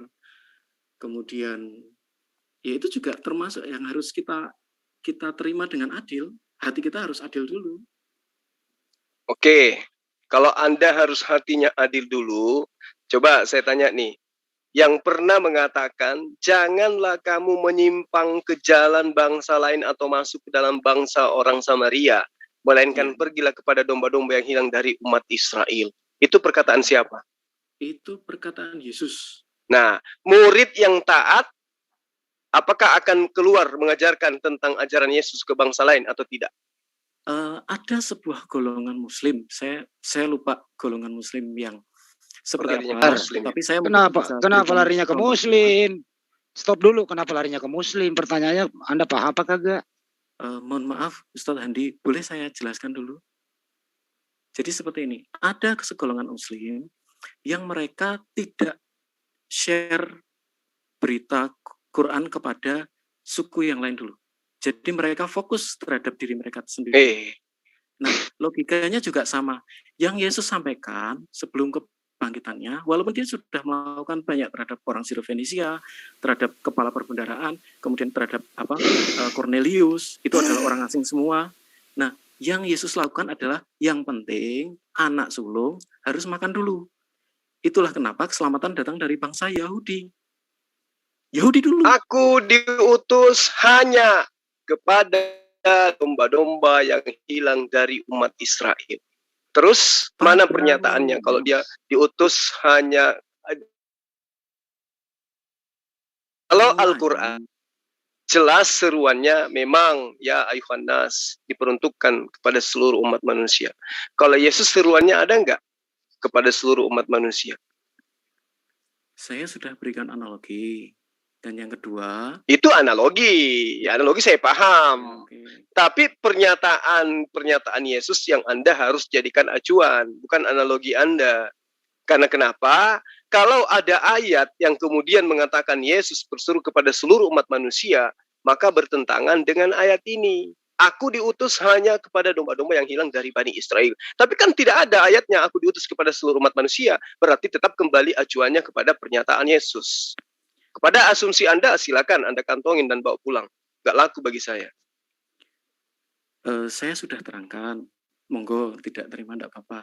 Pertama seperti ini. Memang didahulukan untuk orang Yahudi. Buktinya, Yesus melayani orang Sirofenisia. Sirofenisia itu Kanaan. Jadi di atasnya. Ya tahu, meski dia disebut anjing awalnya. Iya, 2. Dia juga melayani Cornelius. Mohon maaf, bukan Cornelius, tapi seorang perwira Yunani. Dia melayani orang Yunani. Kemudian dia juga bertemu orang Samaria, wanita Samaria. Artinya memang pada awalnya itu Yesus harus menggenapi keselamatan datang dari bangsa Yahudi. Bangsa Yahudi saya utamakan dulu. Baru keliru. Salah. Yesus itu menyembuhkan siapapun. Ada orang Samaria sakit minta tolong diobatin. Ada orang Samaria yang buta anaknya minta diobatin. Meskipun pada dasarnya dia menolak. Tapi karena percaya Yesus itu adalah Mesias, maka dia mengobatin. Sama, saya sudah sering kasih analogi. Saya ini adalah dokter yang diutus kepada kota Makassar misalnya. Di dalam perjalanan ada orang Manado yang kesakitan. Apakah kemudian saya nggak boleh mengobati? Boleh. Meskipun saya diutus ke Makassar, karena profesi saya sebagai dokter, tabib, ya harus saya obati dia, karena saya adalah penganut ajaran kasih. Tapi kalau Anda mengatakan konsep akidahnya, ajaran ketauhidannya, syariatnya Yesus, itu hanya berlaku kepada Bani Israel. Kalau mengobati itu mah biasa. Tapi kalau dibilang pengajaran, dia akui sendiri, aku diutus hanya kepada domba-domba yang hilang dari Bani Israel. Itu pernyataan Yesus. Ya, ini juga pernyataan Yesus, Ustadz. Kita jangan terjebak pada ban ya. Saya baca Lukas 24 ayat 46. Katanya kepada mereka, ada tertulis demikian. Ini perkataan Yesus ya. Mesias harus menderita dan bangkit dari antara orang mati pada ayat bunuh diri nih. Dan lagi dalam namanya berita tentang pertobatan dan pengampunan dosa harus disampaikan pada segala bangsa, mulai dari Yerusalem. Jadi Anda bisa paham, mulai dari orang Yahudi dulu, Ustaz. Ya, apanya yang mau diberitakan kepada seluruh bangsa? Pertobatan dan pengampunan dosa. Di ayat berapa dikatakan itu? Dan lagi dalam nama ayat 47. Berita tentang pertobatan dan pengampunan dosa harus disampaikan pada segala bangsa, mulai dari Yerusalem. Saya tinggal 4 bar ini, Ustaz. 4 bar. Oke, mulai dari Yerusalem. Saya mohon maaf, permisi. Ya. Nah, sekarang apakah umat Islam itu tidak memahami ya tentang pertobatan dan pengampunan dosa yang Yesus ajarkan kepada Bani Israel? Saya tidak tahu. Kami memahami, kami mengimani. Memang berita itu harus sampai bahwa Yesus datang mengajarkan bertaubat kepada Bani Israel dan mengajarkan bagaimana caranya pengampunan dosa itu kepada Bani Israel. Tetapi Ustaz, surat Al-Ikhlas menolak ketuhanan Bapa dan Anak. Nah, di sini di Lukas 24 ayat 47 ini Yesus tidak menerangkan dirinya itu adalah Tuhan. Dia mengatakan sampaikan di dalam namanya berita tentang pertobatan dan pengampunan dosa, bukan penebusan dosa. Tidak ada konsep ketuhanan yang Yesus ajarkan di sini. Muslim. Jadi saya juga sampaikan sesuai dengan logika alur Ustadz. Saya cuma ikuti alur Ustadz tadi. Gitu loh. Ini kan Anda bercerita tentang, saya kan tanya, di mana Yesus mengajarkan kalau dirinya itu diutus kepada domba-domba di luar daripada Israel? Anda menunjukkan dalil ini. Padahal kalau Anda kembali ke ayat 44, Anda harus malu. Kenapa? Karena di situ dikatakan, Yesus berkata kepada mereka, inilah perkataanku yang telah kukatakan kepadamu ketika aku masih bersama-sama dengan kamu, yakni bahwa harus digenapi semua yang tertulis tentang aku di dalam Taurat Musa dan di dalam kitab para nabi dan juga kitab Mazmur. Lalu ia membuka pikiran mereka sehingga ia mengerti kitab suci. Katanya kepada mereka, ada tertulis demikian. Mesias ya harus menderita dan bangkit di antara orang mati pada hari ketiga. Nah, di mana tertulis di Mazmur ini? Di mana tertulis di kitab Taurat? Tidak akan pernah kamu temukan. Meskipun ini terdapat. Ini terdapat dalam Yesaya 53. 53 ada di situ tertulis akan bangkit di antara orang mati di hari ketiga. Mohon maaf, ini kita sudah loncat topik banyak ya. Tapi nggak apa-apa sih. Tapi bagi saya ini kartu merah untuk Ustadz loh. Karena Ustadz yang meloncat sendiri. Bagi saya, kartu merah kenapa pula? Ya, karena Ustadz sendiri yang membuat loncatan tema. Iya, saya katakan kepada Anda, kalau Anda loncat ke Lukas 24 ayat 47 yang mengatakan Yesus harus disampaikan sampai penjuru dunia mulai dari Yerusalem, tapi yang disampaikan di sini yang harus diberitakan adalah tentang pertobatan dan pengampunan dosa, bukan tentang Yesus itu adalah Tuhan, bangkit pada hari ketiga. Kalau bangkit pada hari ketiga, kemudian dia menjadi Tuhan, di sini sudah kelihatan. Ada tertulis demikian, Mesias harus menderita dan bangkit dari antara orang mati pada hari ketiga. Ini tertulis di mana? Dia katakan tertulis di kitab Musa, Taurat Musa, tertulis di Mazmur. Coba Anda tanya, tak cari di Taurat Musa mana, di kitab Mazmur mana, ada dikatakan orang mati, lalu kemudian bangkit pada hari ketiga. Ini kan ada, jadi yang Yesus kutip, ini beberapa ayat sekaligus. Dalam Taurat, dalam kitab Nabi, dan dalam Mazmur, Ustaz. Ya. Mungkin saya tidak bisa terangkan semua, tetapi... Ya, cukup Anda tunjukkan di mana tertulis Mesias bangkit pada hari ketiga. Dalam kitab Nabi-Nabi, salah satunya, kitab Yesaya 53. Bahwa Mesias itu berbicara mengenai penderitaan, bukan berbicara mengenai bangkit pada hari ketiga. Betul. Itu adalah nubuatan mengenai Mesias. Iya. Kemudian, terus nubuatan mengenai bangkit pada hari ketiga mana? Di mana Yesus tertulis? juga sudah menggunakan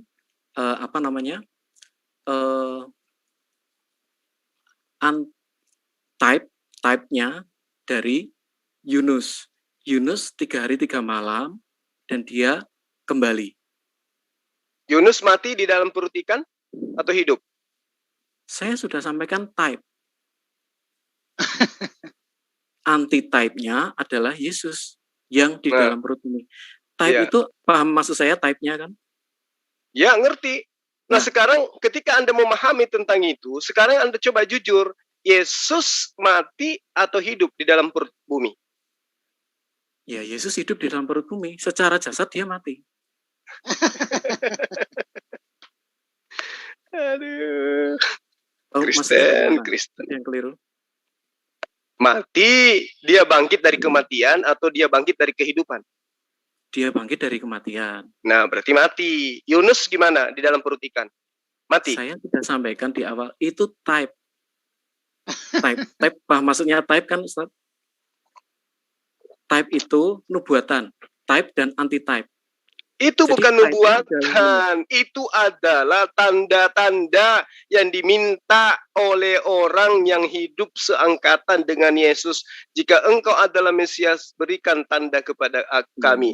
Orang yang jahat, angkatan jahat ini minta tanda-tanda. Cukuplah tanda-tanda Yunus bagi kalian. Nah, ini ada pembodohan. Yunus itu kalau dijadikan sebagai tanda-tanda, Yunus itu hidup dalam perut ikan. Nah, datang Kristen mengklaim Yesus bangkit dari kematian. Berarti Yesus sudah salah atau Kristen yang salah? Kita bedakan dulu, Ustaz. Apanya yang mau dibedakan? Sementara tanda-tanda ini adalah tanda Yunus yang tidak mengalami kematian, Ustaz. Kan Yesus mengalami kematian. Nah, Yunus gimana? Yunus tidak mengalami, kan saya sudah berarti tanda-tanda Yunus itu tidak kena. Yunus adalah type, anti-type. Apakah ada nabi satupun nabi yang mengalami seperti yang Yesus alami? Tidak ada, cuma Yunus. Karena Yunus adalah type. Paham type-nya? Yunus itu tidak mati, dia hidup di dalam perut ikan. Iya, betul. Dia hidup dalam perut ikan. Ya mungkin kalau kita otak-atik gatuk ya Ustaz, Yunus tidak mati. Ya, berarti secara rohani Yesus juga tidak mati. Misalnya seperti itu. Itu kan karena type.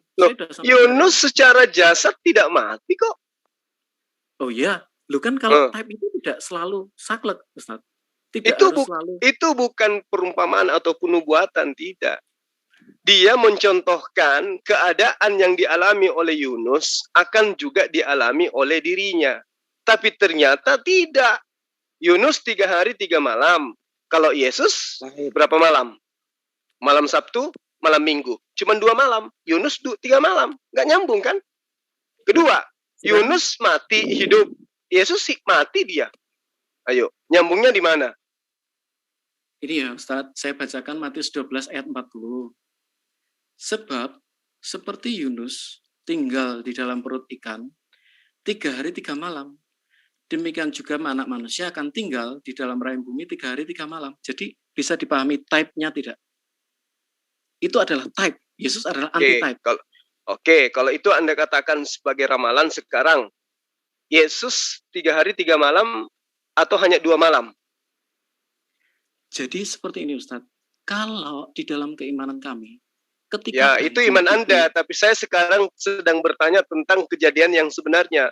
iman Anda manusia bisa jadi Tuhan. Sekarang saya tidak butuh itu. Yang saya butuh adalah kebenaran tentang sejarah yang ada dalam kitab Anda. Dia malam Jumat, malam Sabtu, lalu kemudian malam Minggu. Satu malamnya malam apa di dalam perut bumi? Saya ulangi ya Ustaz, saya terangkan. Anda mau menerangkan apa sementara ini Anda terbukti lari dari pertanyaan saya? Apa yang Anda ingin terangkan? Yesus malam Sabtu, malam Minggu, terus 3 malamnya yang mana lagi? Malam satunya yang mana? Boleh saya terangkan? Saya ulangi ya.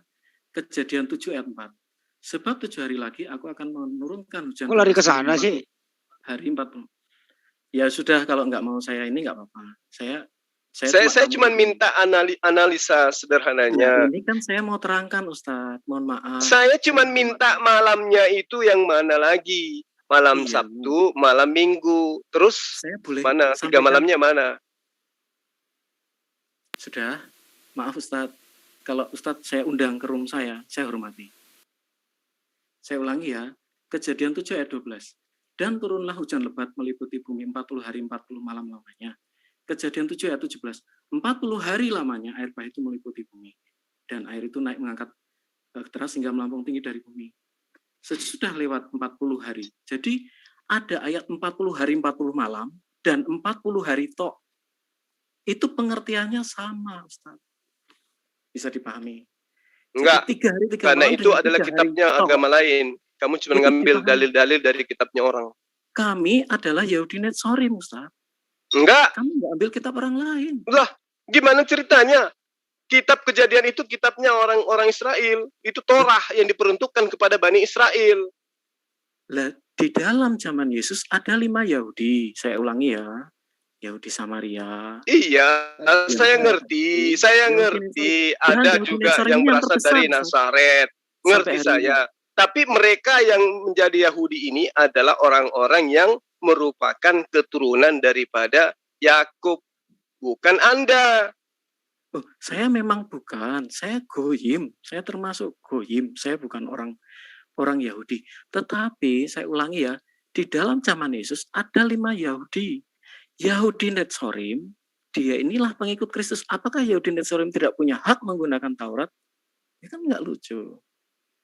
Ya jelas Yahudi Netsorim berhak dong. Iya berhak karena mereka adalah keturunan Bani Israel. Betul. Sementara Anda berasal dari pengajaran Paulus yang Paulus ajarkan kemana-mana keluar daripada bangsa Israel tentang halal makan babi, halal tidak disunat. Itu ajaran Paulus kepada non Israel. Ya, kita lari ke Paulus. Berarti intinya kartu merah kedua untuk Ustadz ini. Mohon maaf.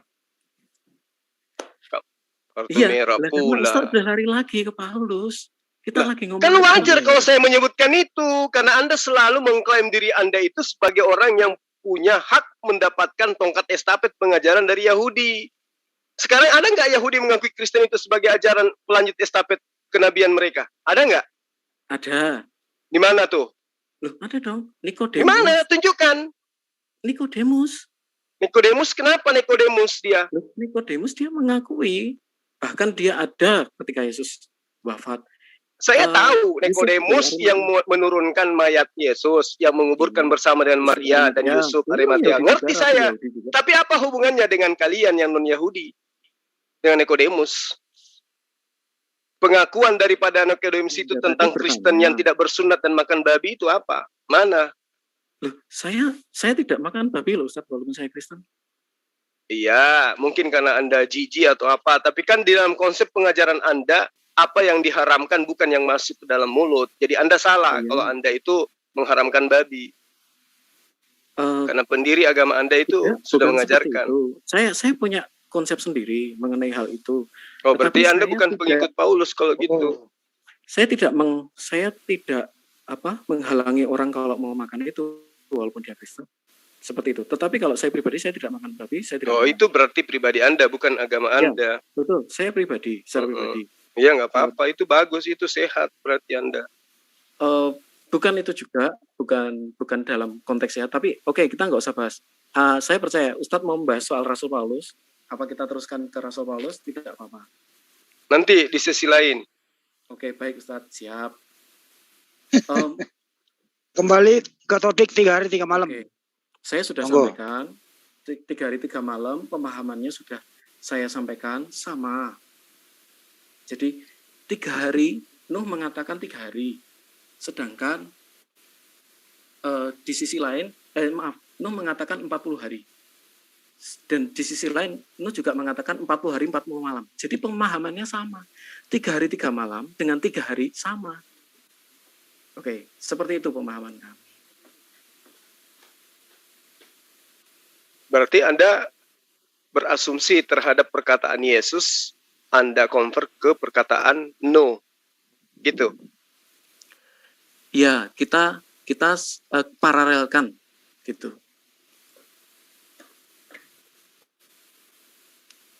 3 hari 3 malam Anda paralelkan ke 40 hari 40 malam dan 40 hari. Iya, sekarang kalau itu Anda jadikan sebagai acuan, berarti semua yang ada di dalam kitab Anda itu mengacu kepada kitabnya orang Yahudi.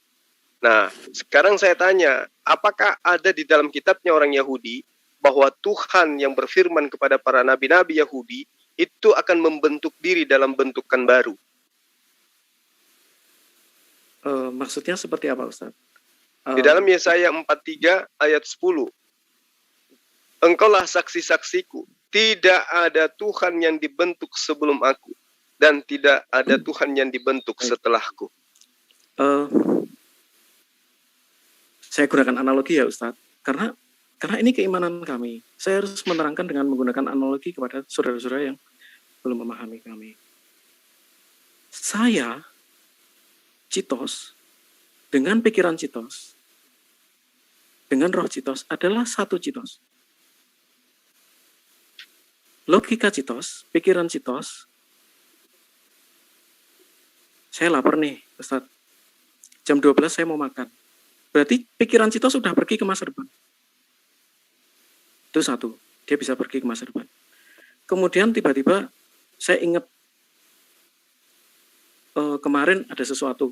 Nah, berarti logika Citos bisa pergi ke masa lalu.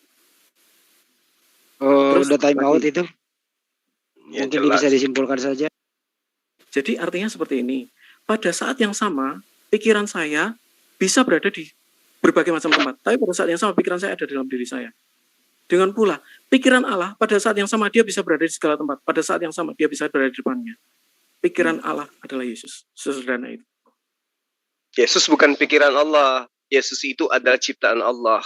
Tadi Anda pas selalu Anda mendudukkan dan Yesus Bang itu Handi, sesuatu yang terlalu berlebihan dari ajaran Yesus sendiri. Tadi Anda dan Bang Handi ketika berdebat dengan Deus mengatakan bahwa 1 Korintus berapa? Yesus adalah hikmat Allah. Ya sudah jelas, Yesus adalah pikiran Allah.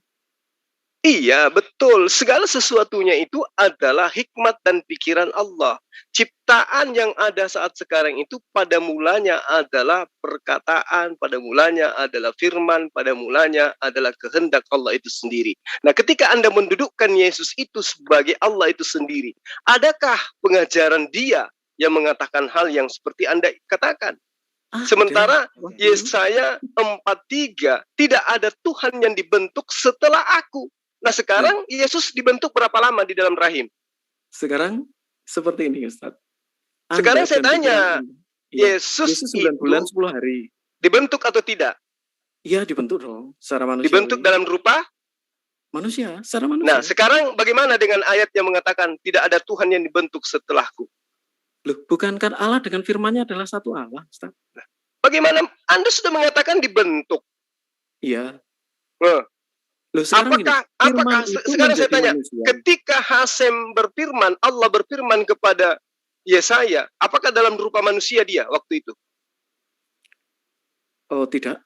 Nah, berarti ketika dia datang kepada Maria, dia membentuk diri menjadi manusia. Bagaimana dengan perkataannya? Engkaulah saksi-saksiku. Tidak ada Tuhan yang dibentuk setelahku. Loh, apakah Allah dengan firman-Nya itu adalah dua Allah? Kan satu Allah, Ustaz. Sekarang saya tanya sama Anda, ketika satu Allah, firman dan hakikatnya, idenya, apapun yang Anda katakan, datang berfirman kepada Yesaya, apakah itu sudah berbentuk manusia? Belum, itu dalam firman. Nah, sekarang ketika yang Anda maksud dia datang 9 bulan dibentuk itu, apakah itu tidak menyalahi firman-Nya sendiri? Makanya dari awal saya memberikan analogi, tadi diputus. Analogi terus. Kalau cuma analogi, karena saking cintanya Anda kepada Yesus, apapun Anda akan lakukan. Karena Anda sudah kebelet cinta terhadap dia. Meskipun dia sendiri tidak pernah mengatakan seperti asumsi Anda itu, analogi Anda itu. Yang berhak mengajarkan analogi tentang dirinya, itu adalah Yesus. Tapi kan Yesus sudah menerangkan, aku tidak dapat berbuat apa-apa dari diriku sendiri. Itu sudah jelas itu. Itu sudah tidak bisa terbantahkan. Berarti dirinya bukan Tuhan. Analogi itu baik tidak dalam konteks. Bro, ini udah malam. Ya, lebih baik Anda sekarang. Mohon maaf jika bentar. Tolong Anda beri kesimpulan. Saya beri waktu 2 menit ya. Kesimpulannya adalah Yesus menurut Anda itu siapa? Nanti Ustadz Juma juga, Yesus itu siapa? Ya, baik. Tapi menurut Yesus saya dulu atau Ustadz dulu, mohon maaf. Saya dulu atau Ustadz dulu? Terserah. Monggo Ustadz Juma, saya persilakan, saya yang muda. Anda dulu aja lah. Oh iya, mohon maaf. Baik, maaf saya yang muda ya Ustadz. Jadi Bapak Ibu, saudara-saudaraku, kaum muslimin yang saya hormati dan teman-teman yang dari Kristen, sebenarnya kesimpulan diskusi ini sangat sederhana, super sederhana ya. Jadi pada mulanya adalah firman. Firman itu bersama-sama dengan Allah dan firman itu adalah Allah. Jadi firman itu kami dalam pemahaman kami adalah pikiran Allah sendiri dan perkataan Allah sendiri. Tentu saja kita bisa membaca dengan sederhana. Pada mulanya adalah pikiran Allah. Pikiran Allah bersama-sama dengan Allah. Dan pikiran Allah pasti Allah dong. Pada mulanya adalah pikiran Citos. Pikiran Citos bersama-sama dengan Citos. Dan pikiran Citos pasti Citos. Pada mulanya adalah pikiran Ustadz Zuma. Pikiran Ustadz Zuma bersama-sama dengan Ustadz Zuma. Dan pikiran Ustadz Zuma adalah Ustadz Zuma sendiri. Itulah pemahaman kami. Firman adalah Allah sendiri. Ini sekali lagi pemahaman kami. Kami tidak berusaha paksakan. Yang kedua, firman yang pikiran Allah tadi, dia menjadi manusia. Dia tidak dikatakan bahwa dia menjadi selain itu. Dia menjadi manusia, yaitu manusia Yesus Kristus. Segala sesuatu dijadikan oleh dia. Tanpa dia tidak ada satu pun yang dijadikan. Dia menjadi. Terus kesimpulan terakhir yang menciptakan alam semesta. Prainkarnasinya, firman itulah yang menciptakan segala sesuatu. Dan yang menciptakan segala sesuatu menjadi manusia, Yesus Kristus. Jadi ketika kita melihat Yesus, kita melihat pencipta itu sendiri. Ya mungkin demikian. Salam. Jadi, oke, makasih. Silakan Pak Ustadz Juma. Baik. Saya adalah pikiran saya sendiri. Pikiran saya adalah saya sendiri. Dan ketika pikiran saya berkarya, mencipta, dari hasil pikiran saya, maka buahnya bukanlah saya.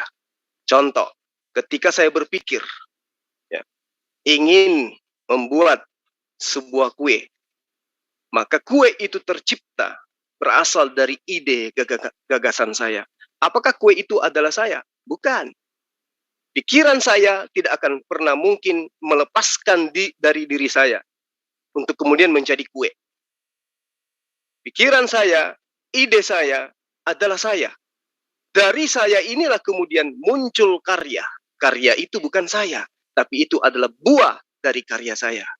Karya saya tidak mungkin, ide saya yang mampu berkarya tidak mungkin terlepas dari diri saya. Pikiran saya tidak mungkin keluar dari saya, sehingga saya tidak mampu lagi berpikir, karena pikiran saya sudah berubah menjadi sesuatu yang berbeda dengan saya. Saya adalah manusia, buah dari pikiran saya adalah kue. Kue itu bukan saya, karena saya manusia. Itu adalah hasil karya. Dari kue itu pada mulanya adalah ide saya. Ide saya tidak mungkin berubah menjadi kue. Tetapi yang menjadi kue adalah buah karya dari pemikiran saya sendiri. Begitulah alam semesta tercipta dari kehendak oleh Allah. Allah memiliki sifat. Sifat Allah tidak pernah melepas diri dari Allah. Karena sifat itu adalah Allah itu sendiri. Dia mensifati sifat kemahakuasaannya. Ketika Allah memiliki sifat berkata-kata, sifat berkata-katanya itu melekat terus pada dirinya. Tidak pernah nuzul menjadi makhluk. Tidak pernah nuzul menjadi manusia. Tetapi yang menjadi manusia adalah hasil daripada sifat yang melekat pada dirinya. Yaitu kemampuannya berkata, kemampuannya berfirman. Kesalahan manusia kemudian adalah mengatakan firman itu telah menjadi manusia. Padahal yang menjadi manusia adalah efek daripada kalam yang melekat pada diri Allah melalui firman. Ketika Allah hendak menjadikan manusia lahir tanpa ayah, itulah yang terjadi. Yang lahir tanpa ayah bukan Allah, tetapi adalah makhluk yang tercipta atas dasar kehendak, ide, gagasan, kemauan Allah. Jadi, ketika saya memiliki kemauan saya ini ingin membentuk sebuah karya saya itu berupa buku, maka buku itu bukan saya, tetapi buku itu adalah hasil dari ide, gagasan saya. Gagasan saya tidak mungkin menjadi makhluk, karena gagasan saya tidak mungkin menjadi makhluk baru, karena gagasan saya melekat pada diri saya, tidak pernah terpisah. Lain cerita, kalau ada yang mengatakan, jadilah monyet, maka jadi monyet, kemudian monyet itu adalah saya. Jadilah kambing, maka jadi kambing, maka kambing itu adalah saya. Tidak mungkin seperti itu. Tuhan menciptakan segala sesuatunya hanya dengan berkeinginan, dan keinginannya itu hanya difirmankan. Jadilah Maria hamil jadi seorang anak. Bukan anak itu adalah saya, karena Maria hamil itu atas kehendak saya selaku Tuhan Sang Pencipta alam semesta. Jadi saya katakan kembali dengan kata yang sangat sederhana. Saya bersatu dengan ide saya bersatu dengan pemikiran saya, tapi pemikiran saya tidak pernah keluar dari batok kepala saya kemudian menjadi sesuatu. Tetapi batok kepala saya melahirkan sebuah ide itu menjadi individu baru di luar daripada diri saya. Dan individu baru itu berasal dari ide saya, tapi individu baru itu bukan saya, melainkan karya dari kemahakuasaan yang dari kuasa yang ada di dalam pikiran saya yang membentuk sebuah individu baru. Demikian dari saya. Terima kasih. Ada pertanyaan terakhir nggak dijawab gitu? Pertanyaan yang sama ini tadi, yang menciptakan alam semesta, yang tadi yang menjawab itu diputar gitu. Menurut Pak Ustadz, cuma tolong yang menciptakan alam semesta ini Yesus atau Tuhannya Yesus? Dijawab tegas. Yang menciptakan alam semesta ini tentu adalah Sang Pencipta alam semesta.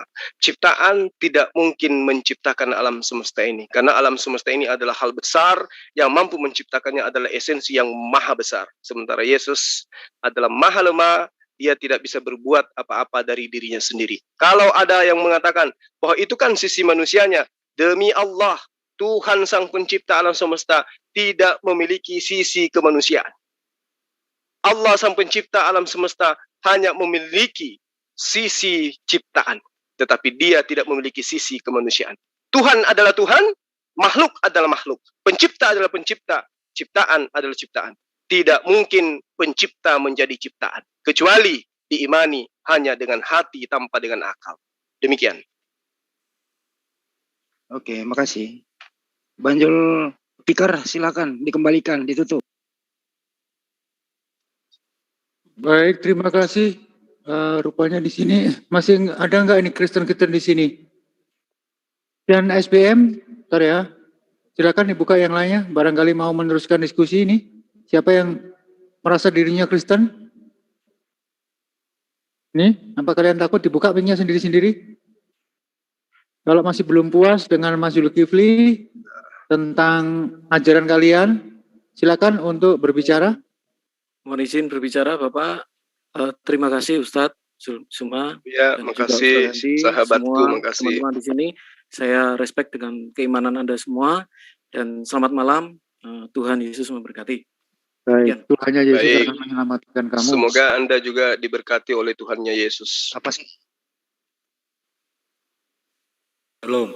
Bentar, saya cek dulu, sebentar ya. Bentar. Ya, silakan dibuka sendiri-sendiri. Barangkali ada di sini yang masih beragama Kristen, masih ingin berdiskusi ataupun berdebat tentang keimanan Anda dengan kami yang di sini, yang Muslim. Monggo. Nggak ada rupanya ya. Islam semua di sini nih. Tadi ada Anasius itu nantangin gua. Mana Anasius anaknya? tadi? Mungkin di room sebelah ini, di room Yose, di room diskusi kayaknya ini. Yose ada di room diskusi. Nah, saya cek dulu. Baik, kiranya udah nggak ada nih, nggak ada Kristennya di sini. Baik, ditutup aja Bang. Oke, terima kasih untuk para subscribe dan penggemar dari sahabat Zuma di Zulkifli M. Abbas. Saya ucapkan terima kasih, dan juga yang subscribe Zulfikar Official, dan juga dari Yan CCC, Al Mahabal TV, Dia Ulhaq Official. Saya ucapkan terima kasih untuk selalu setia menonton di channel-channel Muslim, dan tetap kita galakan apa itu Mas Andi? Tagar GMCK. Gerakan menolak channel Kristen. Saya lihat tadi udah mulai banyak di tempat Mas Zuma, udah 1000 sekian, 1500 viewer yang melihat. Saya ucapkan terima kasih, dan wabillahi taufiq wal hidayah. Assalamualaikum warahmatullahi wabarakatuh. Mari kita tutup sesi hari ini. Waalaikumsalam warahmatullahi wabarakatuh. Saya pun mengucapkan terima kasih banyak kepada sahabat-sahabat yang ada di room ini telah menemani kita bersama. Saya mohon maaf ketika nada saya ada keras, itu karena variasi untuk mengusir rasa ngantuk, ya, bukan untuk melakukan penghinaan ataupun celaan terhadap sahabat-sahabat Kristen. Itu hanya menghibur diri saja untuk menghindari rasa ngantuk saya, dan saya dalam hal ini sekalipun nada saya tinggi, saya tidak emosi ataupun apa itu, karena saya memposisikan diri saya sebagai orang yang mengajarkan kebenaran, bukan orang yang sedang belajar kebenaran, tetapi mengajarkan kebenaran, karena kebenaran itu adanya di dalam kehidupan umat Islam yang memahami tentang kitab suci itu sendiri. Kemudian kepada sahabat-sahabat yang ada di kolom komentar, ya, terima kasih kepada channel-channel sahabat saya. Ya, saya tidak bisa menyebutkan satu-satu. Yang terpenting kemudian adalah tetaplah teguh di dalam pendirian beragama Islam. Bersyukurlah kepada Allah dengan agama kita ini. Bersyukurlah kepada Allah dengan keyakinan kita ini. Bersyukurlah kepada Allah dengan kitab suci kita, Al-Quranul Karim.